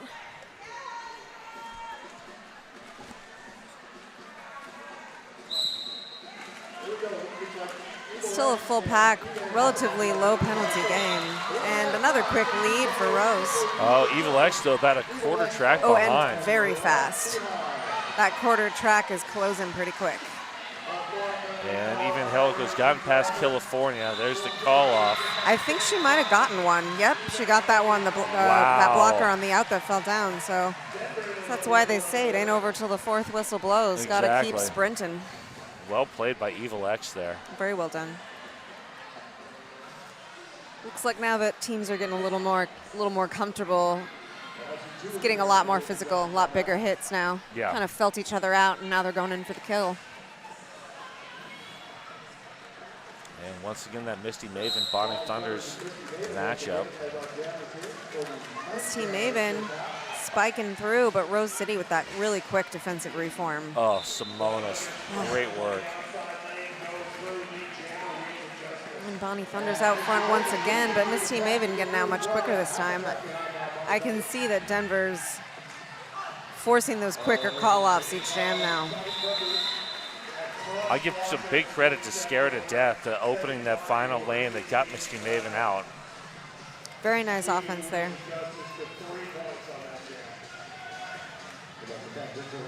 And Scald and Lauren Much.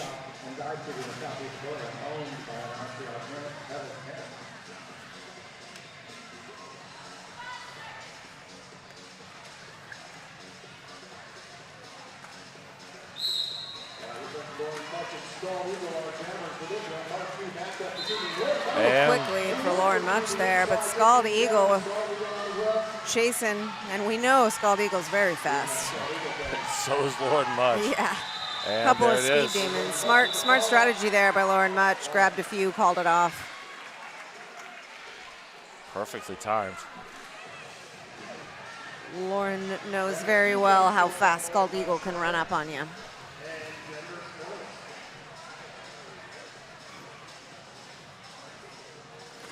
Klein out there on the line again, and Zip.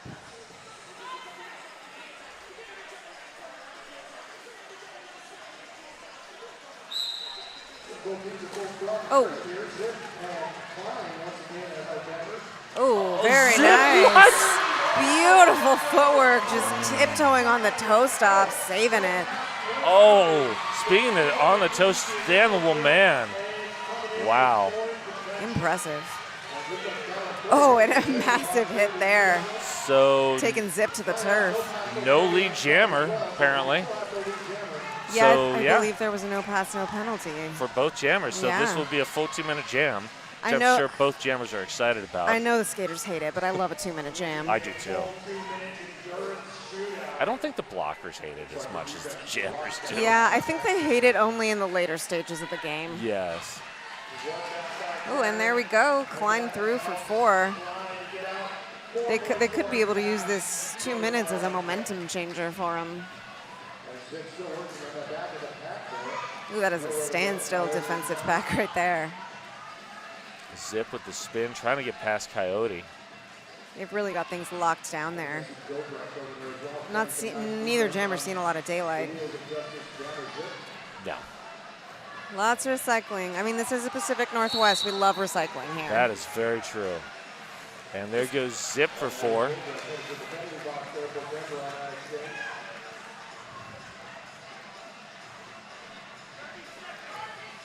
And Klein is getting tired forcing up against those Rose City defenders, but trying to push them out of play.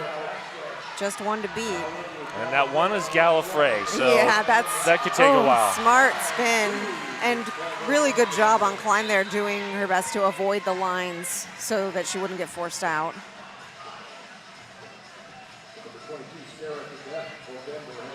Trying to get those hips through. Oh, yeah. Was able to force the hips past for a couple more points at the end there. So that was a 10-7 jam in Denver's favor.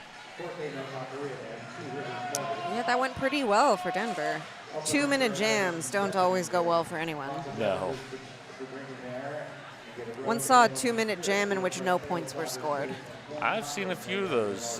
Breaks your heart. I kind of like them. But it was beautiful defense, I'll tell you that. Okay, official review, Mile High Club. This official review brought to you by Deb Constable, the official realtor of the Rose City Rollers.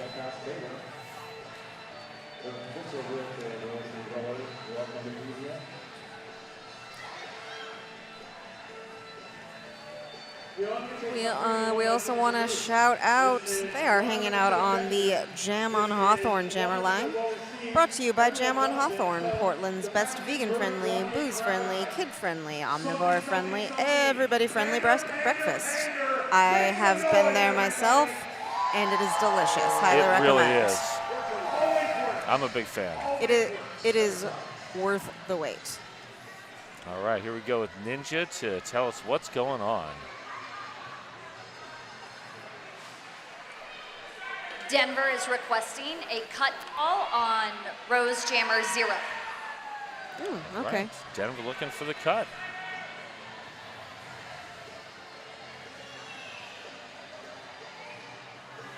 Hey, spend your winter break with Rose City Rollers at the Junior Derby Winter Break Camp, December 18th to 22nd. Register now at rosecityrollers.com/join.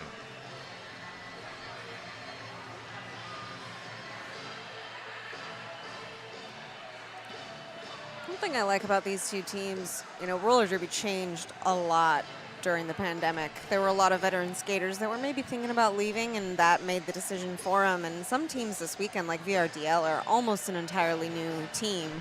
So I think this is going to be a really interesting playoff season this year. Oh, yeah. So many teams are different and new, but I like that these teams still have a lot of familiar faces. Yeah, a lot of familiar faces.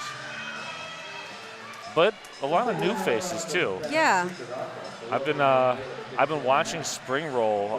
Came up through the Wreckers, our rec league. Got on the home teams. Had a phenomenal home team season, and so impressed to see them on Wheels of Justice now. Yeah, there's no higher compliment than getting onto Wheels of Justice.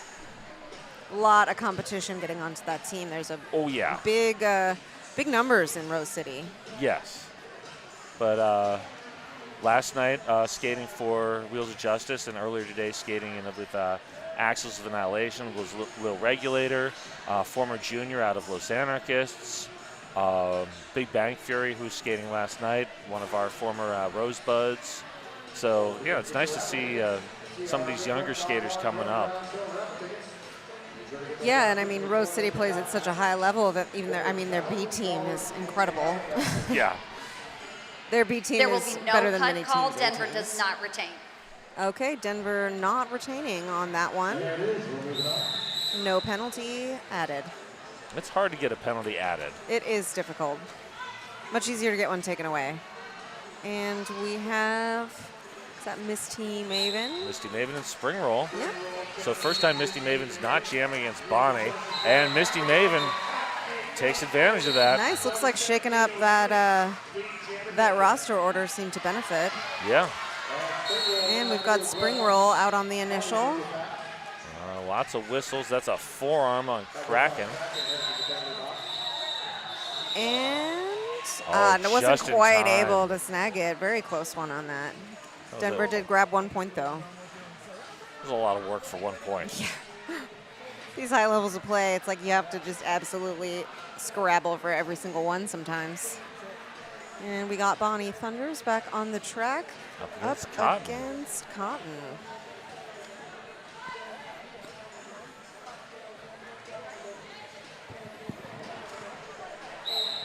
And a pivot line start.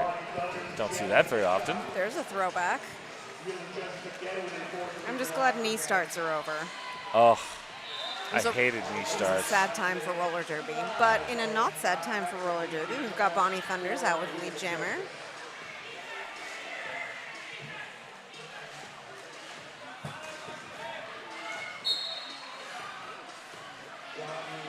Bonnie Thunders with one to beat.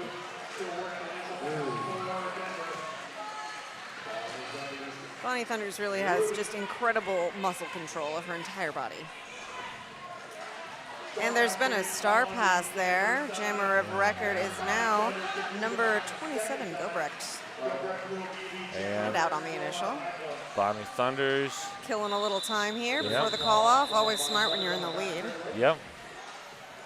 Good visual communication with the coach. Although I think Bonnie could have figured it out. Bonnie's been around long enough to Yeah, she's to been know. here a minute. Yeah. She doesn't really often suffer from the jammer blinders. No. And here we are again, Scald Eagle and Lauren Much.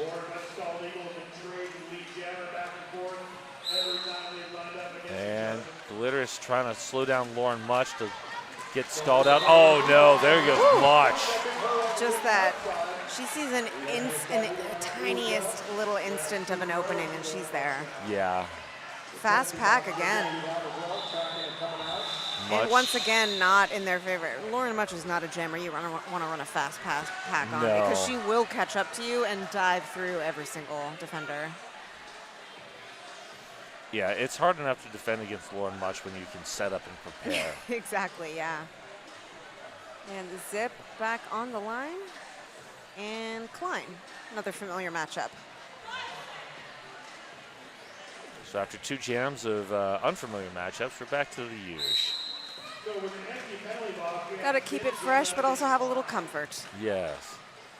And Klein working against the back of Gallifrey. Not much Very left nice there. spin by Zip there. Oh. Smart footwork. And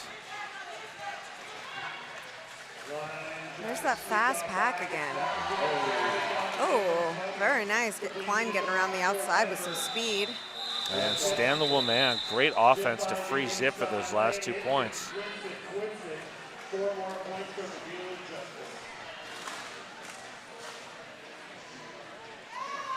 And we've got Eva Angelical with the star again for Rose. And Evil X.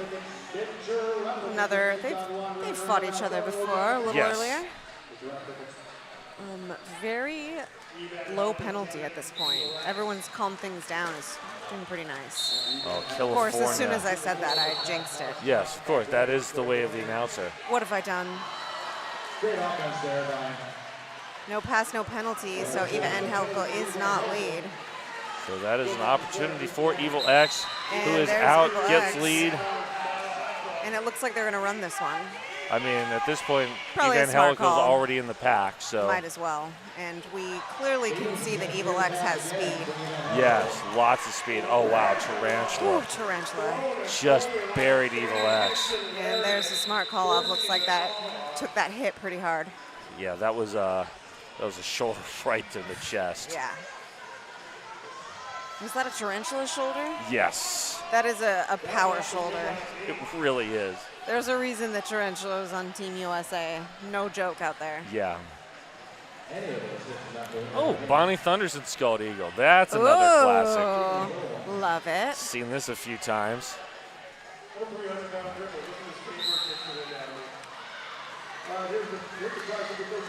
I believe they've played against each other at Champs before on Gotham versus Yes. Wheels of Justice. Those were some legendary matchups, too. Legendary. The Will It Be Gotham or Rose days were phenomenal. Yes, they were. Yes. You know who won? Roller derby fans everywhere. Really, that is true. Look at, I mean, great defense here that these two jammers have been held for 30 seconds. Yeah. I mean, But that's- Bonnie Thunders takes the lead there. That's Scald Scald- Eagle with the lean forward force through. Great And- foot control on the lines. Scald Eagle also pulled the cap, but I mean, It's really hard to find a pivot who would be a better jammer than Scald Yeah, Eagle. it's like, well, what are you going to do now? Yeah, you can give that up. We're okay with that. But man, sometimes when the pivot has the track awareness and they're in that perfect position, sometimes it works out. At least pulling the cap can sometimes sow a bit of confusion.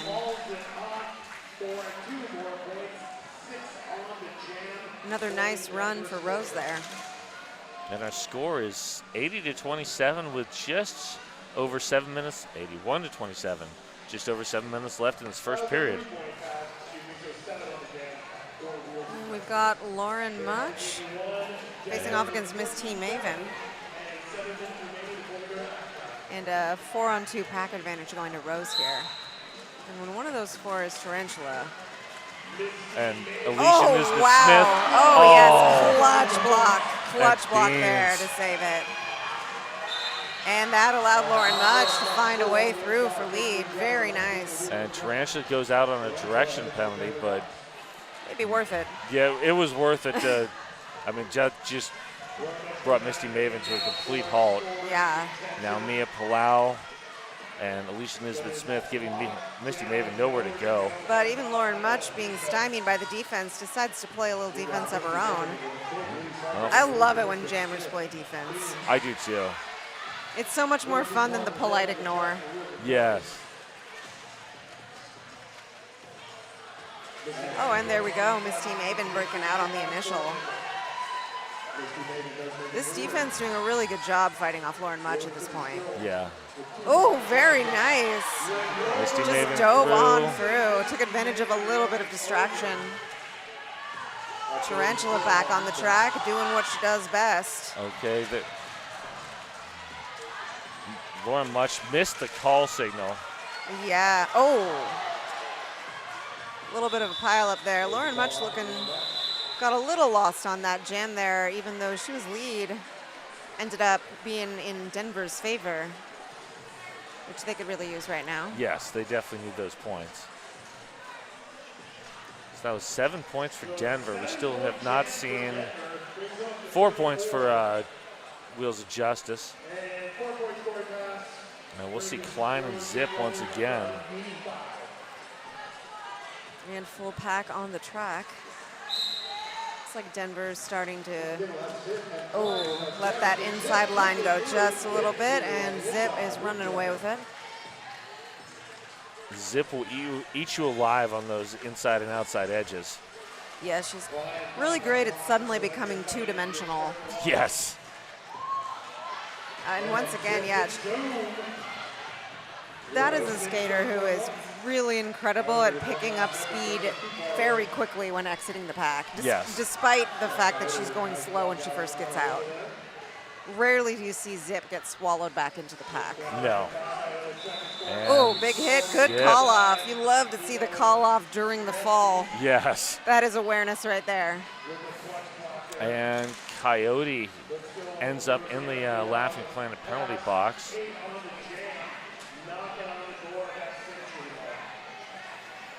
We'd like to thank Secret Aardvark, the logo being made flavor that kicks you in the mouth. Secret Aardvark. Got that spring roll back on the line there. That is spring roll and cotton.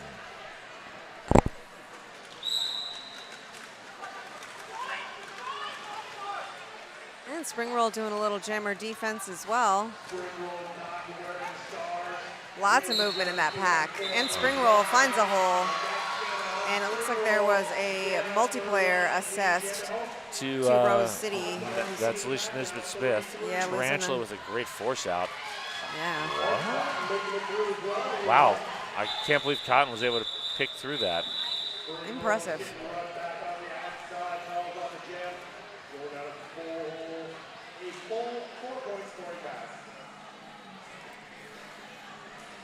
Bonnie Thunders with the star. Oh yeah, Bonnie Thunders and Scald Eagle again. Yes. I can't remember if I've ever seen Bonnie Thunders look tired, like physically. It's rare. A couple of times in the two championships where Rose beat Gotham, they did finally manage to get Bonnie tired. It takes a lot. It took a lot. And Stan the woman working Oh, there's one-on-one. Scald Eagle with wow. lead. But damn, Bonnie Thunders is fast. She is so fast.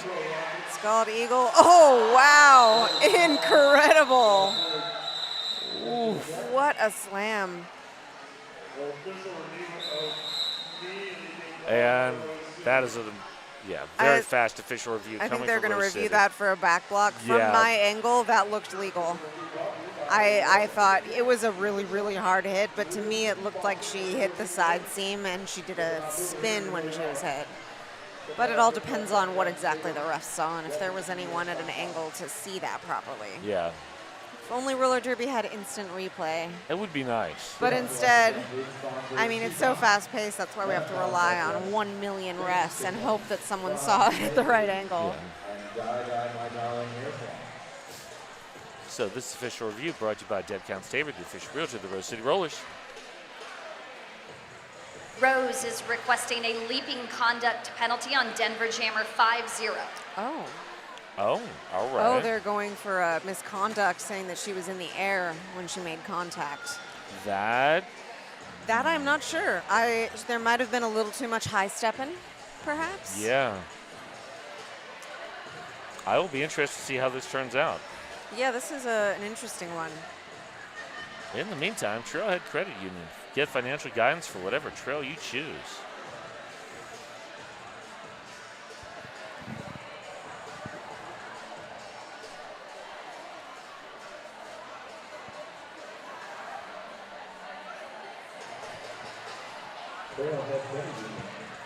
So is this the game that you were expecting? No, I don't think it was. I'm not entirely sure what I was expecting, but I mean, we know these are both high-level teams. I think I was expecting it to be a little closer at this point. I was kind of expecting it to be a little closer too. Yeah.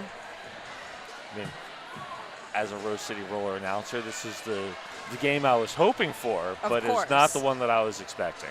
And, you know, I'm from Seattle. I normally announce for Rad City, so I got a little less skin in the game.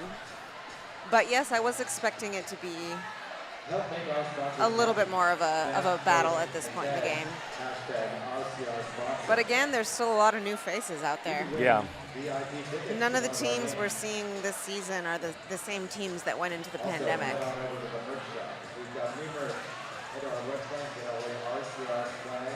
And will we get an explanation? Oh, Scald Eagle heading to the penalty box. Oh, wow. They did the difficult thing, and they got a penalty added. Wow. I can see how they would call that, though. Denver Jammer 5-0 will start in the box. We have given them a leaping conduct. Also, 2 points will be removed from Denver. Oh. Wow. Rose retains. Oh, that is rare. Yeah, I can't remember the last time I saw points come off the board. Yeah. I did enjoy Misty Maven looking at Lauren Much and smiling, saying, next time. Yeah. I really enjoy the sportsmanship between these two teams. Yes.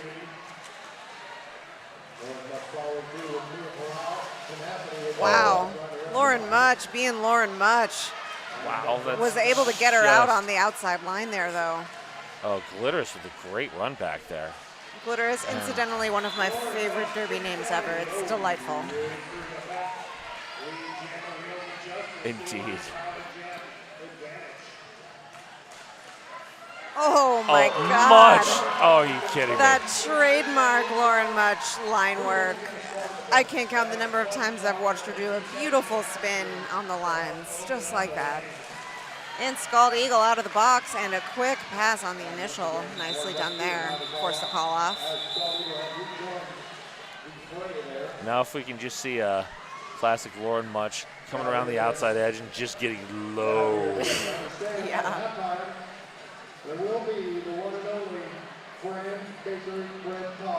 And Zip and Klein on that line once again.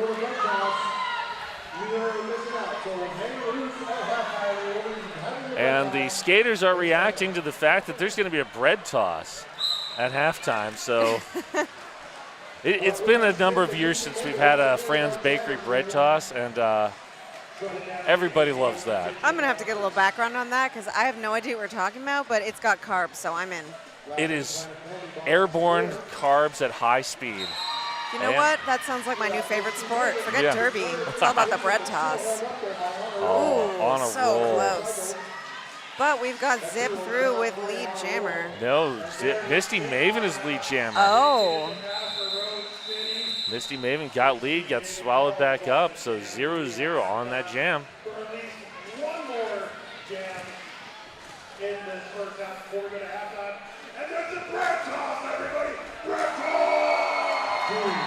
So yeah, we'll get a column of bread pallets from Fran's Bakery, and we'll just throw them into the crowd. God, I love this sport. It is amazing. Do they shoot it out of the T-shirt cannon? That's what I want. No. Oh. If we could figure out a way to do it, we would. Beautiful. There goes Eva and Helical with lead. And Klein's still fighting up in the pack. Klein is now through. Nice. Found a little window of daylight and snuck on through. Period clock has expired. We are on jam time. There's the call off. Good timing on that call off there. Did pick up 3 of 4 points. All right, and we are at halftime. The score on the Zoom Care scoreboard is 112-34, and we will see you back here in a little bit. I'm going to go downstairs and throw some bread at people.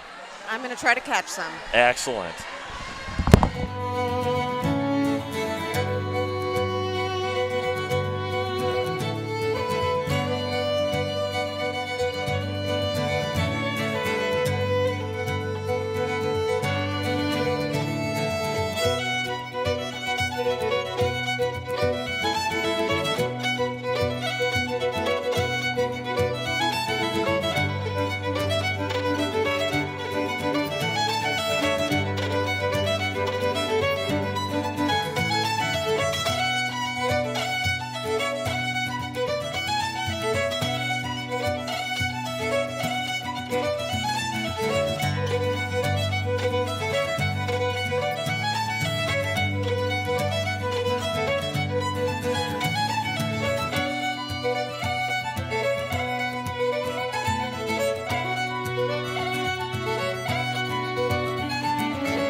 are back in just a moment here to the second half. Score sitting at 112 Rose City and 34 Denver.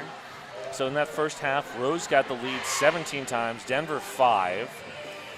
And definitely a penalty difference as well reflected in the score here. There's been 8 penalties for Rose, but 12 for Denver.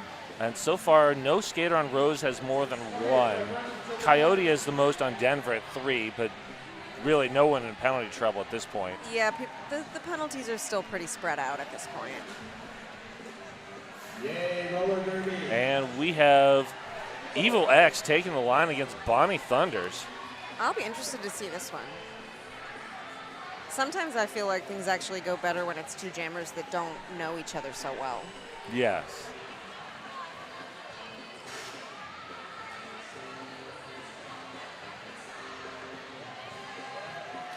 And nobody in the box to start.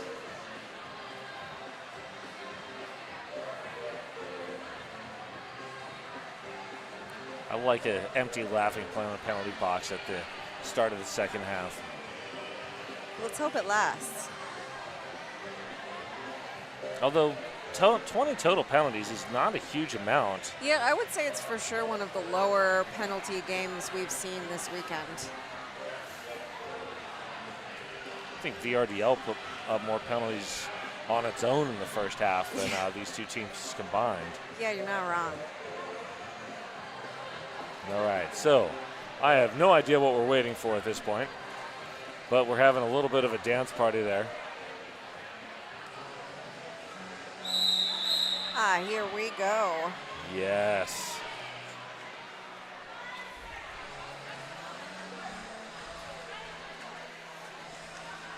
A little bit of a scrum start there. And Tarantula recycling Evil X. Tarantula always putting the hurt on. Denver locking down a pretty solid defense against Bonnie Thunders there. Californian company doing great work. Tenacity breaks off from playing O to help with the little defense there. And here comes Beans with the offense. Rose City really does a great job of opportunistic offense. They don't have a dedicated, they do it when it makes sense, and it's whoever's there.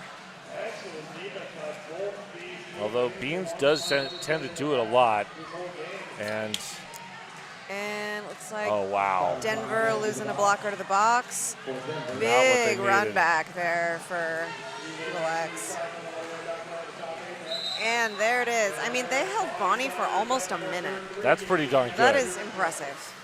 Yeah, I mean, one of the things we were talking about before we got back was just how the score does not reflect the quality of the roller derby here. Oh, Evil X going airborne. Wow. And that was a track cut. I knew it. Yep. I saw that foot go out. I didn't want to say it and jinx it, but there she goes. Yep. Yeah, like you were saying, there really is being phenomenal derby played on both teams, but Rose City just has that little bit more cohesion. And at this level of gameplay, they're nickel and diming Denver. They're not, any one jam completely overloading them. It's just a little better every jam. Yeah, you don't have to be 100% better. You just need to be about 5% better.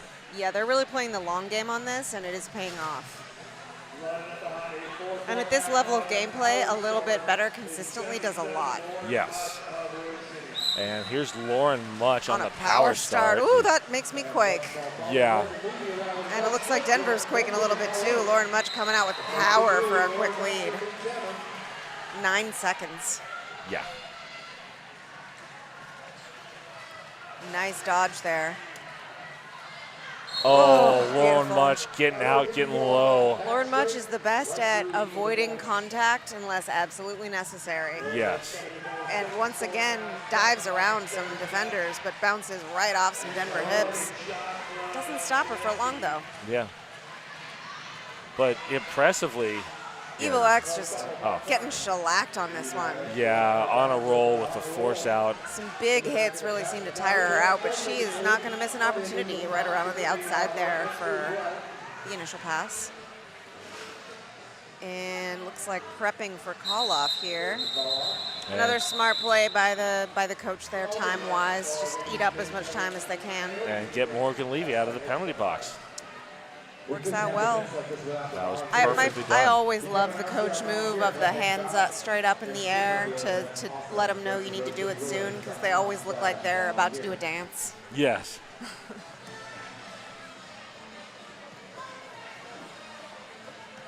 And we got Zip and Miss Team Maven.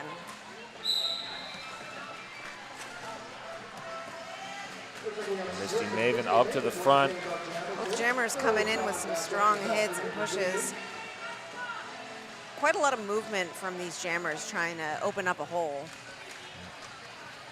And Glitter's doing some good offense, but Wheels of Justice able to reform.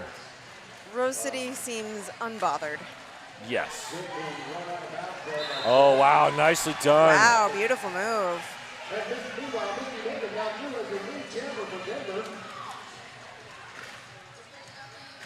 Coming in hard with the hit. Sorry, offense.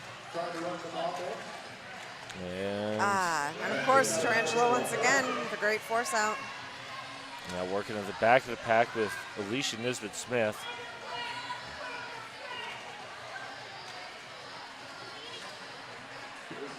And Tenacity. Almost made it, but Tenacity is, oh, interesting. I don't know. To me, that looked like a big old track cut, but maybe they saw something I didn't. Forearm penalty on Tenacity. Got a little bit too much arm, I thought guess. she cut one of the other players. But it all moves so fast out there, Yeah. especially with this group. Oh wow, beautiful!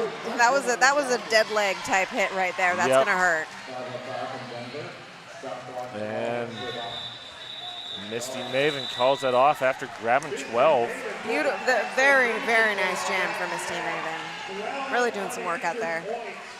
So Misty Maven now the points leader for Denver by a lot with 28. Next closest is Klein. Impressive. Meanwhile, Bonnie Thunder's 53 for Wheels. Jesus. Zip with 31, Lauren Much with 29. Spring Roll and Evangelical 10 and 9 respectively. And that is Scald Eagle and Spring Roll. Both jammers having a little trouble at the start here. Oh, Spring Roll. Wow, really nice work on the toe stops there. And Scald Eagle also out around the outside line for the initial. Smart call off there. Step back out, didn't want to risk the track cut. One thing I love about teams at this level is the toe stop work. The way that the jammers are able to seamlessly switch between like running on their skates and being on their toe stops is hard to beat. Yeah.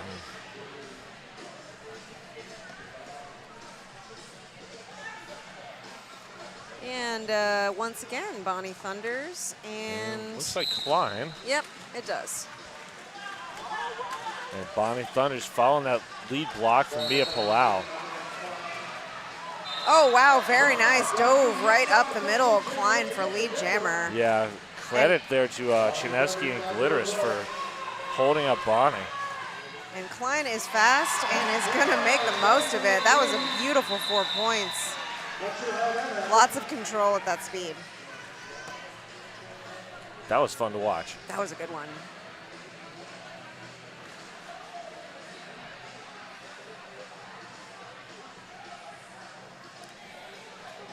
Lauren Much back on the line and up against Cotton. I don't think we've seen this matchup yet. We have not.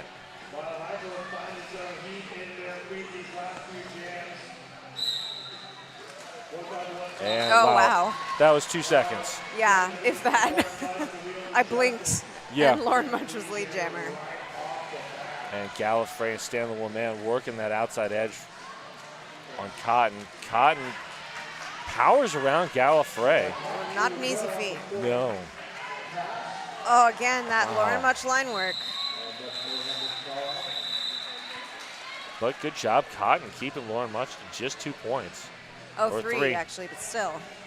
When Lauren Much gets on a run, we know how high of a jam score she can put up. And Misty Maven and Zip again.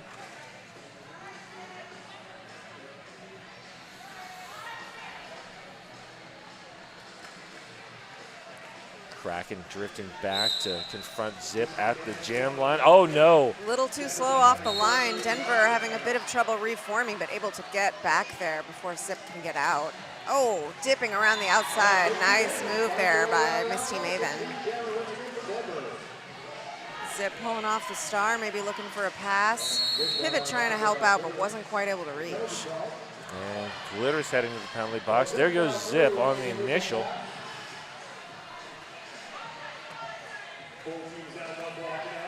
Miss Team Maven calling it off, holding Zip to Zip. And Misty Maven grabbed all 4. So 137-54 is your score now. It's like Denver getting a little more cohesion here in the second half. Mostly, not only are they getting out on lead a little more, but I think the biggest difference is that their blockers are doing a better job of holding the Rose City Jammers for longer so they can actually score some points with that lead. And we have a team timeout being called by the Rose City Rollers. Looks like they've also noticed a little bit of a momentum shift. Yes. This timeout brought to you by Deb Counts Tabor, the official wheels of the Rose City Rollers.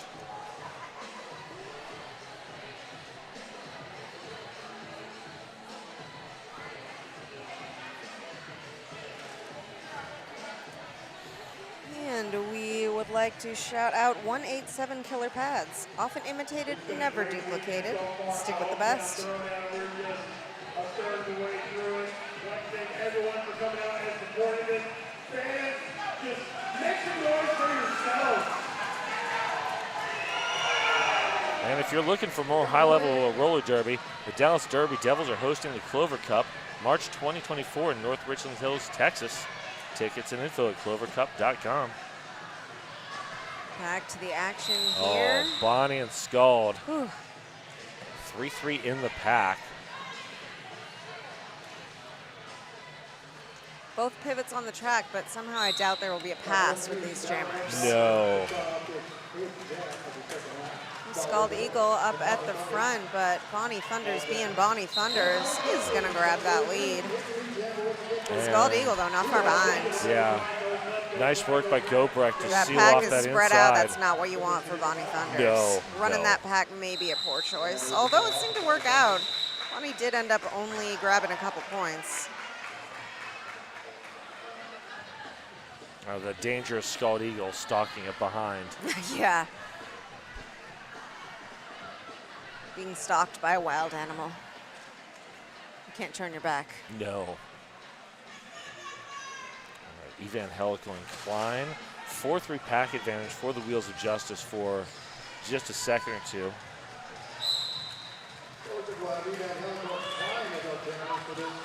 Klein trying to find that opening, but forced out. And Beans. Wow. Oh. Huge hit there by Glitterous. Yeah, Glitter straight out of the box. Taking no prisoners on the return from the box.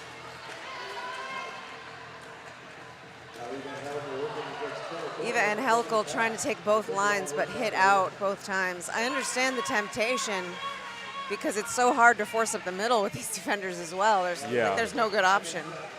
No, there really aren't. You can see this trying to push up the middle is just going to completely exhaust you. Oh, and there we go, Klein with lead. And Evangelical's pulled the star. But around the outside on the initial. Oh, that's a nice run back. Not going to be able to pick up a lot. And calling it off. Did get 3 points, though.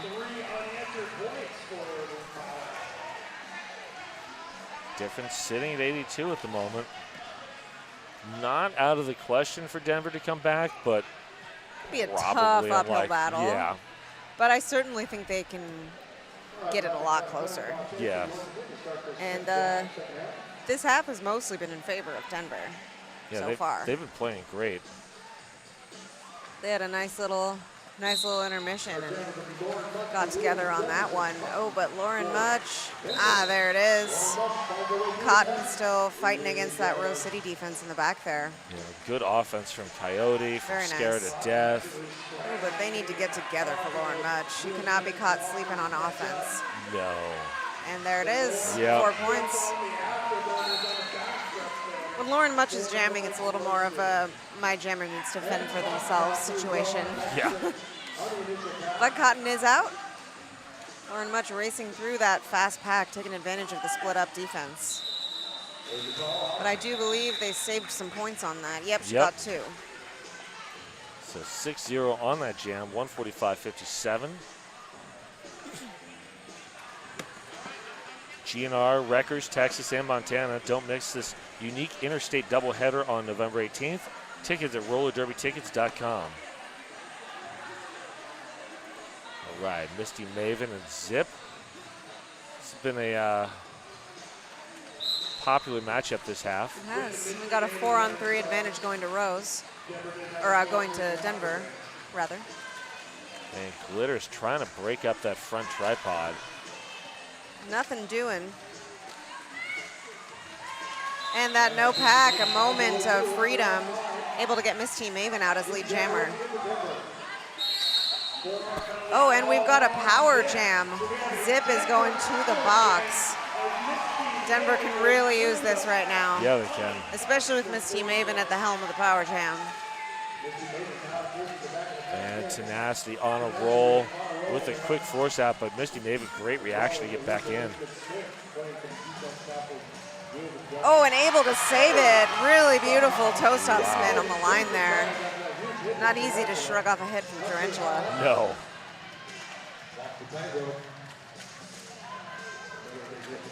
Miss Team Maven again with the quick track awareness and getting back in before they can run. Anyone can run her back too far. Yep.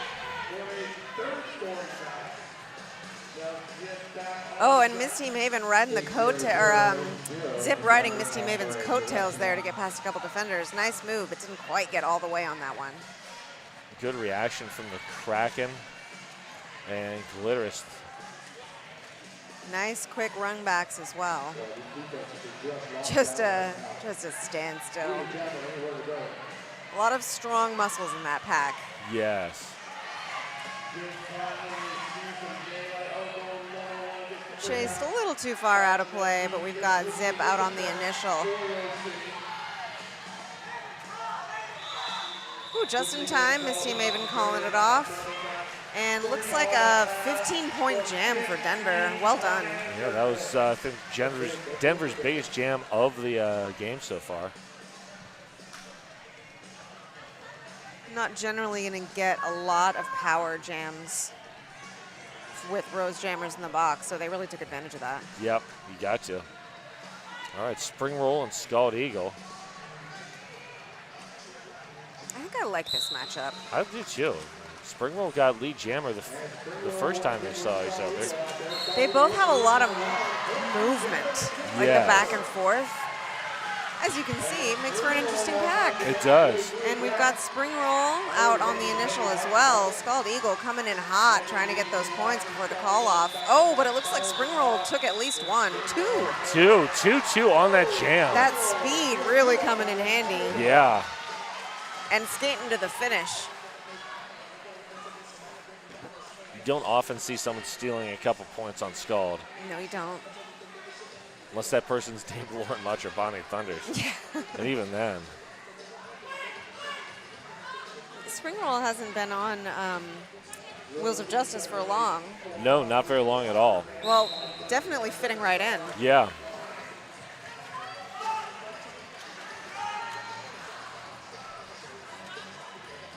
Bonnie Thunders up to the front of the pack.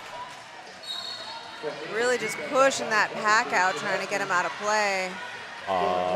Some good bridging though. Rose City loses their pivot to the box. Oh, Tarantula. Wow.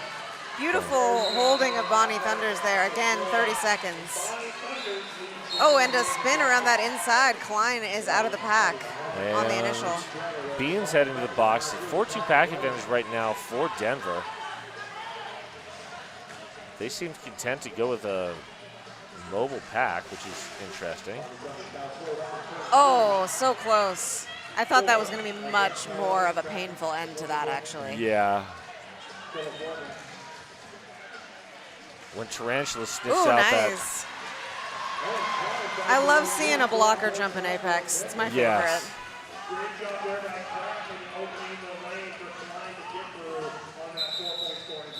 Thunder's calling it off. And it looks like it's going to be a 4-4 on that. 73 points separating these teams with 13 minutes left.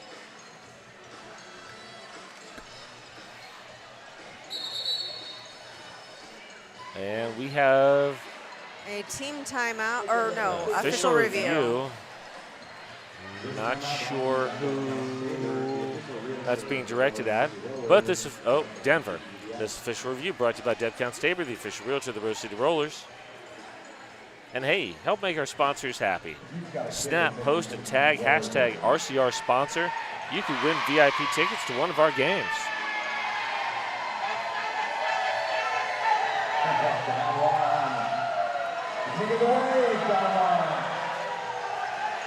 And we encourage you also to become a volunteer. Help make Bounce at the Skate-Mobile events awesome. Go to rosecityrollers.com/volunteer. And here's Ninja.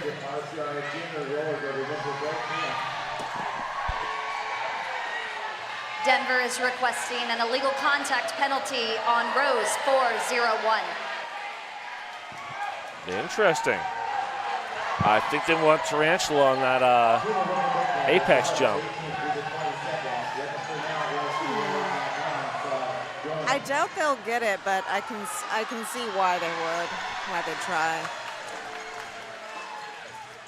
But we have seen some calls we don't normally see in this game. We saw points taken away and a penalty added. Yeah. And in an earlier game this weekend, we saw a penalty assessed to a skater on behalf of the coach for stepping inside the penalty box area, and that's not one you see often. No. Very rarely.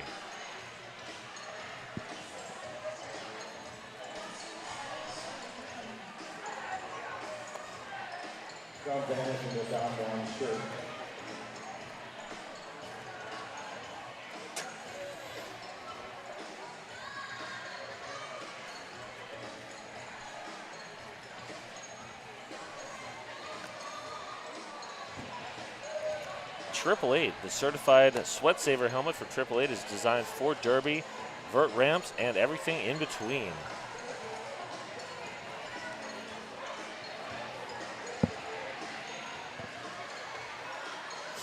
You can support Black Diaspora roller derby by making a donation. Get out your phone and scan the QR code on the screen.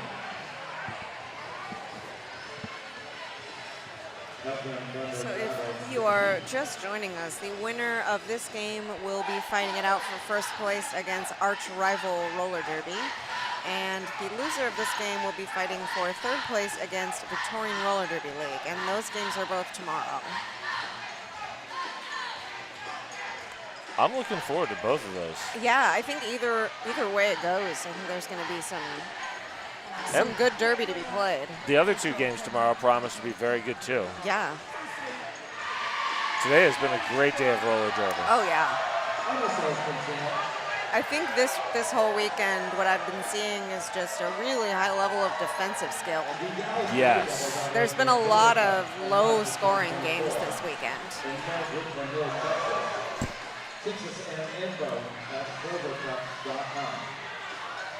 Yeah, the old school derby, you know, back when in 2010 it was all about speed.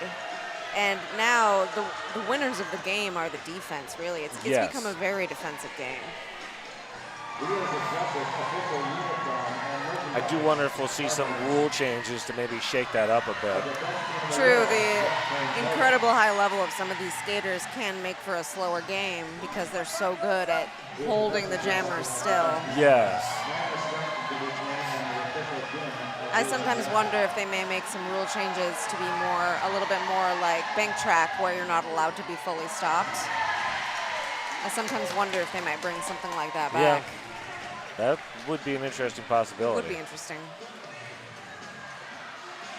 It's an ever-evolving sport. Yeah. Comparing, you know, a rule set from 12 years ago to now would be unrecognizable. Yes. Oh, here comes Ninja again. The no call stands. Denver does not retain. All right. All right. There you have it. No call. Okay, Lauren Much and is that Cotton? That is Cotton. All right. Bean standing in the box, so a brief 4-3 pack advantage for the Mile High Club. Oh, and a little bit of a pile up there, and yeah, I saw that come in. Lauren Much hitting a downed skater on that one. And Cotton did take off. Well, the helmet cover came off. I'm not sure if Cotton took it off or it just fell off. I think either way, it's the same thing. So I think this, I don't think Cotton can get lead jam, whether it fell off or it was taken off. But I could be wrong about that. Yeah. Well, we'll see what is ruled by the refs. We'll see what happens here. Just one to beat. And lead jam. Oh, yep, so I guess because it was due to the impact, Yes. the illegal impact, it was not going to be considered taking off the cover.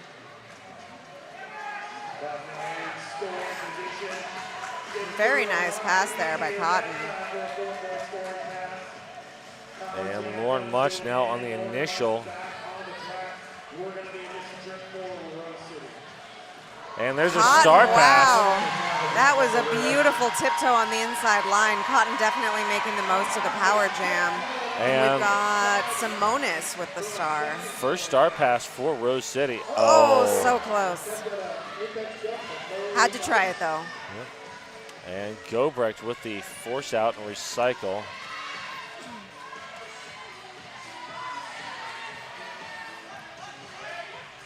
Cotton coming in strong. But that is a tough tripod right there. Yeah, that's not fun. No. That is a slog. Even, you know, and I think Much is not, you know, someone who's in a and tripod. a leading with the head penalty. Oh, boy. So there's a power jam in favor of Simonis for this last little bit of the jam. Simonis excited about getting those 4 points. Simonis looking a little bit like they hate their life, but also excited. Exactly.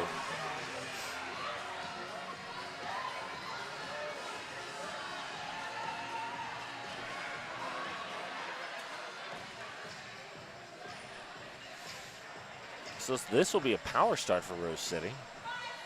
And it looks like they're putting Zip on that power start, and Zip has certainly gotten out of the pack quick on plenty of other jams. Yes. Oh, they're starting with a fast pack, trying to draw that out a little bit.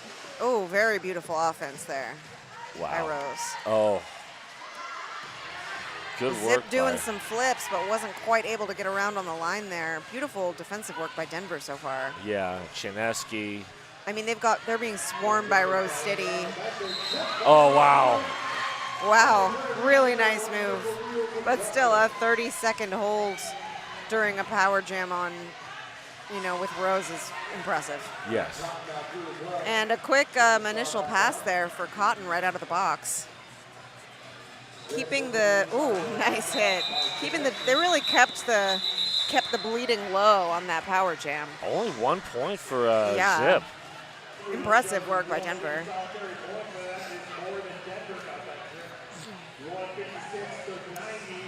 Penalties are drawn in. Denver's creeping up here a little bit. Yeah. 66 points separating these two teams.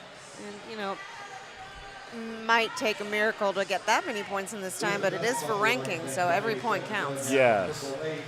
Yeah, I don't think you get 66 points against that defense. I mean, even if the Jammer Ghost point was still around, I don't know if that's possible. Yeah. Oh, and it's Evangelical. Oh, that was a confusing moment, but yeah. Lead jammer for Evangelical. And Denver losing the blocker to the box there. And good reaction from Coyote. Forcing up that inside line for 4 points. And Misty Maven still looking for the initial. Cap off. This is a struggle right now. Yeah. Tough defense on this jam. Evangelical making quick work of that second pass. And Misty Maven still stuck deep in turn 2.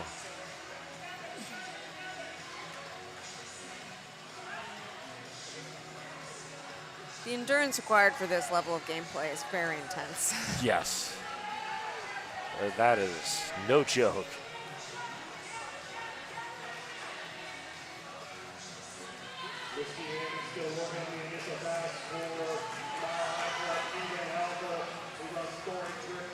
Oh, and finally, Miss Team Avon able to find a hole, make it out on the initial. Ooh, nice spin. Grab all 4 points for the call off. Well done, Evangelical. Hey, we got new merch. Head to our website to get all your RCR swag and rep your favorite teams. Scald Eagle back on the line, and there's that Scald and Bonnie.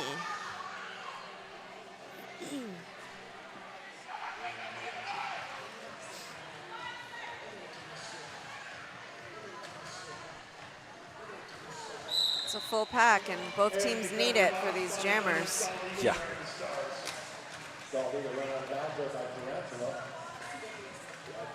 Scald Eagle trying that outside line. Bonnie Thunder's just powering up the middle. Scald gains some ground there. And around that. High block. Oh, that is one disadvantage of being so tall. It's easier to high block someone. And oh, a very nice force out. But was called lead. Yes. We got the Jammer Soul Crush, the eating of the baby. Yes. But you know what? Have you ever seen Bonnie Thunders with a crushed soul? I don't think so. No. Denver running back to keep that defensive tripod going. Oh. Woof. Mia The Palau banana and peel fall. Tarantula. That was just. Scald Eagle back on the track and making quick work. No high block this time. Out on the initial. And Beans out of that penalty. And Bonnie's going to call it. Let's see how many points. All 4 points, so that's going to be 8-0 in favor of Rose. Still good job by Denver. I mean, only 8 points on a Bonnie Thunder's power jam. Not bad. Yes. But that does bring the differential back to 86 points. And Lauren Much incline. 5.5 minutes left here. Yeah, Rose City is really keeping that consistency in their defense here. Oh, unprotected Lex. Great offense, but on a roll is right there. Lauren Much just slamming. And it looks like Denver losing a blocker to the box there. That's unprotected Lex. And there comes Lauren Much. Oh, wow. That was gorgeous. And that was a Killer Burger Apex jump. That Brought was to you by Killer Burger, and it was killer. That was stunning. Ooh, and a little Apex hop. Wow, I cannot get over that. I want to see a replay of that over and over I know, until the day I die. That was such a beautiful landing. I can't believe she didn't fall. makes me hurt just thinking about that. Oh, yeah. That was like a side surfing landing. I'm going to guess there's about to be a Denver timeout here. Yep. Yeah.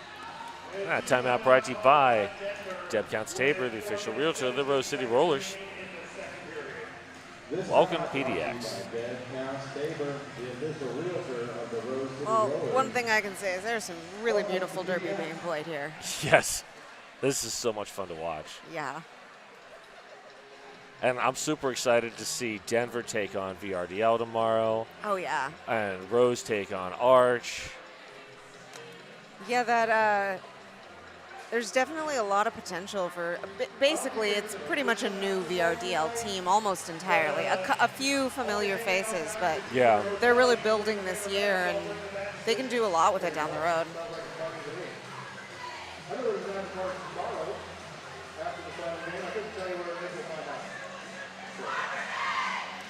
And Montreal also playing some great derby this weekend. Yeah. Really, all the games tomorrow are going to be great and unexpected, I think. No one really knows what's going to come from any of these teams with all the changes. Absolutely.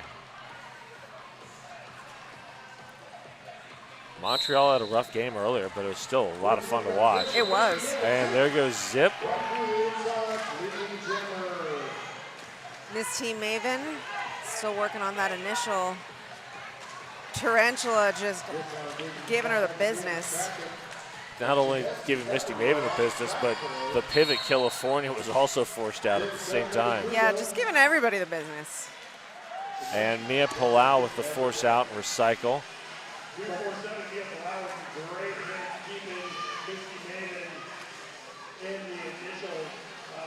Rose City once again with that dynamic tripod.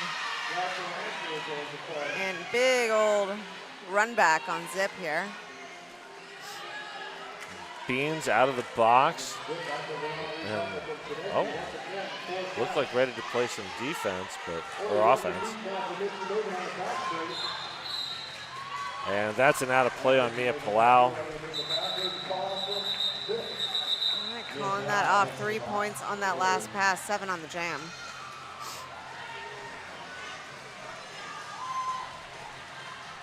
Hey, Derby fans, don't forget after this game's over and we have the high five and all that, please. This is becoming my favorite matchup of this game is Spring Roll and Scald Eagle. It's been fun to watch. Just don't know what you're going to get, and they're both such quick-moving skaters. Yes. You just don't know where they're going to pop out. Oh, Scald scared to Eagle death. getting out front pretty quick. Rose City trying to hold, but it's Scald Eagle through. It is a no pass, no penalty, though, so lead jammer's still up for grabs. Looks like good communication there by the Wheels of Justice. Took a tumble, but managed to stay in defensive formation while falling, which is pretty impressive. Yes. Scald Eagle, though, right back up and at him. Ooh. 2 to beat. Switched him around the track. Nice move around the outside line there. 4 points for Scald Eagle. 3. Oh, 3, another no pass, no penalty. Yeah. And then we have lead, a quick call off there. Smart strategic move. It was interesting. Skull got a couple hits in on Gallifrey and sort of looked back at the ref like. Like, was that okay? Never look at the ref. Yeah, never look at the ref. That just makes you look guilty. It doesn't happen until the whistle blows. I see nothing. It's like staring into the sun. You just don't do it. All right, Bonnie Thunders and Klein here. Klein's been doing a good job of. Hasn't been able to get lead jam the past few times, but really has been able to limit the damage. Yeah, Klein has been skating very calm and collected. Yes. Which is important. She doesn't kind of get over frustrated without getting lead, just keeps working. And that's what Denver needs right now. Although, wow, that was a really, really nice force out there by Tenacity. Yeah. Taking Klein back. Tenacity's good at that sort of thing. Yeah. Bonnie Thunders with 4. And there's been a star pass to 8008. That is California. Yeah, this is the first time with the star for California. Bonnie Thunders once again with the call off. And we will have time for one more jam. Whew. You know, there are times when games with this kind of point differential can be boring, and this is not one of those times.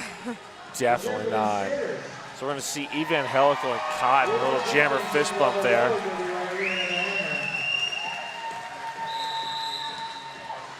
And a timeout called by Denver. This timeout brought to you by Deb Count Staver, the official realtor of the Rose City Rollers. Stan the Woman giving us a nice dance off. Yeah. Like a little interpretive dance. Yes. The jam line dance off, my favorite. Uh-oh. And Cotton coming off, Scald Eagle coming on. Oh, doing a little shake up here. Gonna be, have we seen Scald Eagle and Evangelical? I don't know that we have. No, we have not. I'm honestly surprised that Rose has not decided to swap in much. True, although perhaps they don't need to. I mean, whatever happens is not going to materially affect the outcome of this game. This is true. Not even Scald Eagle could put up 103 points in one jam. They've been using Evangelical pretty heavily in rotation, and she's really been doing a good job. Yep. Oh, and here's the team timeout from Rose City. There we go. Yep. And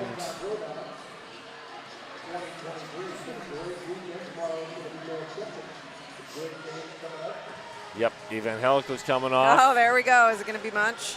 It's going to be Much or Bonnie or Zip. Oh, I mean, Zip has been putting up a lot of points this game. Yeah, Zip's done. Let's take a quick look. Zip has 39 points, Bonnie 75, Woo. Much 42. Zip is in top 3 there. Yeah. But Zip only has 45% lead percentage, whereas Bonnie and Lauren Much are both over 80. True. But have we seen Scald and Zip? I don't believe we have. I like the shakeups that are happening here. Misty Maven, 45% lead percentage. That is the best for Denver. But also 47 points. Not too shabby. Yeah, not shabby at all.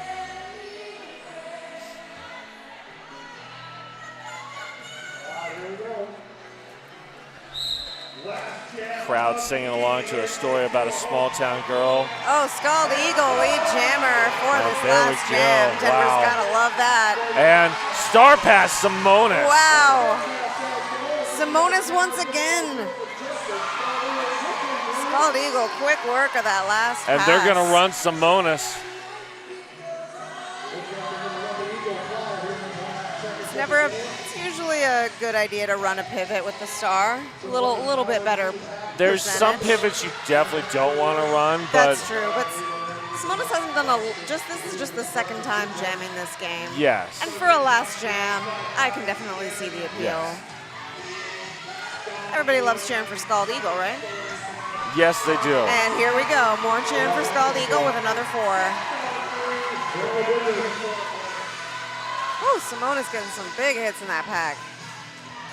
Scald Eagle pinballing right off all those defenders.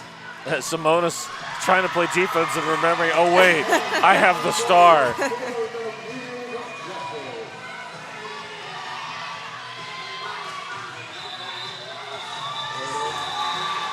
There we go. The current unofficial is Rose City 199 and Denver 105. We'll just wait a moment for that official score. But that, wow, really some gorgeous derby. Yes. This has been a lot of fun. It's been a lot of fun calling this with you. It has indeed. And I'm looking forward to tomorrow. I hope all of you will either come on down or continue watching the live streams, because there are going to be some really fun matchups, and I don't think any of us really know how this stuff's going to go at this point. No, absolutely not. There's a lot of mystery coming into tomorrow. All right, there's your official final. 199, Rose City, 105, Denver. Thank you so much for joining us. And we will see you tomorrow. Have a good day.